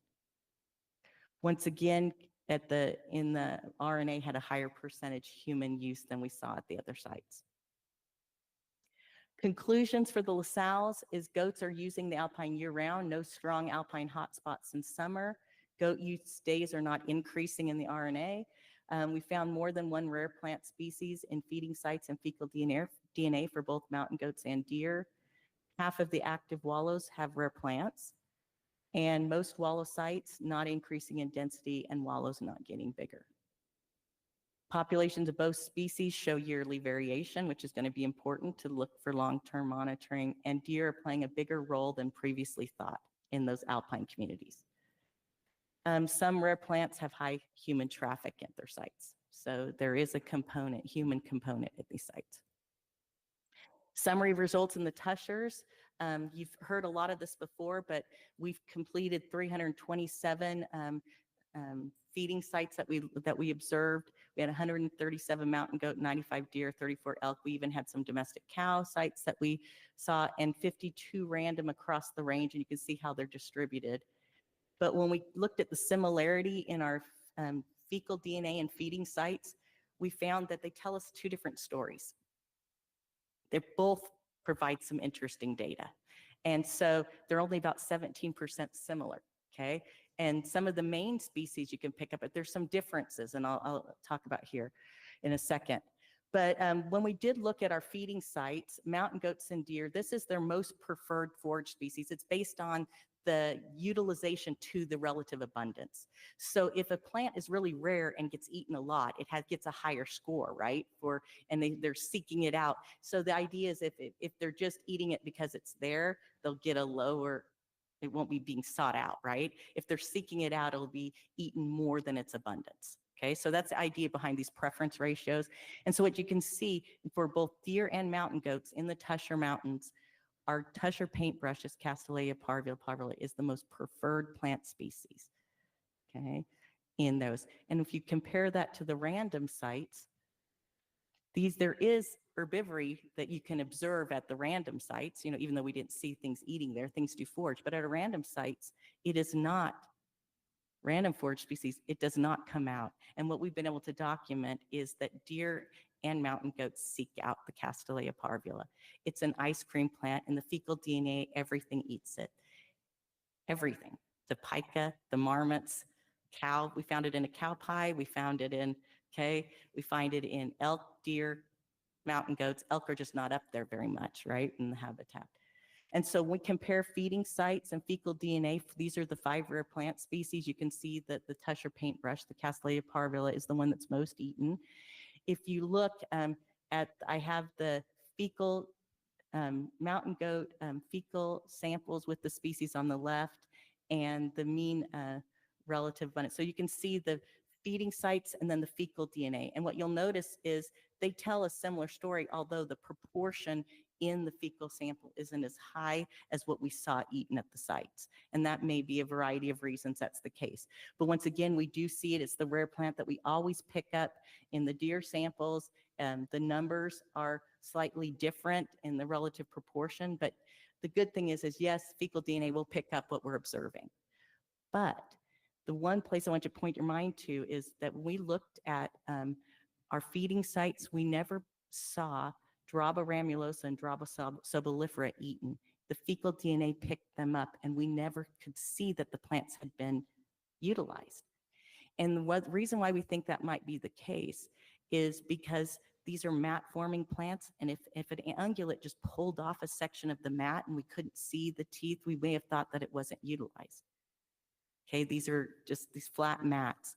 And so we did pick up 2 of the rare plants in fecal DNA that we didn't find in the, so it tells us some additional story. It tells us that they probably are being utilized. And that there was another mat-forming common thing, Phlox pulvinata, that did pull up in the fecal samples that we could never see observed herbivory on. So this tells us some of these mat formers might be hard to tell that when we look at them at feeding sites that they're being eaten when they really are, okay? We look at utilization of the Castanea at our long-term sites. You can see these are the years, these are the different long-term monitoring sites that we had. I want to point out that in 2018, we didn't have the Poison Creek site, so you can't see that. But what you'll see is Mount Holly is in the orange, had less herbivory than we saw in the Copperbelt site. But as you look through time, I want you to notice how high herbivory is in number of plants utilized in both Mount Holly and Poison Creek. And Poison Creek has increased through time. And so I'm going to talk a little bit more about that. When we look at the camera images at these long-term sites, I want you to look at the percentage of the captures that are herbivores and the percentage that mountain goats make up of the herbivores. So on Mount Holly, almost all of the capture images, 97% are mountain goats, okay? And when you look at Poison Creek, 15% are mountain goats, but there are lots of pika, marmot, and even cows get in Poison Creek, okay? So that's another thing to keep in mind. And you can see this is at our Poison Creek site with the deer there foraging, and there's the paintbrush you can see in the picture. And then these are the mountain goats. This is from our long-term monitoring site on Mount Holly. You can see the mountain goats are hanging out and they actually are foraging at the site. So what are the effects of herbivory on density and recruitment? We have found density decreasing in all populations, but Mount Holly, as of 2022, was next to no individuals left. And so that's one of the things that raised an alarm. And one of the things that was particularly worrisome is the only year that we saw any recruitment, new seedlings coming up, was in 2019. Since that time, we've seen no new recruitment of seedlings into the Mount Holly population. So it's not recovering. Okay, and I'll talk more about that here in a minute. Poison Creek had a big year in 2021, but no recruitment since then. And so that's another potential worry. But this was probably the data that alarmed me the most about the Tusher paintbrush. We knew it was palatable, but we did, with the 5 years of data, allowed us to do some population projection modeling using population viability analysis. And what it tells you is the probability of extinction, local extinction, in the next 10 years, right? So it projects out and it runs iterations and says what would, okay, random events happen, what would be the probability that this population go extinct? And in the models, we found in the Poison Creek Ridge, the local extinction was predicted between 2 and 8 years from now, with a median estimate of 3.7 years. Mount Holly, we found expected extinction between 1 to 4 years and a median estimate of 2.8 years. Now, these are only projections, right? But it does worry. And this is exactly what we're observing, especially at Mount Holly. If you go up there, when I first went up there, we tagged 100 plants, right, in 2018, and now there's nothing left. So we've seen that, right? We've seen the decrease in the numbers, and you'd be hard-pressed to find a few plants on Mount Holly. So what are the implications in the Tushers? Of the 5 rare plant species in the Tushers, the Tusher paintbrush is the most critical, I believe, at the moment. They appear to have impacts on parvula, but only in a part of its range. And if you remember those camera data, we saw that it wasn't all of the populations that have even mountain goats in them. So we know that it's at least in part of its range, we can say mountain goats appear to have impacts. The trajectory in mountain goat core use areas. So we call the core use areas where we see the majority of the mountain goats, and that's in the Delano-Holly ridgeline. That's where the Poison Creek Ridge is, on the Delano-Holly area. And in the Delano area, Mount Holly is on the Holly Peak side. And we see in those 2 areas the one we're seeing the trajectories potentially toward extinction. Also, we're seeing increasing anthropogenic threats in the area, lots of increased hiking in the Poison Creek area. We also see people taking their off-road vehicles up on Holly a few years ago. I mean, things like that, you know, these ecosystems don't recover from that. For 2 years, we've tried a study with the division to propagate and try to reseed, and we've even transplanted some individuals, and we used some exclosures and some outside of exclosures, and we've tried to propagate Castanea parvula back onto Mount Holly, and we've had over 2 years no success. So we're going to try some early, we've been seeding in the fall. We're going to try this year some early seeding in the spring, and well, as soon as we can get up there. And we're thinking maybe that's the trick, you know, that we can, and we actually are using seed that we've broken dormancy on and some that we haven't, because they have a winter dormancy that we can break through stratification. So we're going to try both methods and see if maybe a spring seeding or spring transplanting is better than fall. So that's our next attempt to see if we can propagate these back onto Mount Holly in numbers that would help. But my recommendation to the division has been targeted management. I think that we have these big nanny and kid herds that are hanging out on Mount Holly. And the reason why is there's not many hikers there. Okay, there's escape terrain. Escape terrain is always the big one, right? There's escape terrain right there for them. And so right in those rare plant populations, they're just sitting and eating. And if the plant can't reproduce, right, because all the flower heads are taken, you can see over time that could decrease in the population. So I think that during the growing season, if there were some targeted hunts, for example, to try to move the animals a little bit, that might help, right? Let's see if we can get the animals moving and not hanging out in those rare plant populations and see if possibly we can get it back. So with that, just some other considerations. This is in the LaSalle's. These are cows above the Senecio site. So cattle continue to graze in these areas. This is in the Tushers. So that's another thing. They're not getting on Mount Holly, though. The cows aren't all the way up on Mount Holly. But we continue to see cattle in closed allotments. And so I think that needs to be addressed as well. But thanks, and I'll take any questions. I think I'm over time.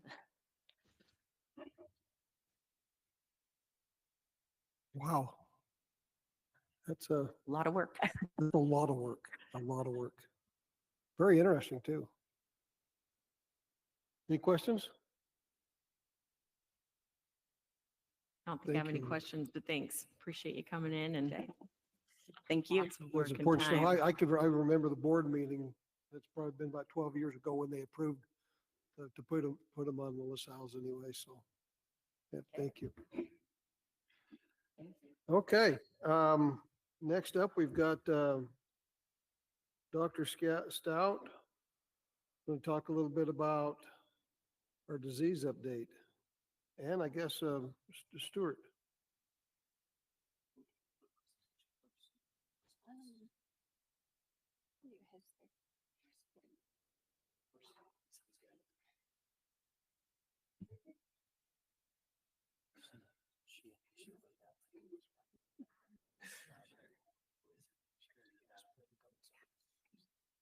Mm-hmm.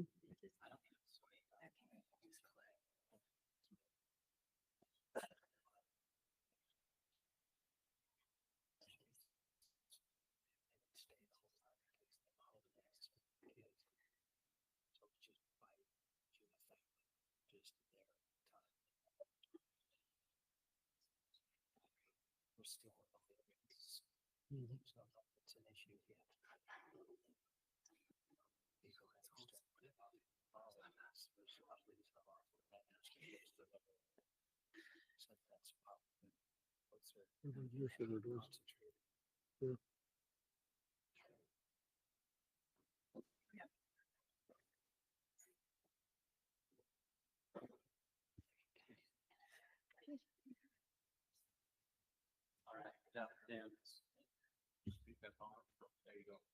That's helpful. Good afternoon. My name's Stuart Barney. I'm the Domesticated Elk Program Manager for the Utah Department of Agriculture and Food. Just before I begin my presentation, I'd like to say thank you to those who invited me here today and represent the Department of Agriculture. I took this role in December of this last year, and while I've learned a lot from a lot of really good people, I have a lot to learn. So I come today sharing the concerns with you all of CWD, both in domesticated cervids and then in the wild as well. There's a domesticated elk advisory council that meets and governs decisions about the industry and CWD issues. With that being said, if anybody would like to join in on these meetings, I'm going to include my contact information at the end of my slide. And yeah, please feel free to reach out, or if you just have any questions about the program in general. Maybe.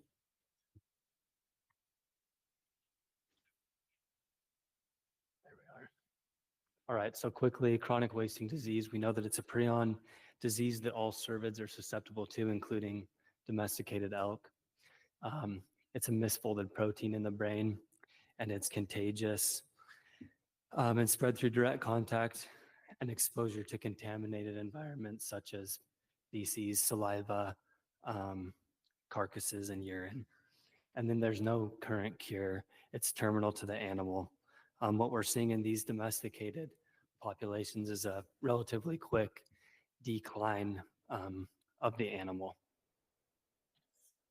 So today I'm going to give you an overview of the domesticated elk program, my current role in standards and rules set in place to prevent chronic wasting disease, all the cases that we have in Utah from 2014 to present date, our response to cases of chronic wasting disease, and then what we're doing to prevent the spread and mitigate the risk of spread through a live testing program that we've recently completed in the last month.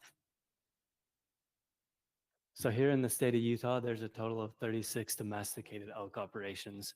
They're broken down into farms and ranches. So a farm it can be pretty much viewed like a cow-calf operation where you're breeding a cow or a heifer and then receiving a calf crop. There's 26 of those. And then there's 10 ranches or hunt parks. And on these, the producer is turning either a cow or a bull loose in a high fence situation for a private hunt. And then there's just over 3,000 domesticated elk total in the state. Okay, my current role and standards. First, inventory and fence inspections are completed yearly with standards that must be met. So starting in January, very first of the year, I go around to every single farm or raising facility, and every cow, bull, calf gets ran through a squeeze chute just like you would a dairy cow or beef cow, and caught, and I scan the RFID tag, as you can see there, RFID being on the left, and then make note of the ranch dangle tag. And if either of these are missing on the animal, then I replace them and then make note of the change that's taken place. So producers, they have to account for their animals. So inventory must be within 95%. They must have at least one CWD testable sample on 90% of elk that are 12 months or older that die. And it doesn't matter how they die, if it's of natural causes, if it's CWD suspect, or if it's a hunt kill. And if this or 95% of inventory is not met for 2 consecutive years, then they cannot renew their license to continue to operate. And then inventory is obviously done for traceability reasons, and it will be made fairly clear in coming slides.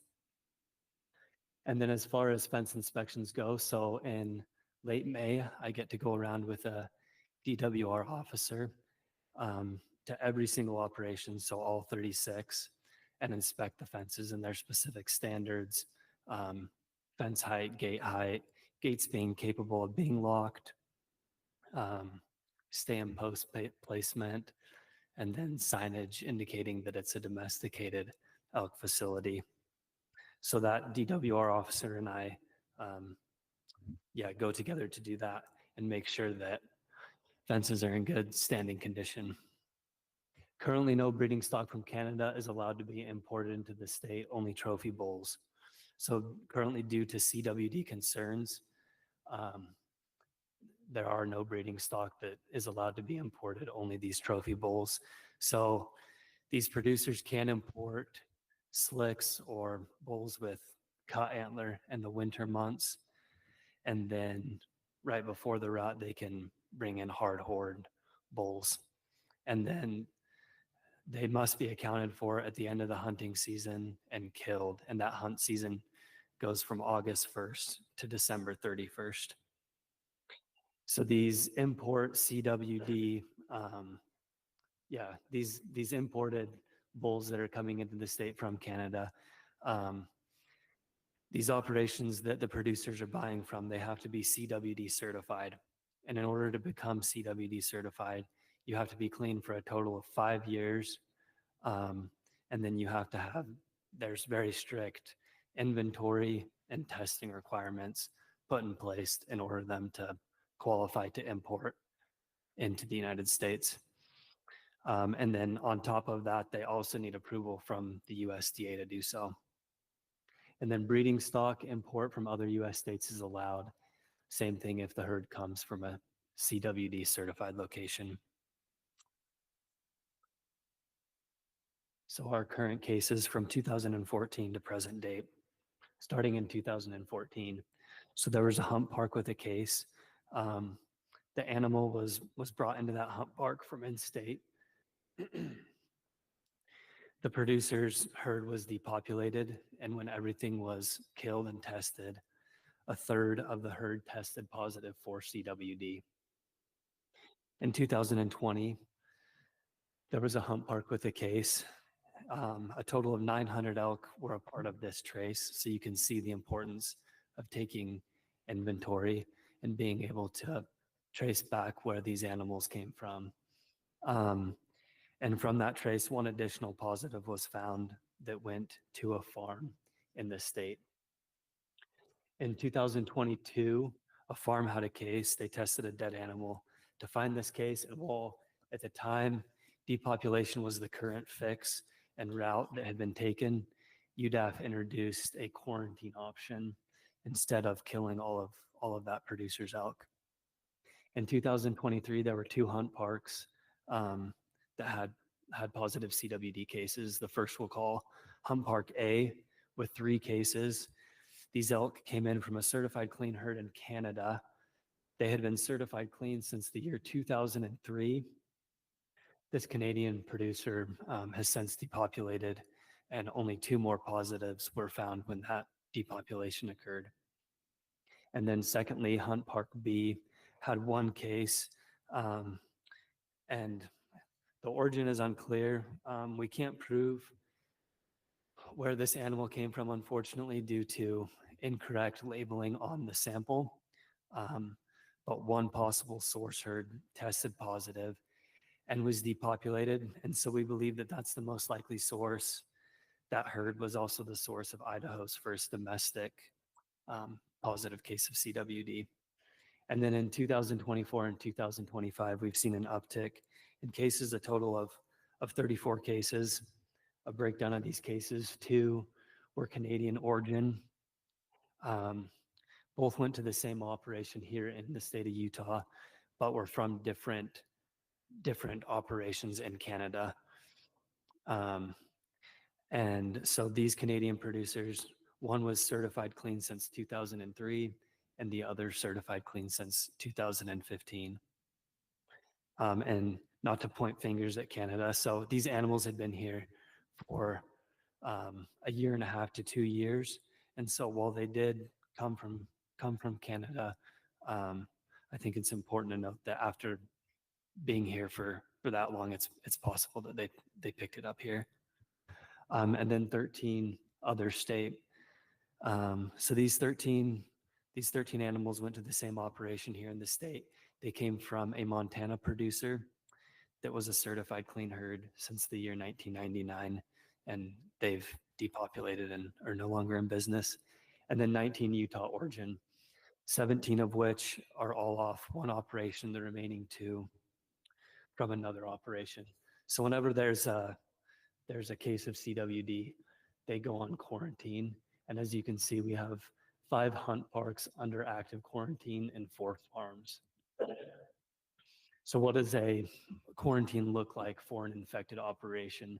For a farm or raising facility, it's 5 years. There's no new animals that are able to be brought in, whether that be from Canada or within the United States, only natural additions or births. And then animals can only go to slaughter or to hunt parks. 100% testing. If it's on their inventory, then it must be tested. And there's an annual inventory that takes place. On the ranch or hunt park, it's the same amount of time, 5 years. All animals must be killed at the end of the season, being December 31st, and then 100% testing. So recently, Dr. Amanda Price and I concluded some live animal testing. It began in December of this last year, and then, like I say, recently concluded in March. Our focus groups were 2 infected raising facilities or farms. We collected 72 samples. These samples included tissue or ear punches, rectal biopsies, and blood testing. And then just literally hours ago, we received rectal biopsy results. And this is bulk between the 2 operations, 2 farming operations, 9 testing positive, 42 CWD was not detected, and 21 had insufficient follicles. So all of the elk that were tested at the first farm, there were a total of 10. They will be going to a hunt park this fall. So we'll be able to compare our rectal biopsy results, and then hopefully we'll have other results from tissue, ear punches, and blood testing as well, and be able to put them up against the brainstem samples and lymph node samples. And then, like I say, we just recently received the results from the second farm operation that we collected. So the owner manager will be making herd management decisions based on those results. So in closing, the goal is to not depopulate our producers' herds if possible, and work with them through this awful disease. The state of Utah is on the forefront of this type of live testing. Dr. Price and I attended the National Elk Breeders Association meeting that was held in Idaho this year. And the state of Utah is on the forefront of this type of testing. No other state is offering such type of testing. So this will give producers, people like myself, like Dr. Price, and you all answers to hopefully better manage chronic wasting disease. And then there's my contact information. Feel free to please reach out, and Dr. Price's as well.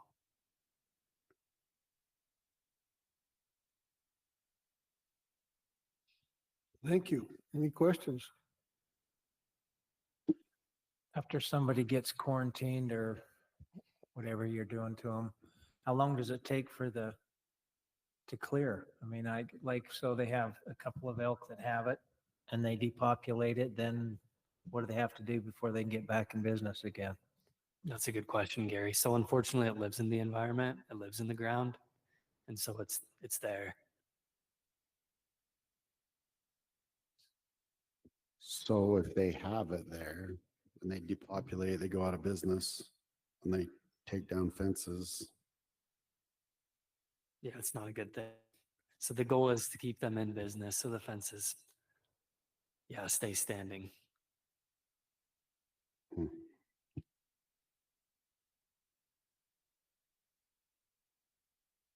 When we did captures a while back here doing live testing on the deer, getting the earplugs and stuff, and back, I mean, it was a year or 2 ago, we weren't 100% positive on the effectiveness of that method. Has it come a long way since then? Like, how confident Stay are tuned. we? I'll be Let's talk presenting. about that later. Yeah. I just thought if you had questions for Stuart, just to get those done. You're good.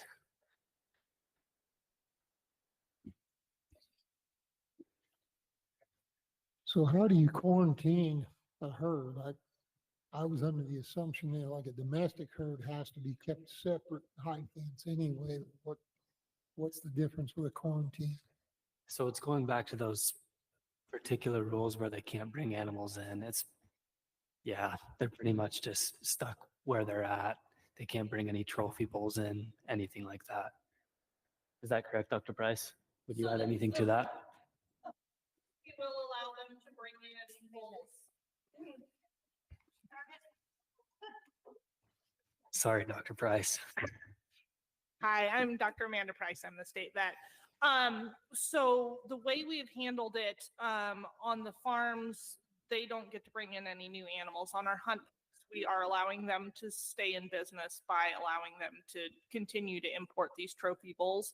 They only tend to be on the hunt park for 2 months.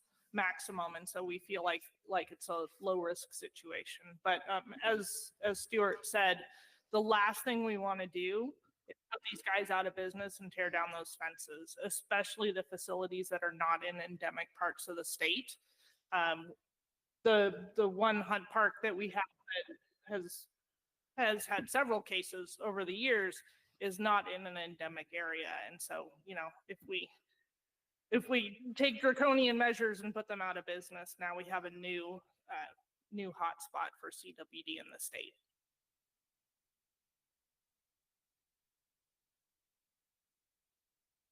Have we seen any evidence of the CWD being carried by any other species of birds or anything that out of them?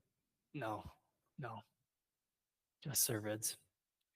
There is some evidence that birds can feed on carcasses and then move that contaminated material over fence lines, because there are facilities that are even double fenced that are still getting the disease. And so there's, in some way, it's getting carried across that fence line into the facility.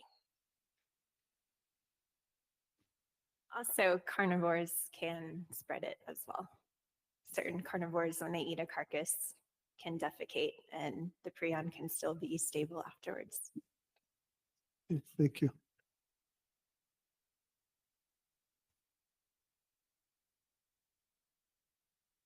Thank you very much. All right, to continue the disease fun, I'll be giving the wildlife disease updates for the DWR. And as you know, I think I'm Virginia Stout. I'm the state wildlife veterinarian for DWR.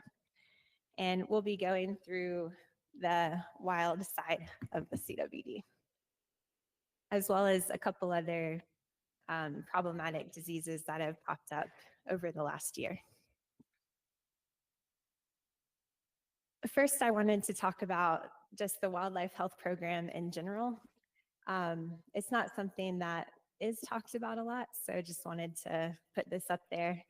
But our main goal is to monitor mortalities and know when disease events happen in the state. So we do that by looking at dead things, basically, that people report or that biologists find, as well as the collared animals that we visit after they're dead. We also do live animal surveillance for certain diseases. So that means when we're capturing these animals, the 1900 that we did this winter, we can take blood samples and feces and ear punches and swabs, you name it, we do it. And then look at different diseases that are affecting the entire population and correlate that with the health of the herd. This also goes along with the fat measurements and everything else that we measure at the same time. So my goal is to help protect wildlife, livestock, and human disease interventions. So I typically operate in a One Health framework, which means that animal health, human health, and environmental health are all intertwined. So you can see, with Department of Ag, a lot of diseases overlap between livestock and wildlife, as well as humans. So the list of diseases that are possibly shared between all three of those areas is very long, but we try to make priorities, and that kind of makes up our program. So number one on the list is chronic wasting disease, and I presented a more in-depth talk last year about this. But as you know, it's a fatal neurologic disease of cervids. It affects mule deer, elk, and moose, although we haven't had a case in a moose in Utah. It's in the same disease category with all the other prion diseases like scrapie, Creutzfeldt-Jacobs disease in humans, and mad cow disease. And it's formed typically a protein that the body already makes is misfolded and then aggregates in the neurologic and lymph tissue. It can be found in all tissues in the body, but most commonly in the brain and spinal cord. So the video is what we've been seeing over the past couple of years with CWD. The first year I started, I didn't get many of these videos, but over the past couple of years, I've been getting more and more. Even this morning, I got a video of a deer circling in a park. So it seems to be more prevalent in the state just anecdotally. And then as you'll see in a minute, it is becoming more prevalent with the data that we've been collecting. So you only see these signs at the end of the disease. So they can have the disease and spread it for 18 to 24 months before they actually show symptoms. So it's a very hard disease to control. It's always fatal. And then you'll see stumbling, lack of coordination, drooling, like this buck, drooping ears. And you don't always see these signs, but it expresses differently in each animal. How is it spread? And this is just a review from last year, but it's shedding into the environment through nasal secretions, saliva, urine, feces, pretty much anything that is coming out of a deer or elk, it can be found in. And then the carcass, when it dies, can contaminate the environment as well. So then it gets into the environment, can then be uptaken into a new animal that's naive to this disease through oral ingestion, typically.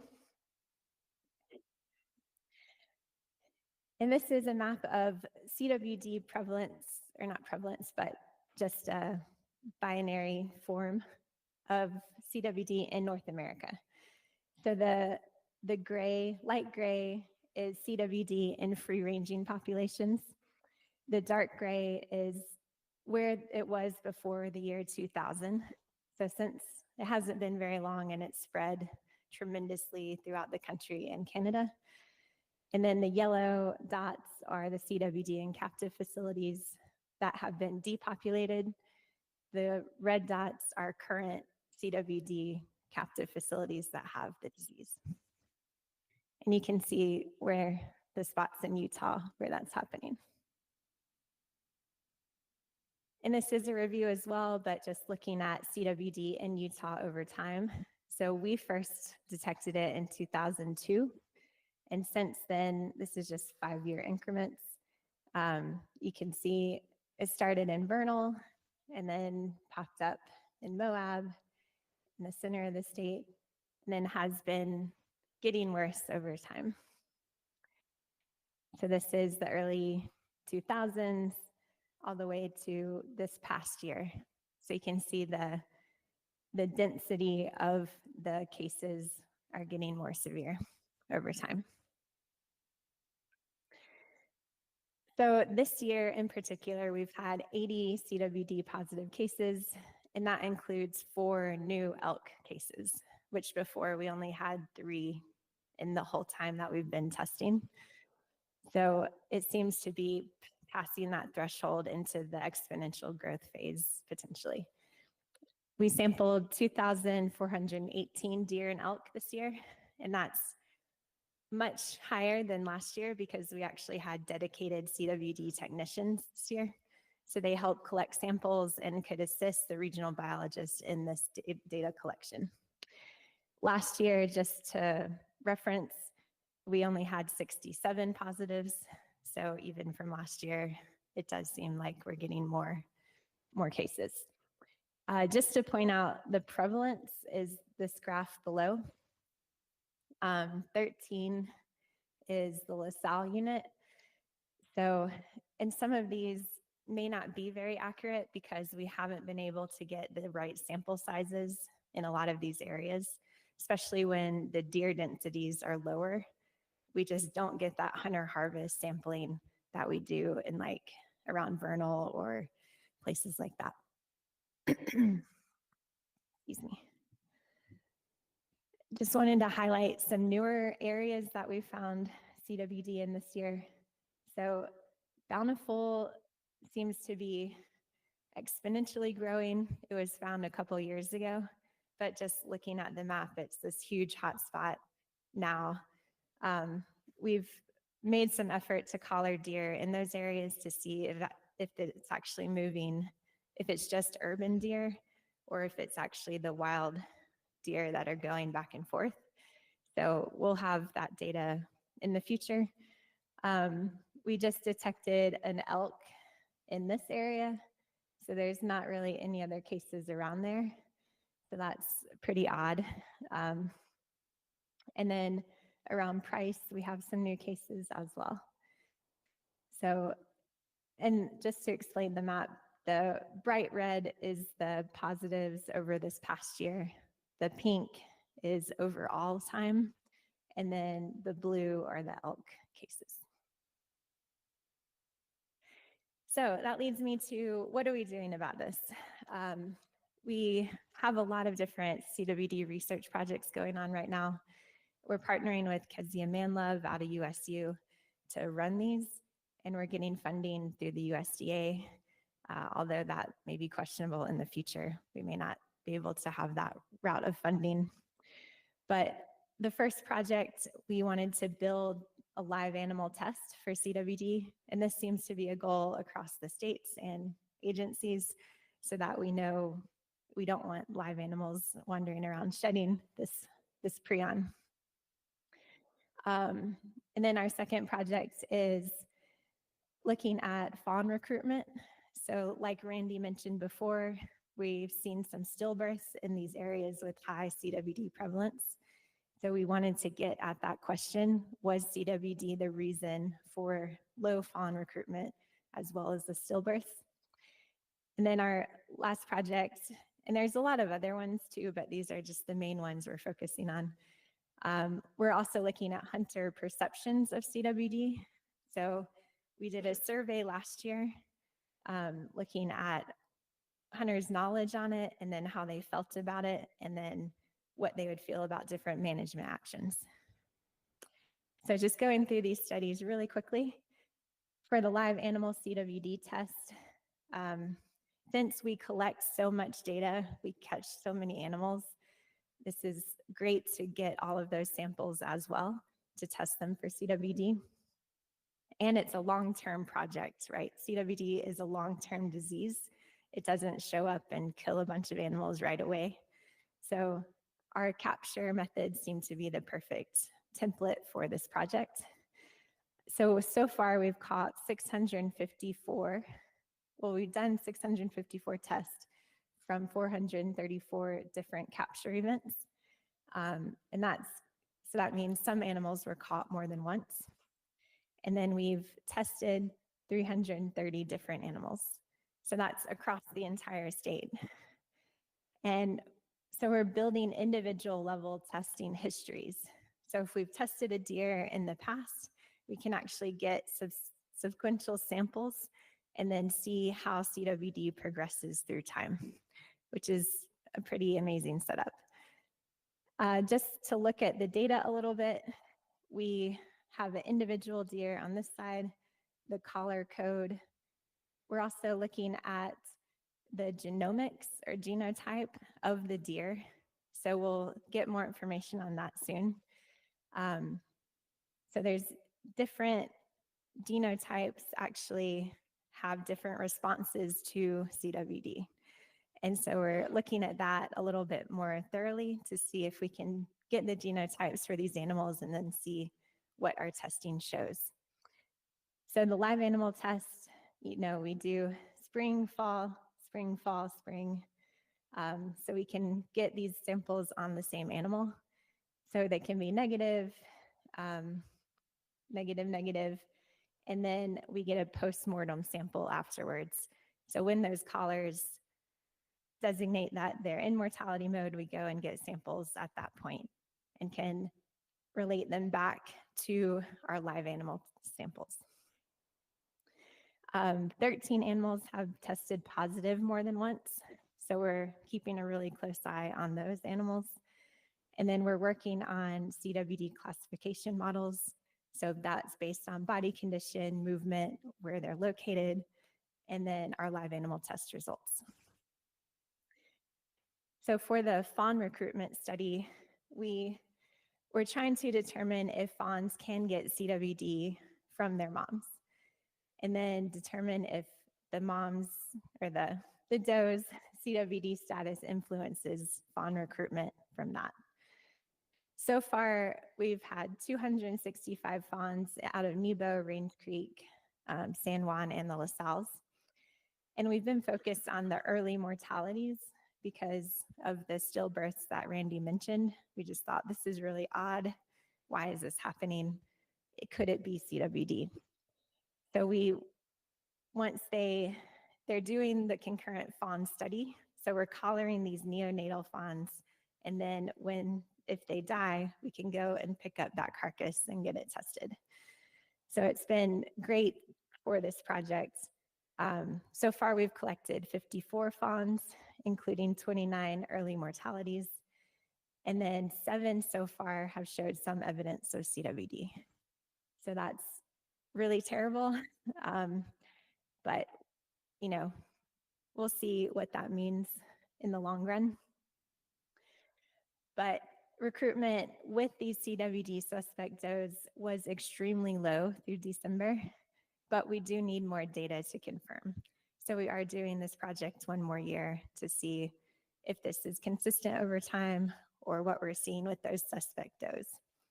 So this year we vetted 165 does on those same units, and some of those are CWD suspect. So and we also included town deer from Moab because that is one of our huge hotspots. Almost every deer that comes out of Moab is positive for CWD. So the last study I wanted to highlight was this survey that we did for hunters. And this is just to get out, how can we better educate hunters? What are we missing? What do we need to do to get better sample sizes to actually have an accurate prevalence for the state? So we surveyed 2,000 hunters. We received 413 responses, and I'm told that's pretty good for a survey. That's not my area of expertise, but they did think 93% thought CWD did pose a threat to Utah's wildlife. So that, tells us something that hunters do know a little bit about CWD. And then hunters believe they have a role to play in the CWD management. So 81% of the hunters that responded thought that was the case, which is great because that is, the main way that we can control CWD. Although 42% said they didn't receive any information about CWD. So that tells us we can do a better job at actually educating hunters. And then 68% don't know how to submit a sample. So that's very problematic because that's what we rely on for this data. But this year we got another grant and we're doing follow-up focus groups with individual hunters to see if we can kind of tease apart what we got on the first survey to see how better we can educate hunters. What else are we doing for CWD? Our main goal is to prevent the spread and keep our prevalence low. So we're trying to reduce whole carcass movement, especially from other states, or educating people to leave the brain and spinal cord and then just quarter it, or different tactics like that. This year, I really want to focus on proper carcass disposal because that's something we haven't really gotten out there very well. So that's my goal this summer, is to make some educational materials for that. Keep our buck to doe ratio low in affected areas. So it is shown that keeping that buck to doe ratio low actually helps prevent the spread because those bucks are the ones that are more prone to get CWD and more prone to spread it. And then we have planned some specific hunts for, there's 2 new ones near Moab to try and get at that hot spot. We continue to work with cities to try and remove deer to reduce densities, which also helps education. And then continuing our research, looking at movement ecology, disease models to see where it's going to spread and how to best mitigate it. The next disease that has been taking up quite a bit of time is avian influenza. And you've probably heard a lot about this in the news. The egg prices are crazy, right? So this is the influenza A virus. There's low and high pathogenic strains, and this is reservoired in waterfowl like pretty much all the time, but they typically have that lower pathogenic strain. The last outbreak we had of the high pathogenic strain was 2014 and 15, and it just kind of made its way through the population and petered out, and then we didn't see it again until 2022, or it started December 2021, when birds from Europe came over through the migratory pathways and spread the high pathogenic form to North America. So the most concerning, flus are amazing because they have so many different recombinations, but we classify them by our surface proteins, and that's where you get the H and N. So the most concerning ones are H5 and H7. So the most recent outbreak is H5N1. Like I said, it infects water birds, raptors, mammals, domestic birds, cattle, pets. So it's always mutating, evolving, and infecting new things, which is really a big puzzle. But it also has huge economic impacts. I just wanted to go over this. So it reservoirs in wildlife, so they maintain the strains, transmit it through the environment, and then geographical dispersal. So through migration, it's spread around the US and the world. And then these viruses can actually spread to agriculture, which is affecting the poultry industry. And now it's gotten into the cattle industry, and it's spilling over from waterfowl and back, to cattle, cats, you name it. Wild mammals are getting it as well. And then it can also be transmitted to humans. So the most prone group to get this virus is the animal husbandry industry. So the people that work for poultry industry or the cattle industry have been the ones most exposed. This is the current status in wild birds. So you can see it's pretty ubiquitous across North America at this point. And it's just an impossible disease to control in wildlife. Just wanted to go over, these are graphs of prevalence of highly pathogenic avian influenza over time. So this is April 22nd when it started to March 2023. So it's kind of done this up and down, and you can see all the different species that it's affected over time. So mostly raptors and waterfowl. Then January 2023 to March. So it's just these cyclic periods. But we thought this was a good sign. In May of last year, we didn't see any cases until November of this past year. So we thought we might be getting ahead of it, but since November, we've seen more cases pop up. And it's just happening with those migratory times in the spring and fall, typically. So just to sum up, spillovers keep occurring from wild birds to poultry, cattle, then to, pets, humans, and back and forth. It doesn't look like it's actually going to go away this time like it did in 2015. The economic impact is in the billions at this point. And everyone's noticed that with the egg prices going up.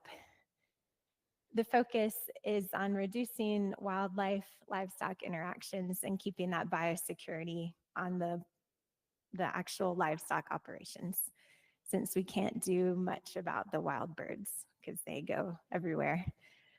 And I thought these quotes were sad but probably true. At this point, I'd say there's absolutely no chance of containment. We have to think about mitigation and monitoring. And then we're flirting with massive global pandemic that could be equal or greater than COVID-19. And it feels like watching a train wreck in slow motion. So that's kind of how it feels for probably us and ag. So it's been on our minds for the past 3 years. Okay, last thing I wanted to go over is this case of tularemia. We had an outbreak last spring, and it's caused by a bacteria. It has a worldwide distribution, but mainly in the northern hemisphere. Wild animals are the reservoir, and you'll see this theme again and again, where wild animals are the reservoir for diseases that can affect livestock and humans. But over 250 wildlife species can be affected, but it's typically in rabbits and hares, and then can also be in the aquatic side in beavers and muskrats. And it is a zoonotic disease, which means it can be passed to humans. So just to go over how you can be exposed, it can be transmitted by ticks, mosquitoes, and flies. Can also be transmitted by environmental contamination, can get into domestic cats and dogs, into humans, and then into wild carnivores or predators, which can also spread it to domestic cats and dogs. And then it reservoirs in rabbits and rodents as well. So it can be transmitted through the air, through a mosquito bite, through just direct contact. So pretty much any way you can get a disease, it can be transmitted. So in this case, we found some dead beavers that were at the Swanner Preserve. They found 5 total beavers at first. And then between April 1st and May 10th, we found additional 2 male and 5 female beavers and 1 muskrat that was diagnosed with tularemia. During that time, at least 3 other beavers in contact with those original ones were suspected to have it. And we did some additional necropsies where we did have some negatives. But this is a huge outbreak. We don't normally see this many animals affected, or at least not reported, because the last case, I think, was 2017, and that was in a rabbit. So this is unusual for the state. There are some cases of it in humans over the years, but it's just it's a rare disease. We actually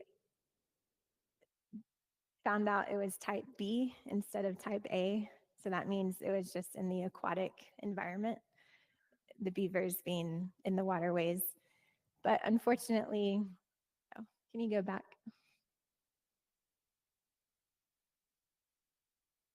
Unfortunately, we weren't able to pinpoint why this was happening. And there wasn't a common, waterway or geographical location really that pointed us to anything in particular. But it is pretty ubiquitous in the environment. So we're not sure how this happened, but this is a map of the cases that you can see. It started right here, and then we found additional cases in these spots. So it was affected in 4 different counties as well. And this is just a list of several other diseases that have shown up in the past year, which I don't have time to go into. And those are just to name a few. So we're constantly learning about new things that are popping up. Thank you.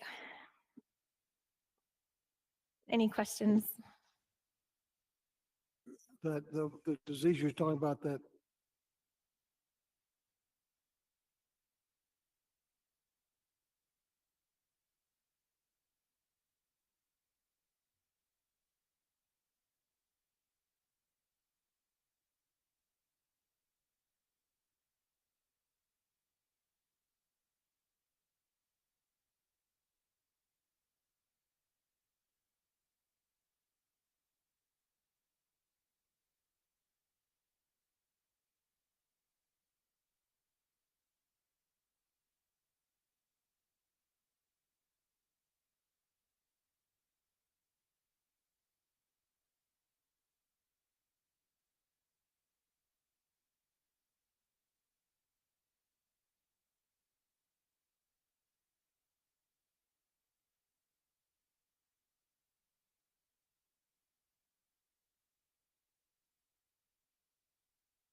So I didn't go into this, but we did measures to try and protect the people that were in those areas, you know, with fisher or people fishing, aquatic surveys.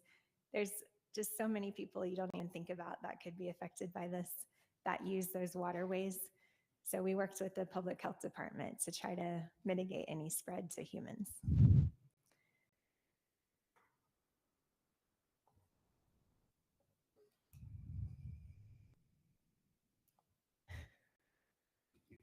Yeah, I learned a little bit about the CWD this year. I had a grandson that drew a tag in the Mine Bench area, which is got quite a few, and that's what we learned all about. Got to see some glands or being removed. Lymph nodes. And go through that and how to go through that whole process. So it was quite interesting. But nice. Thank you for submitting a sample. yeah. I had a question for you on the CWD where you said you have some animals that have tested positive more than once. Mm-hmm. So it seemed like with the disease where they could spread it by just walking around and defecating and all the other things animals do, that if you found them to have it once, you would cull the animal. Not so? So we have talked about that, but it gets pretty complicated to do that, right?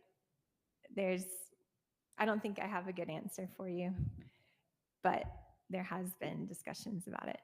But since this testing is so new, especially in mule deer, like it's known to work pretty well in whitetail deer, but there haven't been the same sort of results in mule deer.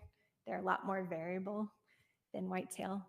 So a lot more research needs to happen before we can say for sure if that animal is positive or not. Thank you. So you probably don't know the results of the test for a while after you release the animal, don't you? You release the animal and then find out the results of that test later on. Yep, exactly. So have we had cases where an animal is tested positive and then a subsequent test has come up negative? Yes, we have. So we've had it where there's positive, negative, positive, negative. So, that makes you very unsure if the test is working. So the testing isn't foolproof yet. Right. Yeah. And that's why we're getting so many samples and trying to fine tune it. And we don't trust one positive test.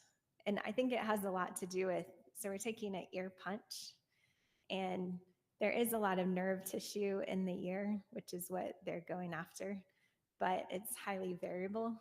So, will you get a lot of nerve tissue in this one ear punch or not? It's not, a foolproof method either. So that's also what we're trying to just figure out, if there's a better place to do it or a better method. That was my question. You have some that would test positive, but it's an 18 to 24 month disease, but you may be testing positive over 3 or 4 years. So either maybe the disease lasts longer before it kills, or the testing is off or something. Right. And we're know trying to yet, tease is the- that out. is the Yeah. point. Okay. For sure. But, it is thought to affect an animal a pretty long time. So, 1 year to the next, I wouldn't be surprised. But yeah, 2 to 3 years, if that changes, what do we make of that? I'm not quite sure yet. There's still a lot of work to be done. It sounds like, and thanks for the work you're doing. Thank you, guys. Thank you very much. Darren, come up and talk to us about the Predator program.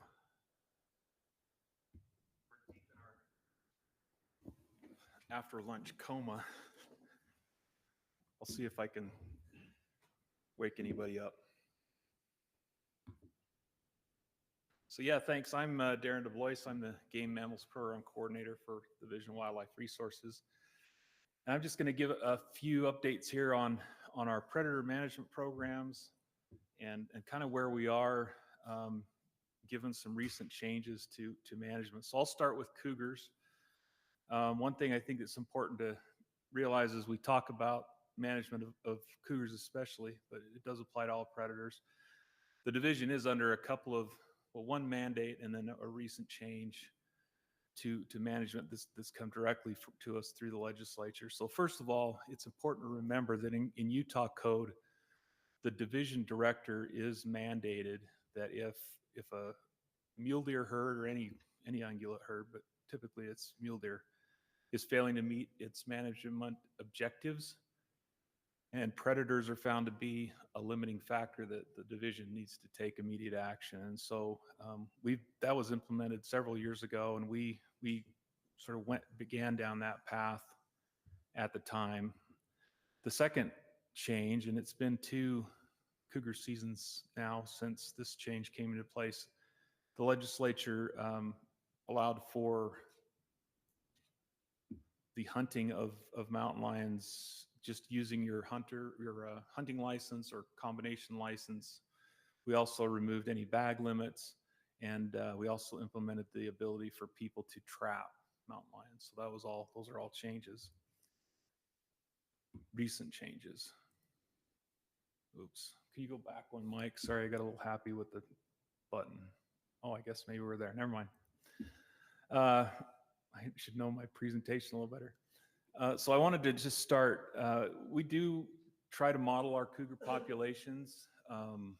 There's some weaknesses in the model in that we rely on harvest as our basis. And since kittens can't legally be harvested and typically smaller lions aren't taken, and so we don't feel like our estimate for kittens and yearlings is very good, it means that we can really only model through can't model up to the current year. We're usually a couple years behind. So having said that, our model updated here in this graph sort of brings us up to the point where some of the big changes took place with cougar management. So on this graph, you'll see a couple of things. First of all, the red or orange trend line is our cougar population estimate, and this is going to be a minimum number of cougars 2 years old and older. And you kind of see that trend over time since 2004, so about a little bit more than 20 years. I've also put our mule deer population estimate on this in blue, just to kind of see, just looking at the trends. Again, don't get too caught up in the numbers. What we did see is that about 2016 we probably peaked. It's worth pointing out that about that same time, 2016, 2017, as the division had already started making some significant changes to loosen up on cougar harvest and to increase our effort to try to lower cougar densities. And based on on this model, it looks like we have seen a corresponding decline in numbers over time. This is kind of when we were looking at that South Manti population that Randy talked about. You had 3 years where they were just failing to get sufficient survival to maintain that herd, and then we had another 3 years of data. So it looks like as these major changes took place, we were at a similar level in terms of numbers of cougars in the state as we were almost 20 years ago. We kind of peaked. It looks like cougar numbers, as mule deer numbers increased, cougar numbers increased, which is what you typically expect. One thing here, if you look at the last portion of the graph, is that as cougar numbers have declined, deer numbers have kind of jumped around, and we've seen a little bit of variance. But what you would typically expect to see is that as that prey population declines, without any kind of management effort, predator numbers would continue to rise and then lag that decline. So again, to what Randy was saying earlier, we have some management actions in place that we hope are going to be beneficial to the mule deer populations. So where are we 2 years later? Oh, geez.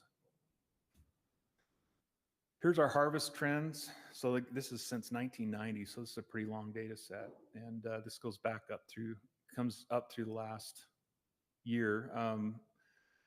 The year before some of these big changes were made was where we peaked. We harvested more mountain lions in the state than ever before. And since we've been keeping numbers.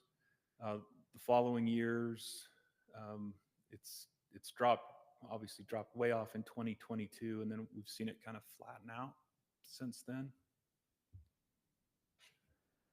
One important take home, I think, in terms of what we're doing in management is one of the keys to whether or not we're going to be reducing numbers of mountain lions across the state is what percentage of females are being taken in the harvest.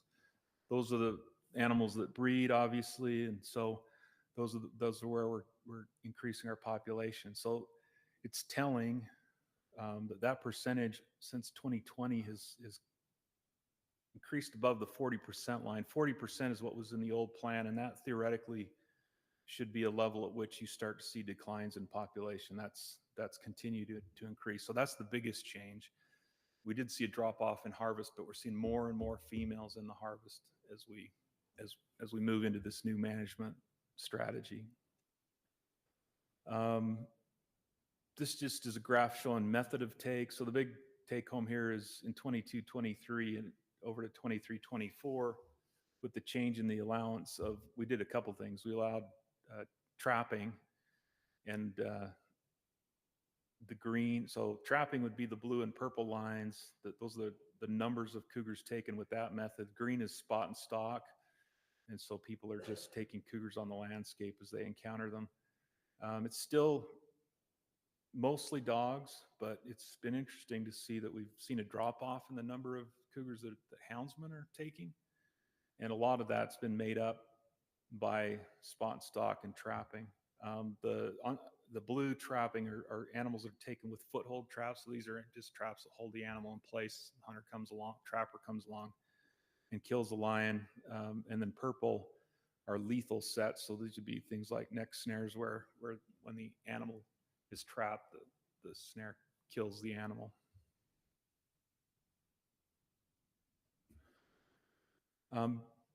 Back to the percent females data. This is just the percentage of females that are taken by the different methods. So traps, actually, if you take a disproportionate number of females, so that method takes a lot of females by percentage. Spot and stalk is the orange there in the middle and still fairly high. And you'd expect that that folks, they're shooting a lion, they don't necessarily know what it is. Houndsmen can be a lot more selective. They get an animal in a tree and they can look at it pretty closely before they take it. So that's kind of how that plays out in terms of methods. Another question we had is if we remove the bag limit, how many lions are people going to take? Is this going to be, are people going to take a lot of lions? And the take home is that no.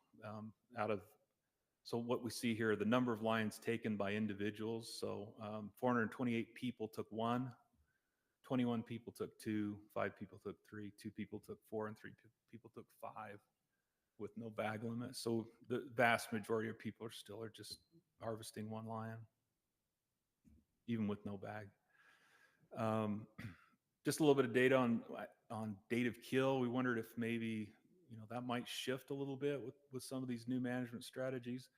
I think the take home from this graph is that people tend to take lions in the wintertime, which is not too surprising. That's when they're the most easy to track. And it looks like any kind of variation there is probably due to snow conditions more than anything. So, if you remember last year, December, we didn't have a lot of snow, but in January, it kind of came on. This doesn't include this past winter. This would be for just the last 3 years. Moving on to depredation. So this is another really big part of this program, and that is, our livestock producers and the impacts that predators can have. And so, again, just looking at trends, number of incidences would be the number of times that UDAF is contacted to come and investigate livestock mortality based on cougar depredation. You see that's trended down fairly significantly since 2021. Last year it was 17. I looked at it today. So far, we're sitting at about 16 incidences. And then the other figure here in orange are the number of losses, confirmed losses. So again, we see the same sort of decline. Any questions on mountain lions? Okay, moving on to black bears. So this similar graph that as we showed for lions, the one thing that makes it a little bit more difficult for bears is people tend to take males disproportionately. So we really only estimate our male population, and in order to calculate our female adult population, we look at the ratio from our pursuit data. So when people we survey those folks, we ask how many females did you tree, how many males did you tree, and we can get a ratio. So at one, and it comes out to about 1.15 females per male. And so that's how we get these numbers. Again, the trend is probably the most significant thing here, not necessarily the numbers. This would be a minimum because it doesn't take into account any kind of natural mortality that occurs on bears. This is all based on hunter harvest. But again, it looks like we probably peaked in 2014 and it's flattened out since then. And maybe we're probably seeing a slight decline over the next few years. Here's our black bear statewide harvest numbers. Red here is permits. It gets a little bit dicey as you get to the last few years just because we implemented spot and stock and over-the-counter type permitting, and so people can go buy permits, and that's a little bit harder to get at. But for the first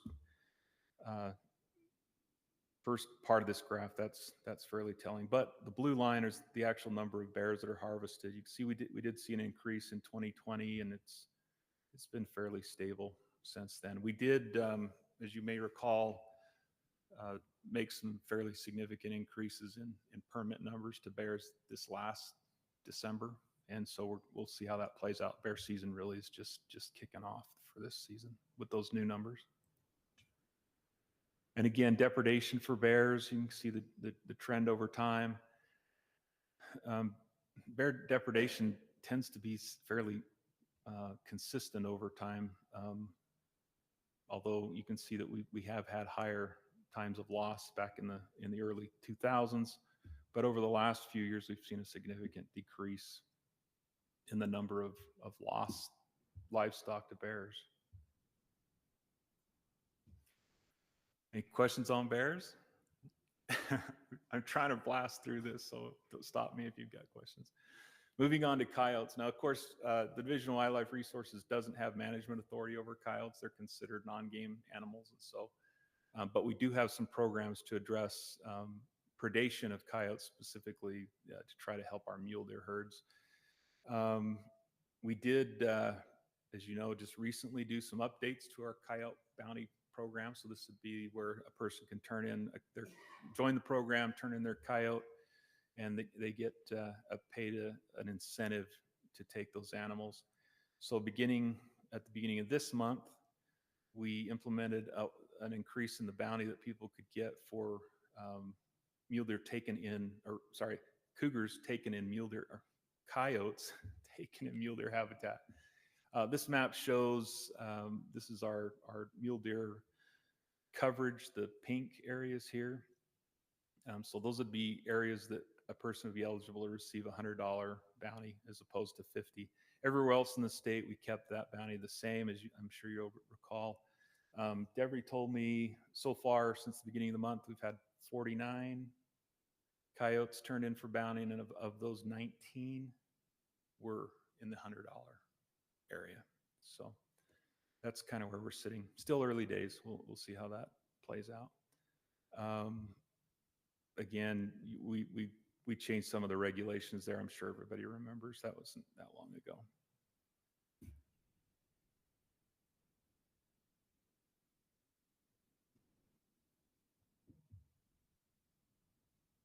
It's not advancing, Mike. Oh, there we go. So this is kind of the same. This just shows the trend over time. This is a program that was implemented in 2013. These are the number of coyotes that have been submitted over time. So we did see a pretty significant drop off, in between 2018, 19 through there. That was at the same time, roughly, that we implemented the app, tried to crack down on sort of out of state, the opportunity for out of state coyotes to be turned in. We had a few cases of fraud where people were killing coyotes in other places and bringing them into Utah and turning them in for a bounty. And it's kind of leveled out since 2020. So far, oh, geez. Oh, no, you're good. I thought I did something wrong. One more. There we go. So far, this is as of, the end of last month, we'd seen an uptick, and we'll see what the new bounty does. Well, again, so far, the majority we're still taken out of mule deer habitat, but again, we'll see how that plays out. So Darren, if a hunter killed a coyote in January, February, March of this year, in the purple area on your graph, it'd be worth $50, but Right. starting April 1st, it goes up to 100. So the new bounty kicked in on the 1st. So again, they need to have killed it since then. So all those 50 coyotes were killed since the first of the month. So, but again, 19 of those were taken in mule deer habitat. One thing we do have, so that's the bounty program. We have another program that we do in partnership with the Department of Agriculture, where they're doing harvested coyote management. And so these are just some numbers so far since December of last year.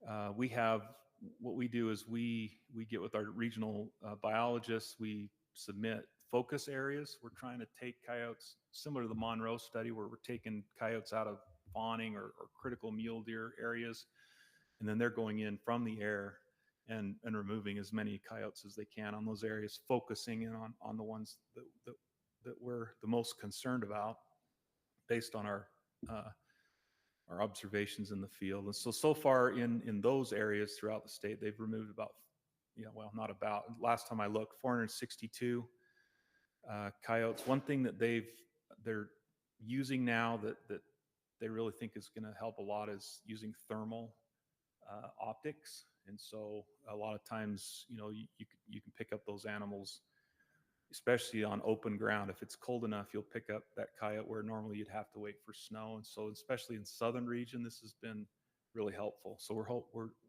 hopeful that that's going to improve some of these focus takes. The other thing that we do in this program is we do provide a certain amount of funding for counties to use as a match, 50-50 match. Usually the way this works is that producers in the county will raise a fund. They work through the county, but with ag as well. And so we'll match that money. So they're for every dollar they put in, we'll provide another dollar. Obviously there's a cap on that, but up to a certain extent they can do that under that program. So, and again, the only caveat there is they need to be taking coyotes in areas that both benefit wildlife and livestock.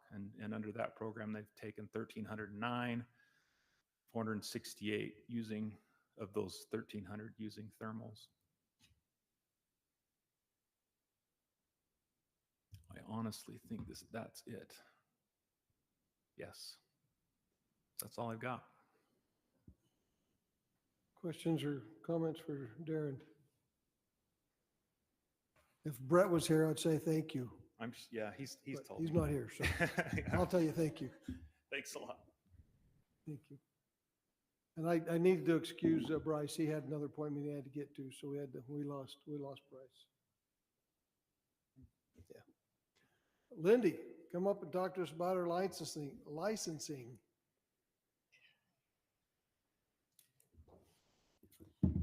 right, give me a second so I can log in. So I have to go through here. Okay. So 1 second.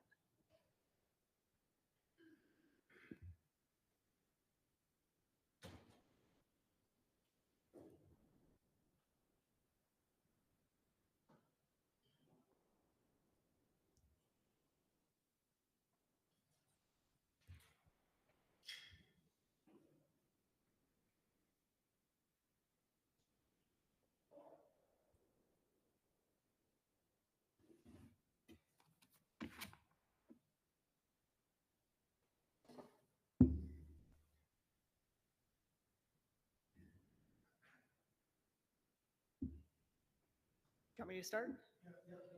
Okay, cool. So Thanks for taking the time. It's been a long day, so I'm going to try to cut some time out of this, but I wanted to kind of talk to you guys about what's coming new with licensing.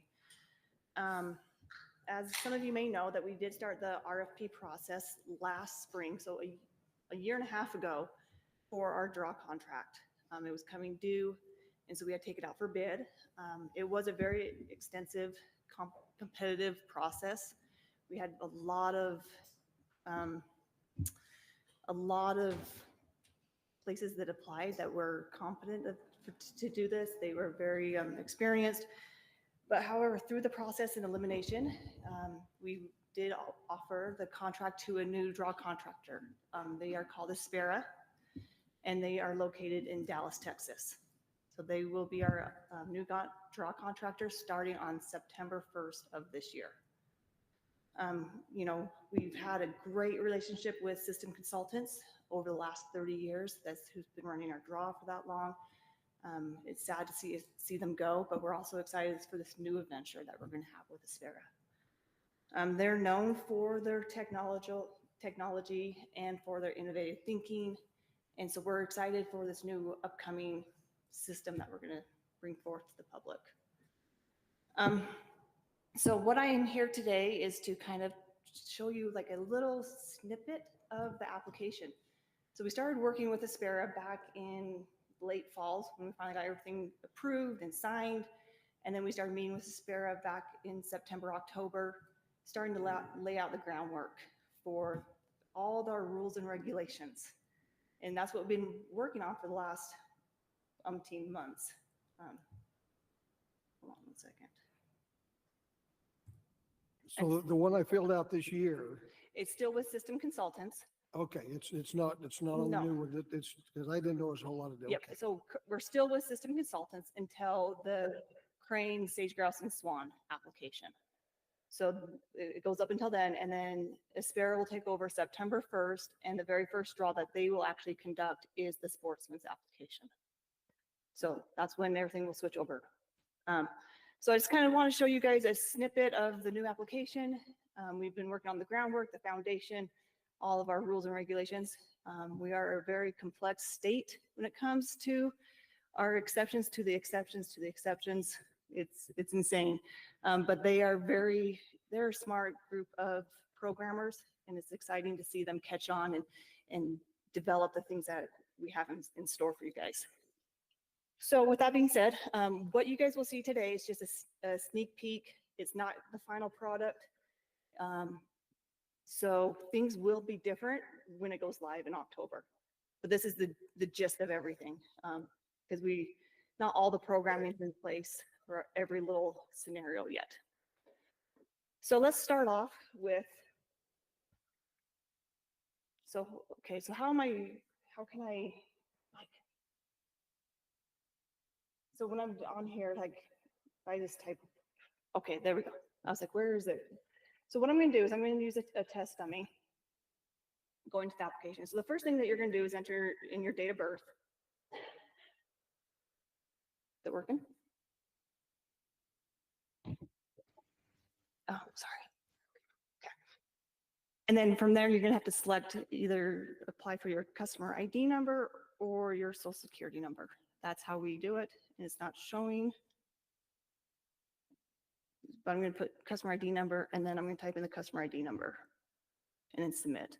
Now, the one thing about this new application that it's going to be an all-in-one type thing. Right now, you have several different web pages that you can go to view your history, view your points and eligibility, apply. Our whole goal was to try to make this an all-in-one type application. Since it is in in test, I have to do all this to make sure that it's not a computer. So that was kind of our main goal, is we kind of wanted to have an interactive, best customer experience possible with dealing with our application.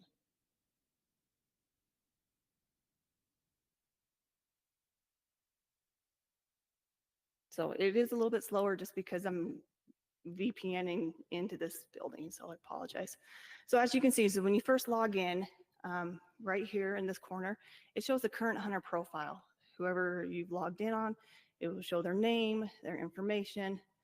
And the cool thing about this is as we develop it, you're gonna be able to add new profiles. So you can now, add your kids, your wife, your friends in this application. And as you add them, you can actually assign avatars to their name, kind of make it like special to you and your friends and to your family. So right now we just have our logo, but as development goes on, you'll be able to pick like an archery, elk, deer, like things related to hunting avatars. So if I write this information down, I can go in and apply things for you? No, this is a test dummy. So sorry. I was not born in 2005. I wish. But, so that's, that's the one of the changes that we're doing, that we're bringing back is where you can apply for multiple people within one session, because currently you can't do that right now. It's one person at a time. We're bringing back where you can do multiple people within the session. That's not a group application. So as you can see on the top right here on the column, you can go, this is the home page. On the home page, you'll see the current application open. You'll see, the next applications. These are just all test dates. So don't rely on these if you're looking at through the public. It will say that it's either closed or it's opening up soon, and it will give you that information. It also will give you where you can edit, withdraw, view your current applications. You can view your profile where if you need to update things within your profile. You can edit your payment settings. The nice thing with this is that now we can save your credit card to your profile. So you can say, I want to use my credit card. You don't have to enter it in each time you apply. That is a feature. You don't have to use it, but it is a feature. You'll be able to look at your points and eligibility. You'll be able to look at your application history and your communications. Since it is a test person, I do have communication. So it shows all your confirmations, and it'll show your results email. So everything that we send out to you through the draw will reside here. So if you ever need to pull it up, you can see them. Like I said, since it is a test, it doesn't show this information because I don't have any history. It's not live data. But when it does go live on September 1st, you'll see your history of what you've done in the past. So let's go ahead and kind of show this. So the first thing that we're always going to ask you is something about your residency, because we want to make sure that if you're a resident or non-resident of Utah. So I'll ask if you've been a resident since if your residency's changed. I'm going to say no. And it's going to pull up the species that you're allowed to apply for. So right now we're doing the big game. So as you can see, decade hunter, general season, all the limited entry species, and the once in a lifetime species. I'm just going to go in here and I'm going to select, I want to apply for general season deer. So as you can see here, we list out all it's kind of, we're trying to keep it somewhat similar to what we have now, so we don't confuse too many people, but we all are adding new features, especially to this one right here on the side. You select join a group. So if you know the group code that that we do now, you type it in, you'll be able to join a group right here in your session. So that's kind of a new little easy button type thing. So I'm just going to go through here, select some hunts that I'm going to apply for, and then I'm going to submit it. At this point, I can either edit my choice or I can remove it. So if I just want, I'm like, oh shoot, I clicked the wrong one, I can change it. If not, I'll go back and I want to select my limited entry hunts. I'm going to go into my deer, and you always go for a premium hunt, so might as well let's do Antelope Island, and hit submit. And as you can see, it's grayed out these because since I'm a resident, I can't apply for multiple limited entry species, so it grays it out for me. And then my once lifetime species, I always go with moose, so let's go with the cache for our moose and hit submit. And then it grays these ones out. And then, we have to talk about if you're able to use weapons, any issues with that one. And then, of course, our advisories, our big game hunt advisories, things that have changed, things about, our harvest reporting or our new restricted weapon, this information that we want to make sure everyone knows about. And I'm going to say, yes, I've read it.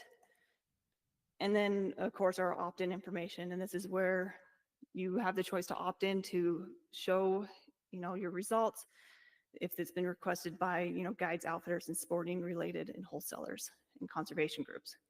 It will always be marked, not be marked. So if you want to do that, you have to do it. We're not going to do it for you.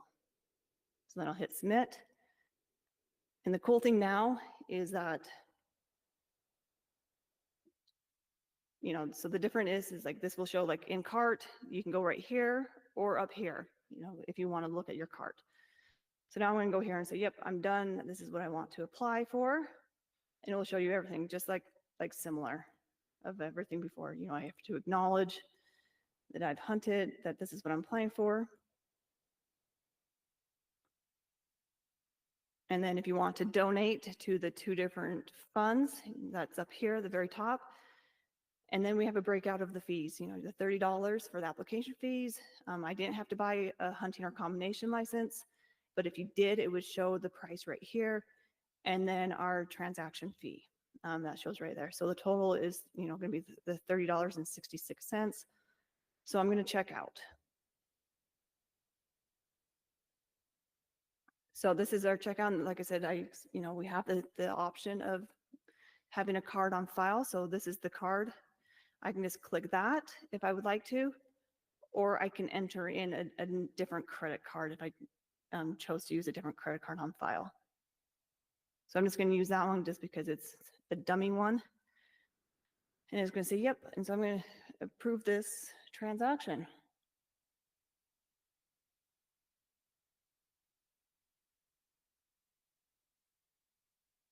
And then it will automatically confirm, and then it will send me an automatic email. And then if you want another email sent to you to like a different one, you can always type it in. So if you want to type in someone else's email, you can submit that there if you would like. And then of course you have the breakdown of everything that you applied for. So now that's done, I can go to home. And now when you look at the home screen when I log in or anytime, it will show me right up front what I've applied for. And this will always reside until the application closes and everything's done. So it's just a quick glance. So then if I went into my edit view thing, I could go in here now and see if I wanted to withdraw, if I wanted to edit my hunt choices. One of the nice things about here, like I said, if I wanted to add a profile, if I want to add someone else, I can to this transaction, or let's see here. You're going to see, I don't have, there we go. Okay, so this is the email confirmation. So I'm going to it will list it all out and it will show you my group code. So what I'm going to do is I'm going to take this group code from our general season deer and go back here, and I'm going to log out. And now I gave my group code to my friend, right? I said, hey, I've applied. I want you to now go in and apply. So my friend is going to go in and type in their information, hit submit. Sorry, it is really slow. It's like, we're not used to the slowness of applications. We're like, come on. Oh, I must have typed the wrong, sorry. I have these all like, there we go. So now I have Jack Hunter in here. And I'm going to hit apply now. I gave him my group code, and he doesn't have hunter education, but he's claiming that he has completed hunter ed. So he's attesting to it, saying that he has completed it and continue. So he's going to go into general season deer and enter in the group code. And then it automatically pulls up and say, here's your group members, here's what you applied for. He can't edit those hunt choices because he's not the main group person. Once he submits and pays and everything, then group members can be changed. But while you're in the application, that cannot be changed. So we're going to submit. And continue. and all these lovely screens. We're trying to make it as simple as possible, but we do have legal things that we do have to show to hunters. We can't just make a one-click all type button. We apologize, but legal kind of makes us do certain things. I'm going to view my cart. And so here you can see that Jack is now in a group with me. He agrees that he's in a group application and attests that says who he is, and he checks out.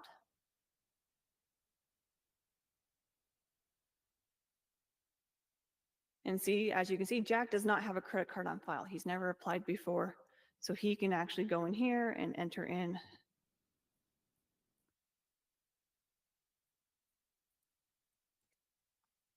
Now everyone can see my credit card number. It's amazing, right?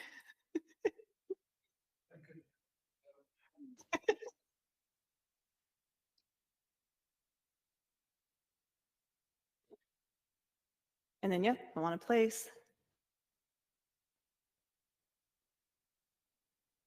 And then it's complete. So this is like the essential of the group application. We're trying to make it simple. We wanted to make it easy, friendly, you know, where you can do everything in one spot. Now you can see that his group application's there. And now if he wanted to go in here, he could edit those hunt choices, because now that he's submitted the app, you know, I said, hey, Jack, can you change it for me? And he can do it. Doesn't have to reside on the first person that submits the application.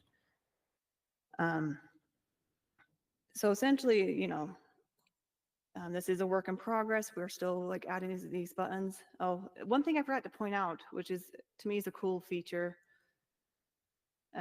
While you're applying, you know, right now you see a table of eligibility and your points, you know, at the very first when you apply in your application, right? And then by the time you get to your application, you're like, wait a minute, I can't remember like what I have or what I'm doing. So one thing that we're doing, and like I said, since it is a test dummy, they don't have points, they don't have history, they don't have any of that kind of information. But right here, if you look at general season, right now it says they're eligible this year. And then right through here, it will say how many points you have and last time that you obtained this permit. So we're going to put that information right here. So then it's an all-in-one where you're looking at it, you can see. So that stuff, you know, and then you could also visit, you know, see it in my points and eligibility tab as well. So it's going to be multiple places that you can view. Another thing that we're in development, which I wish I had something to show you, but I don't, just because it is a work in progress and it's very complex, is that we are creating a draw odds website. So getting rid of all the PDFs and making it more interactive. And that will reside in this website as well. So it'll be like another little tab right here that will say draw odds, where, you know, it will be to you and what you have. And then you can play around with it instead of just looking at PDFs and trying to figure it out. So there's cool features everywhere. Like I said, I wish I had more, but this is just a sneak peek. We spend hours and hours a week in this with Hespera in meetings, trying to do the best we can, trying to get the best for our public and the easiest and best, you know, experience possible. So if you have any suggestions or comments, things that you would love to see, please reach out, let me know.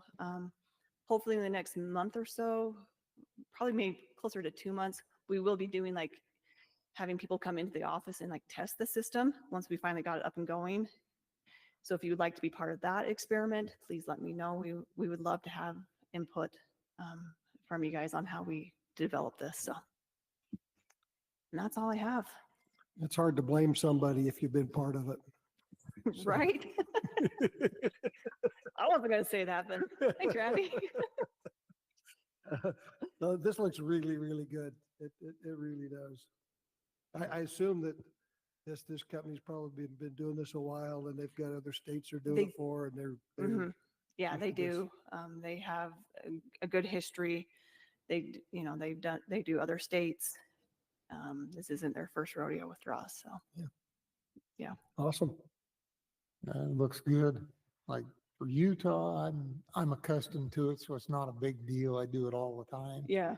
You're used to it, but you know, talking to friends that are non-residents that apply once a year, get in, they have complained to me about how it is. And this is a lot more straightforward and simple, what you got going here. It looks good. Thank you. Yeah, that's the goal, is to try to make it most straightforward as possible, as much as we legally can.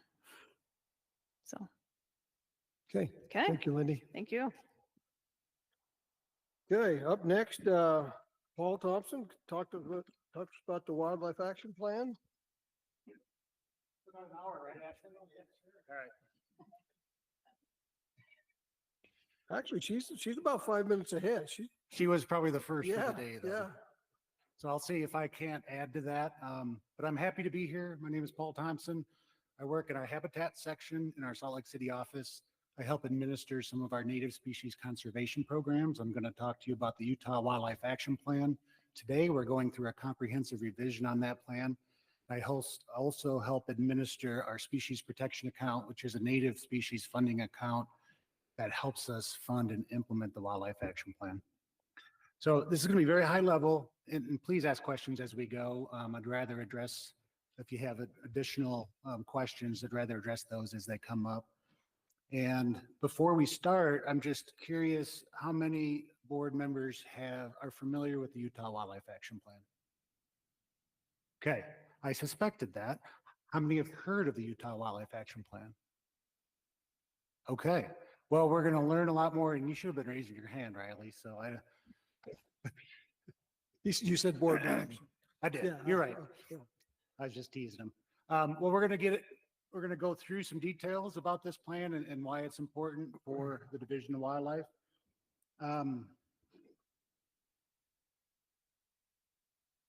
just advance it for me, Mike. Thanks. So what are state wildlife action plans? They're plans to obtain federal funding. This is state wildlife grant funding. And you have to have a active state wildlife action plan in place in order to receive that funding. So each state has a wildlife action plan in place. They are 10-year strategic plans that help align native species conservation efforts within Utah and within neighboring states. So all of the conservation partners we have in Utah, this plan tells us what species we should be working on, what habitats they rely upon, and what threats there are to those species.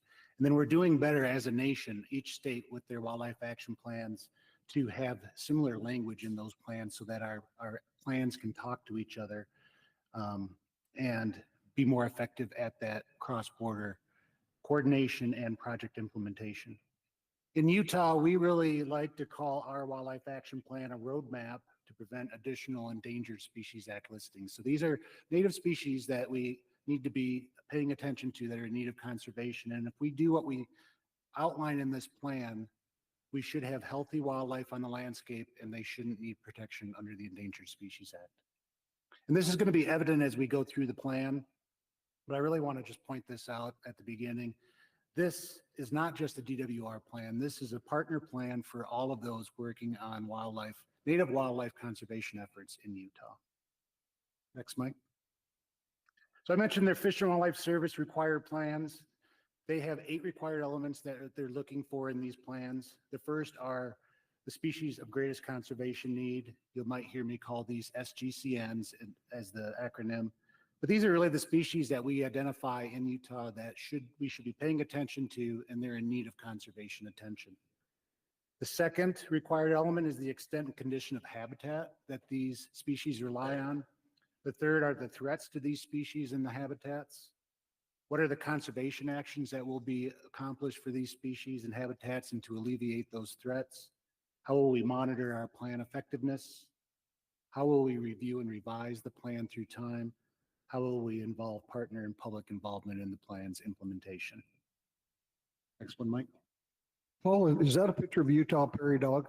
It is. I've never seen one. I just curious. Yeah, I meant to say that at the beginning. I have one of these species on each of these slides, and anybody that can name them all and comes up to me afterwards gets a great surprise. So our first wildlife action plan in Utah was final in 2005. State wildlife grant funding was enacted legislatively by Congress in 2002, and it took the Fish and Wildlife Service a few years to develop what states needed to do in order to capture this funding. So everybody submitted their first wildlife action plan in the country in 2005. We're supposed to revisit these plans every 10 years and see if they need updating or need revision.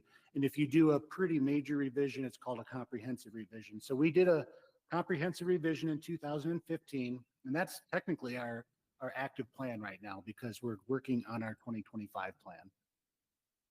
But in anticipation of this comprehensive revision, it's a big lift. There's a lot of folks and partners involved. We had a spring meeting in 2022, kind of a kickoff meeting with our partners on how we were going to address and revise the 2025 Wildlife Action Plan.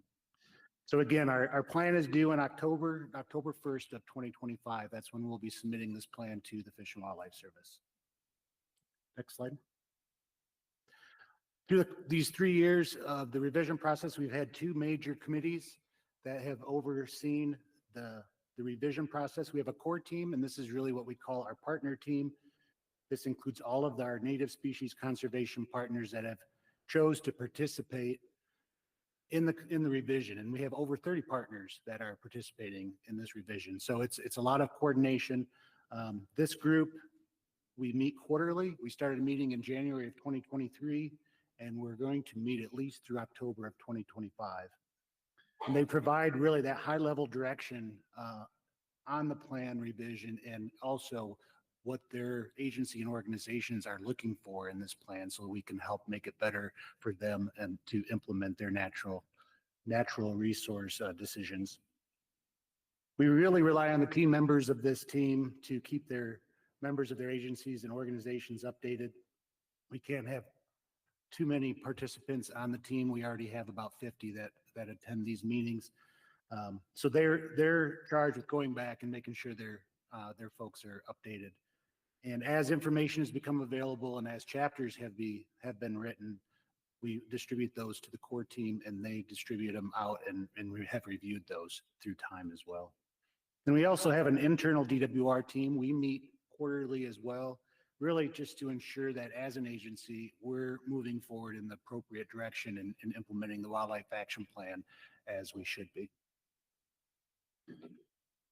So along with those committees, we have several subcommittees as well. And that 2022 partner kickoff meeting, we really had conversations with our partners, how they're using the Wildlife Action Plan, how it could be better for them if we had different components to it, or where it might be lacking and we needed to focus our revision attention on. So we've organized nine revision subcommittees that we've led over the last 3 years as well. I'm not going to walk through all of these. You can kind of see what those are. The black text indicates that those subcommittees have fulfilled their mission, and we've pretty much sunset those subcommittees at this point. And that red, that last one that's in red, a habitat connectivity subcommittee, this is a group that really wants to continue meeting even after we submit our comprehensive revision this fall. And this, you heard a great presentation earlier today about our wildlife migration initiative. To have some great information, and we're learning so much about our big game species and their movement needs on the landscape.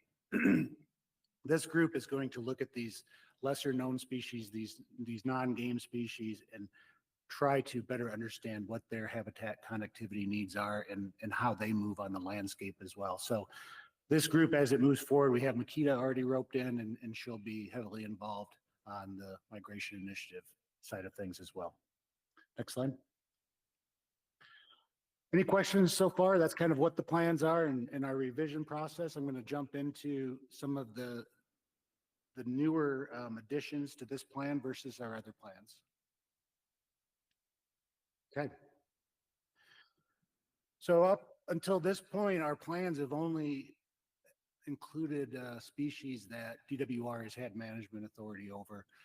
Even though it's a statewide plan, we help organize the plan and bring it together and compile the plan. So that's just kind of where we've been in the past. But throughout the country, other states are also, and just like we are this time around, we're fully integrating rare native plants and rare native insects into this version of our wildlife action plan. Now, these are species we don't have management authority over. Our partners, some of them do. Fish and Wildlife Service and BLM are charged with looking after these species on their lands. We have non-governmental organizations that are doing a lot of work on these species. And really, as an agency, when we're working on the landscape, we try to do a project that's the benefit for the most species present. So we have opportunities as well to pull these species groups into our projects as well and help with conservation of them.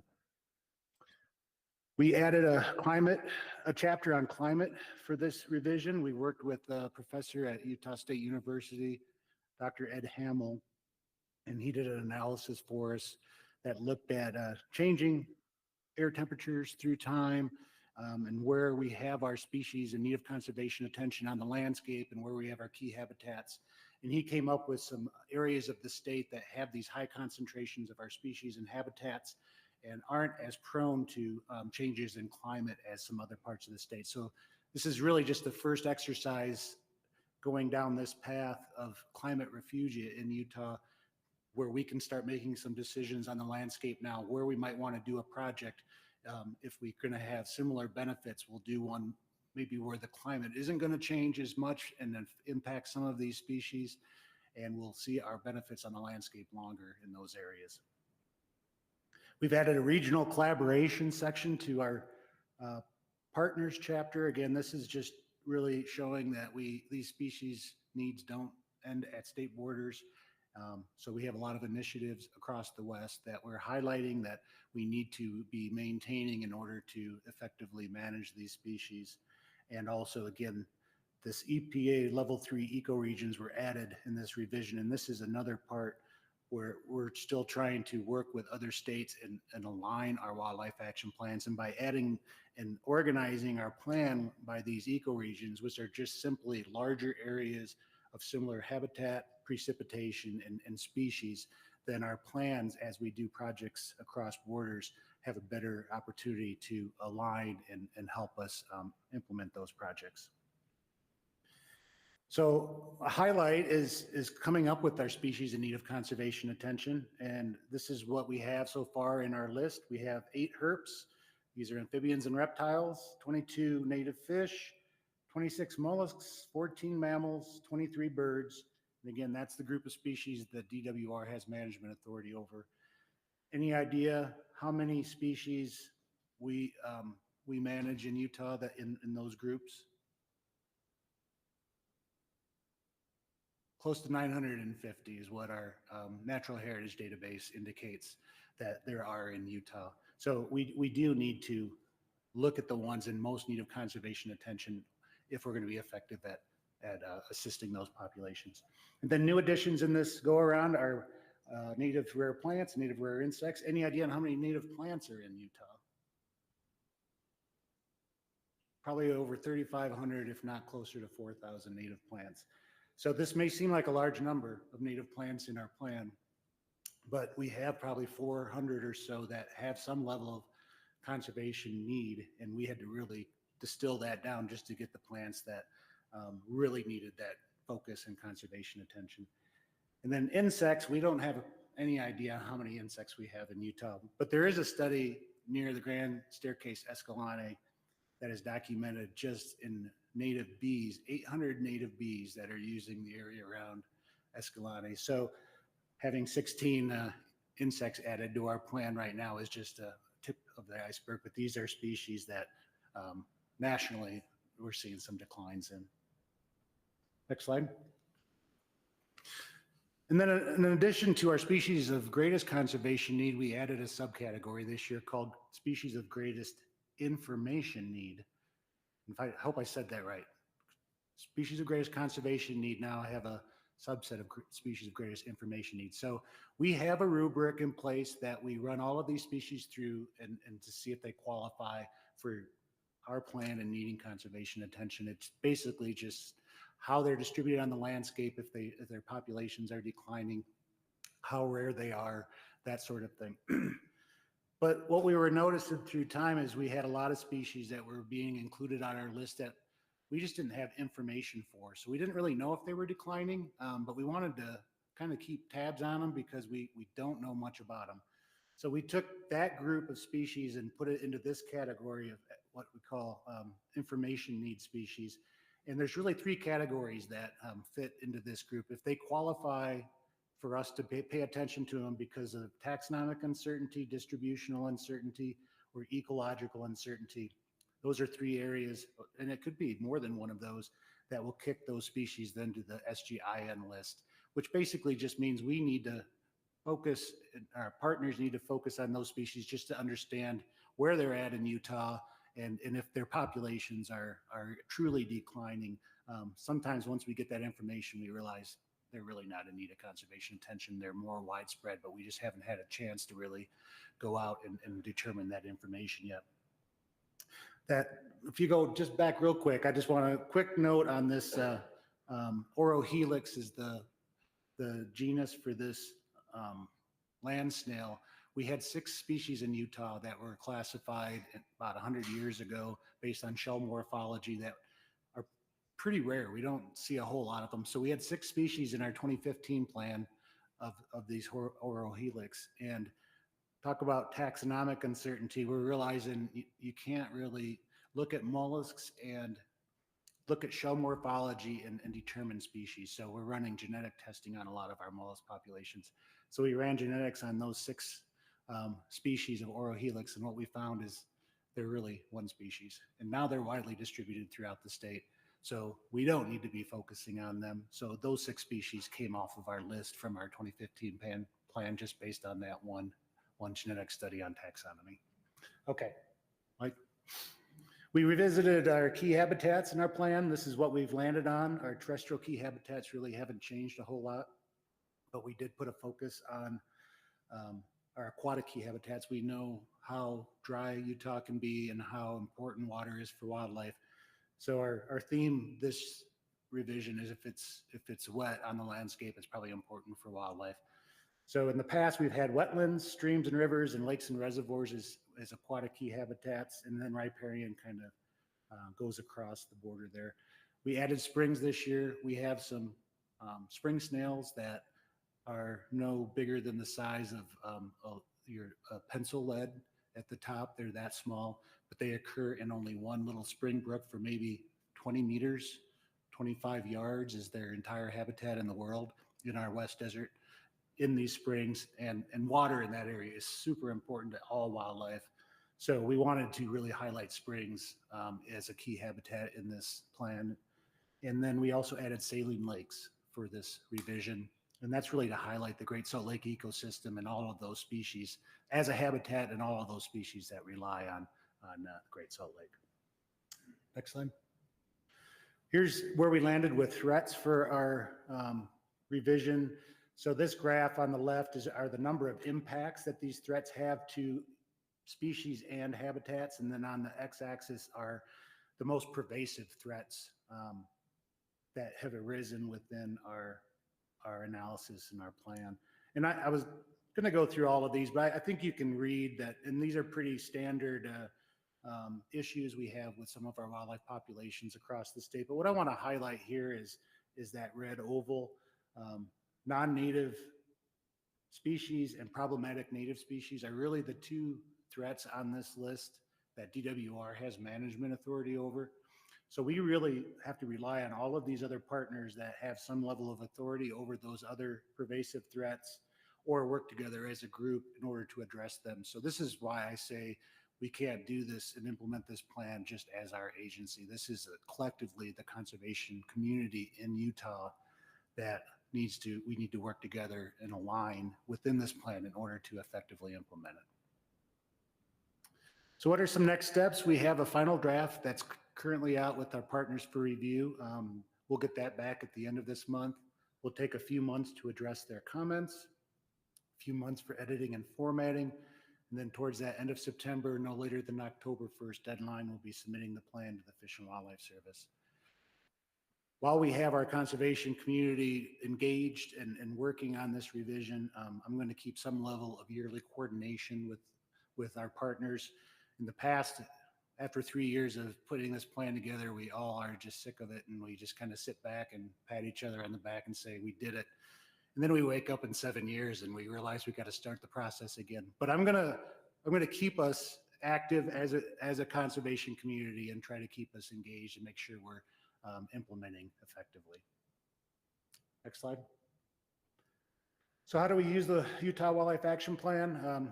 Again, whether it's DWR or our partners, we use it entirely for all native things focused on native species. It's the plan for our annual prioritization planning, and we definitely use it for grant writing to show how we're implementing the plan when we're putting in for other grants. Our watershed restoration initiative in Utah helps us implement the plan. If you're doing a wildlife project on the landscape in Utah, it probably runs through the Watershed Restoration Initiative, and it's very competitive to get funding through the WRI. So the fact that you get additional points if your project has benefits to these species in need of conservation attention, to their key habitats, or to help alleviate threats to those species and habitats, folks want to get as many points as they can. So they take whatever their project looked like, and they, within their project area, they look at the wildlife action plan and how can they benefit and implement it within their project focus. So really any project on the landscape looks at the wildlife action plan and helps us implement it because of this WRI system that we have, which is so unique compared to most other states in the nation who are trying to figure out how to even align all of their conservation partners to work together. Ours do it through the WRI. Next slide. Another way we can use the information collected in this plan, this is a neat example of a tool that DWR recently put together. It's voluntary project planning tool, the wildlife habitat analysis tool. You might hear it referred to as WHAT, as the abbreviation, the acronym. But we like to say it's a one-stop shop for all land use planning, and it utilizes not only wildlife action plan information, but all wildlife data. So any big game, important winter ranges, summer ranges, migration quarters, all of the information from DWR is in this plan. So if you were a developer and you wanted to look at a piece of land and what impacts you might have developing that out, you could go into this plan, upload your shapefile, or draw a polygon around the project area, and it will tell you all of the species in that polygon in the project area or near it, and how to get a hold of Division of Wildlife personnel if you have questions about what that might mean for your project. And our real hope is, what we've realized is, if we can work with industry and as areas are developed, if we can work as an agency early in the project development, we can probably alleviate 80% of most wildlife conflicts. It's when projects are more fleshed out and developed, and then we ask for our input, that is hard to steer the ship at that point. So this is a tool using our information in hopes of doing that. Next slide. Last slide. Funding the Utah Wildlife Action Plan. I mentioned having a plan in place allows us federal, state wildlife grant funding. That requires a one-to-one match. So we match that with our species protection account. And that's the other program that I help administer for the Division of Wildlife. This is state funding, and it was established in the 1997 Utah legislature. And it's more than just match. We have enough funding in this program to implement other projects to help implement the Wildlife Action Plan as well. And then I don't know how much discussion there was this morning in the legislative update, but we had a real nice session for native species conservation with House Bill 378 that passed this year. It established some new revenue streams for our species protection account. Some of those are a tax on certain new wind and solar projects and an annual assessment on renewable energy parent entities. And this is going to more than double our native species conservation funding, if not triple it, through time. Time will tell kind of on what this amount will do. But as the years come and we get more funding into the species protection account, we'll be able to, along with our partners, help them as well, but implement more of the Wildlife Action Plan, which again comes back to keeping wildlife populations and plants and insects healthy on the landscape and in state control and not on the federal ESA list. So with that, that's a lot of information. I think I have a question slide, but yeah, I'm happy to answer any questions, or I'd love to talk further at another time if you have more detailed questions.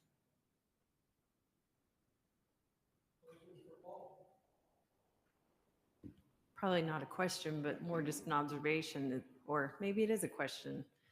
A lot of habitat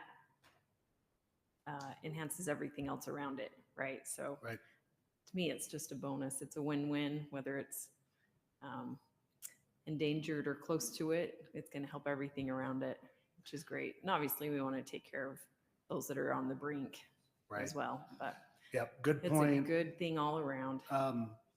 You know, in past management, we've tended to be more species focused, but we're moving away from that and trying to manage healthy habitats and healthy landscapes, knowing that whether you're big game species or one of the non-game lesser known species, having healthy habitat means healthy wildlife. Yep. Well done. Thank you. Okay, thank you.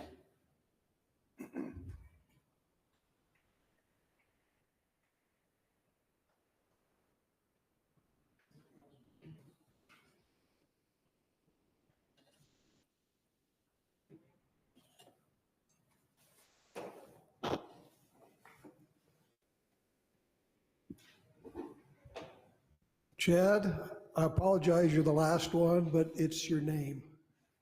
The name Chad just has to be last. Amen.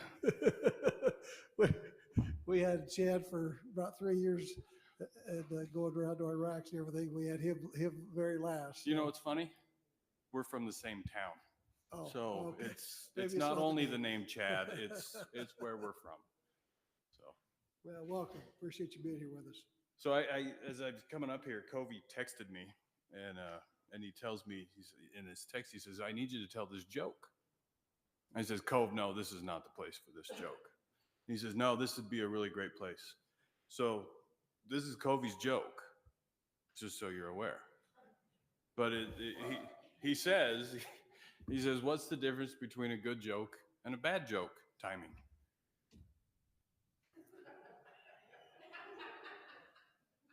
I didn't say it was a good joke. I said it was a Covey joke.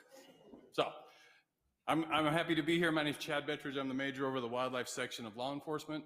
I will be brief. I'm not a biologist. I'm a cop.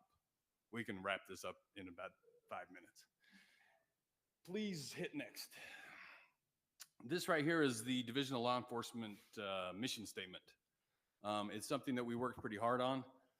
It took lots and lots of arguing and discussing and different things like that. But we ended up with the word safeguarding, and as I just Googled it a minute ago and looked it up, it's protect from harm or damage with an appropriate measure. I do believe that sort of fits with kind of what our direction is in the Division of Law Enforcement. We are an education first, enforcement second type of law enforcement. We want people to enjoy our natural resource, to experience it and to be a part of it, and then take care of it at the same time. And so this is all of our efforts in natural resource law enforcement will be tied back to this mission statement. And I think it's fitting. So go ahead. What I'm going to talk to you about today is what we've been filling some positions. We talked a little bit about it earlier. The House Bill 309, Senate Bill 149, and then we have some awards that I was going to just mention. So to start off on the wildlife section, we are currently have 3 new officers that will begin working for us on the 14th. They're going to do some in-house hiring, and then they will go to post some in-house training, then they'll go to post in May. The post will run through the summer, so we will have them out in the field, the upcoming hunts later this fall. We're also bringing back an officer probably in July. He went to Colorado and he wants to come back, so we're going to bring him back. He'll be down in the Moab area. And we're in the process of creating the position for the investigator position that's tied to that Senate Bill 149. So we're working on the paperwork, and it'll be an in-house hire, but that paperwork's coming out really soon. On the Ranger side, recently they filled 10 sergeant positions. They have their org chart they had to create a new org chart for the Division of Law Enforcement. The Division of Wildlife was pretty well stabilized, so they're doing a lot more hiring than we are as far as that goes, and they will have an officer ranger recruitment out very soon as well. So, any questions thus far? I told you we'd be brief. House Bill 309. This is something that, affects us in that we will be enforcing the rules and the laws and stuff like that. Imposes requirements for holding a hunting or combination license for service on the wildlife board or regional advisory council. So I may come up and ask to see your license here pretty soon. We might just have to put that out, right? And it also addresses the definition of and access to the wildlife management areas. I'm sure you're all aware of this. This is something that we've been having conversations with the wildlife section. We will continue to have conversations with as far as creating the rule and presenting it to you here soon. Yes. If I remember right, if I'm an ag member, I don't have to follow that. Is that correct? Or did that get like if I'm the ag member from the wildlife board, I don't have to have a hunting license, or if I'm an ag member from the RAC, or is that? That's a good question. I don't know the answer to that. Does anybody know the answer to that? That's why we're in discussion with them.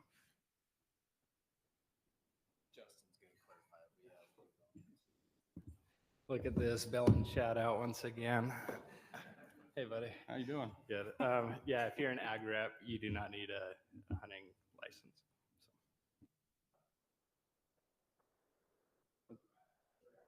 So. Sorry, for the RACs, not the board. Yeah.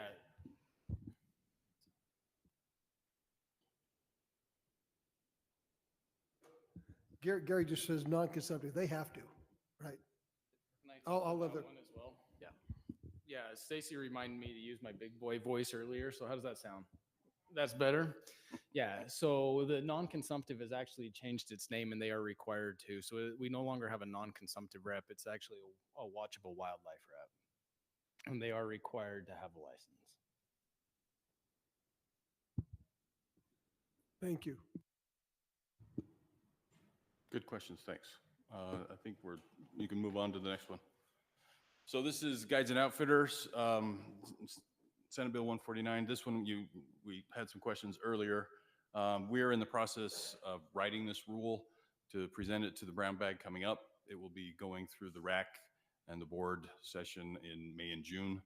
So hopefully it'll be my first time, so y'all have to be nice to me, or I will check your licenses.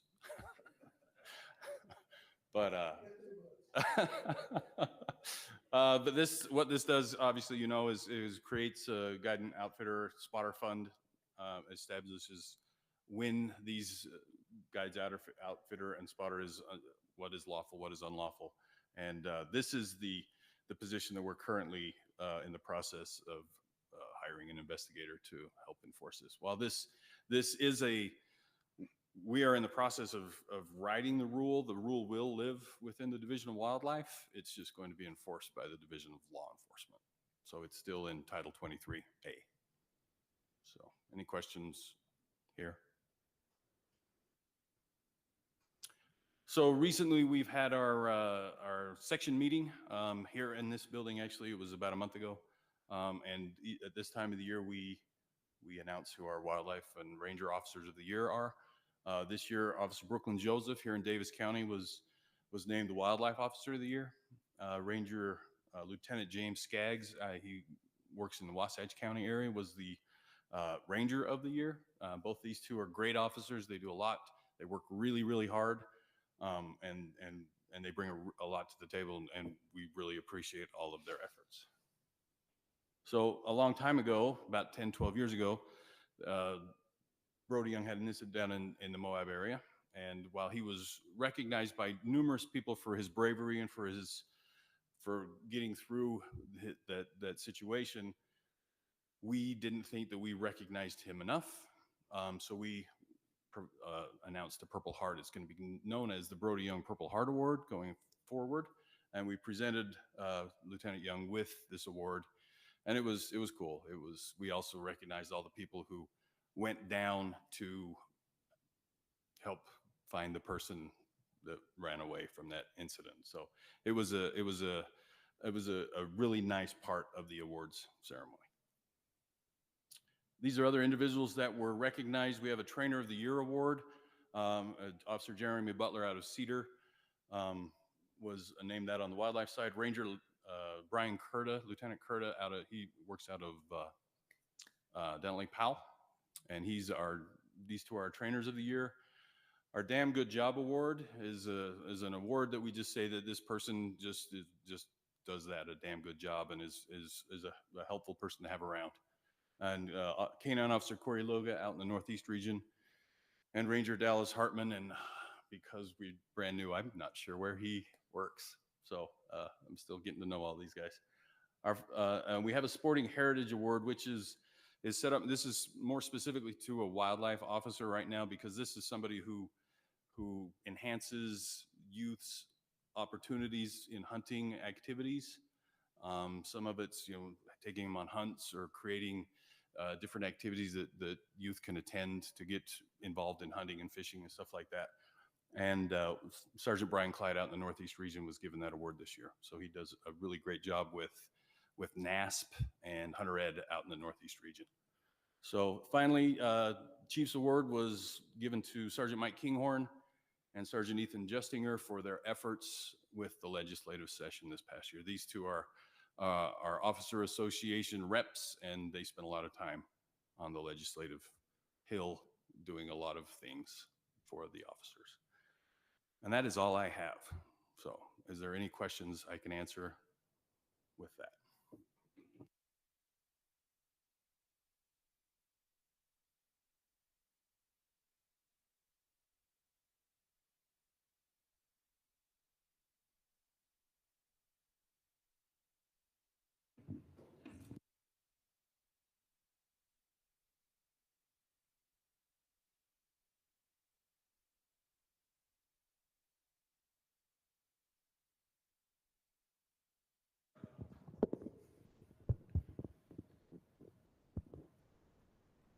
Any questions for Chad?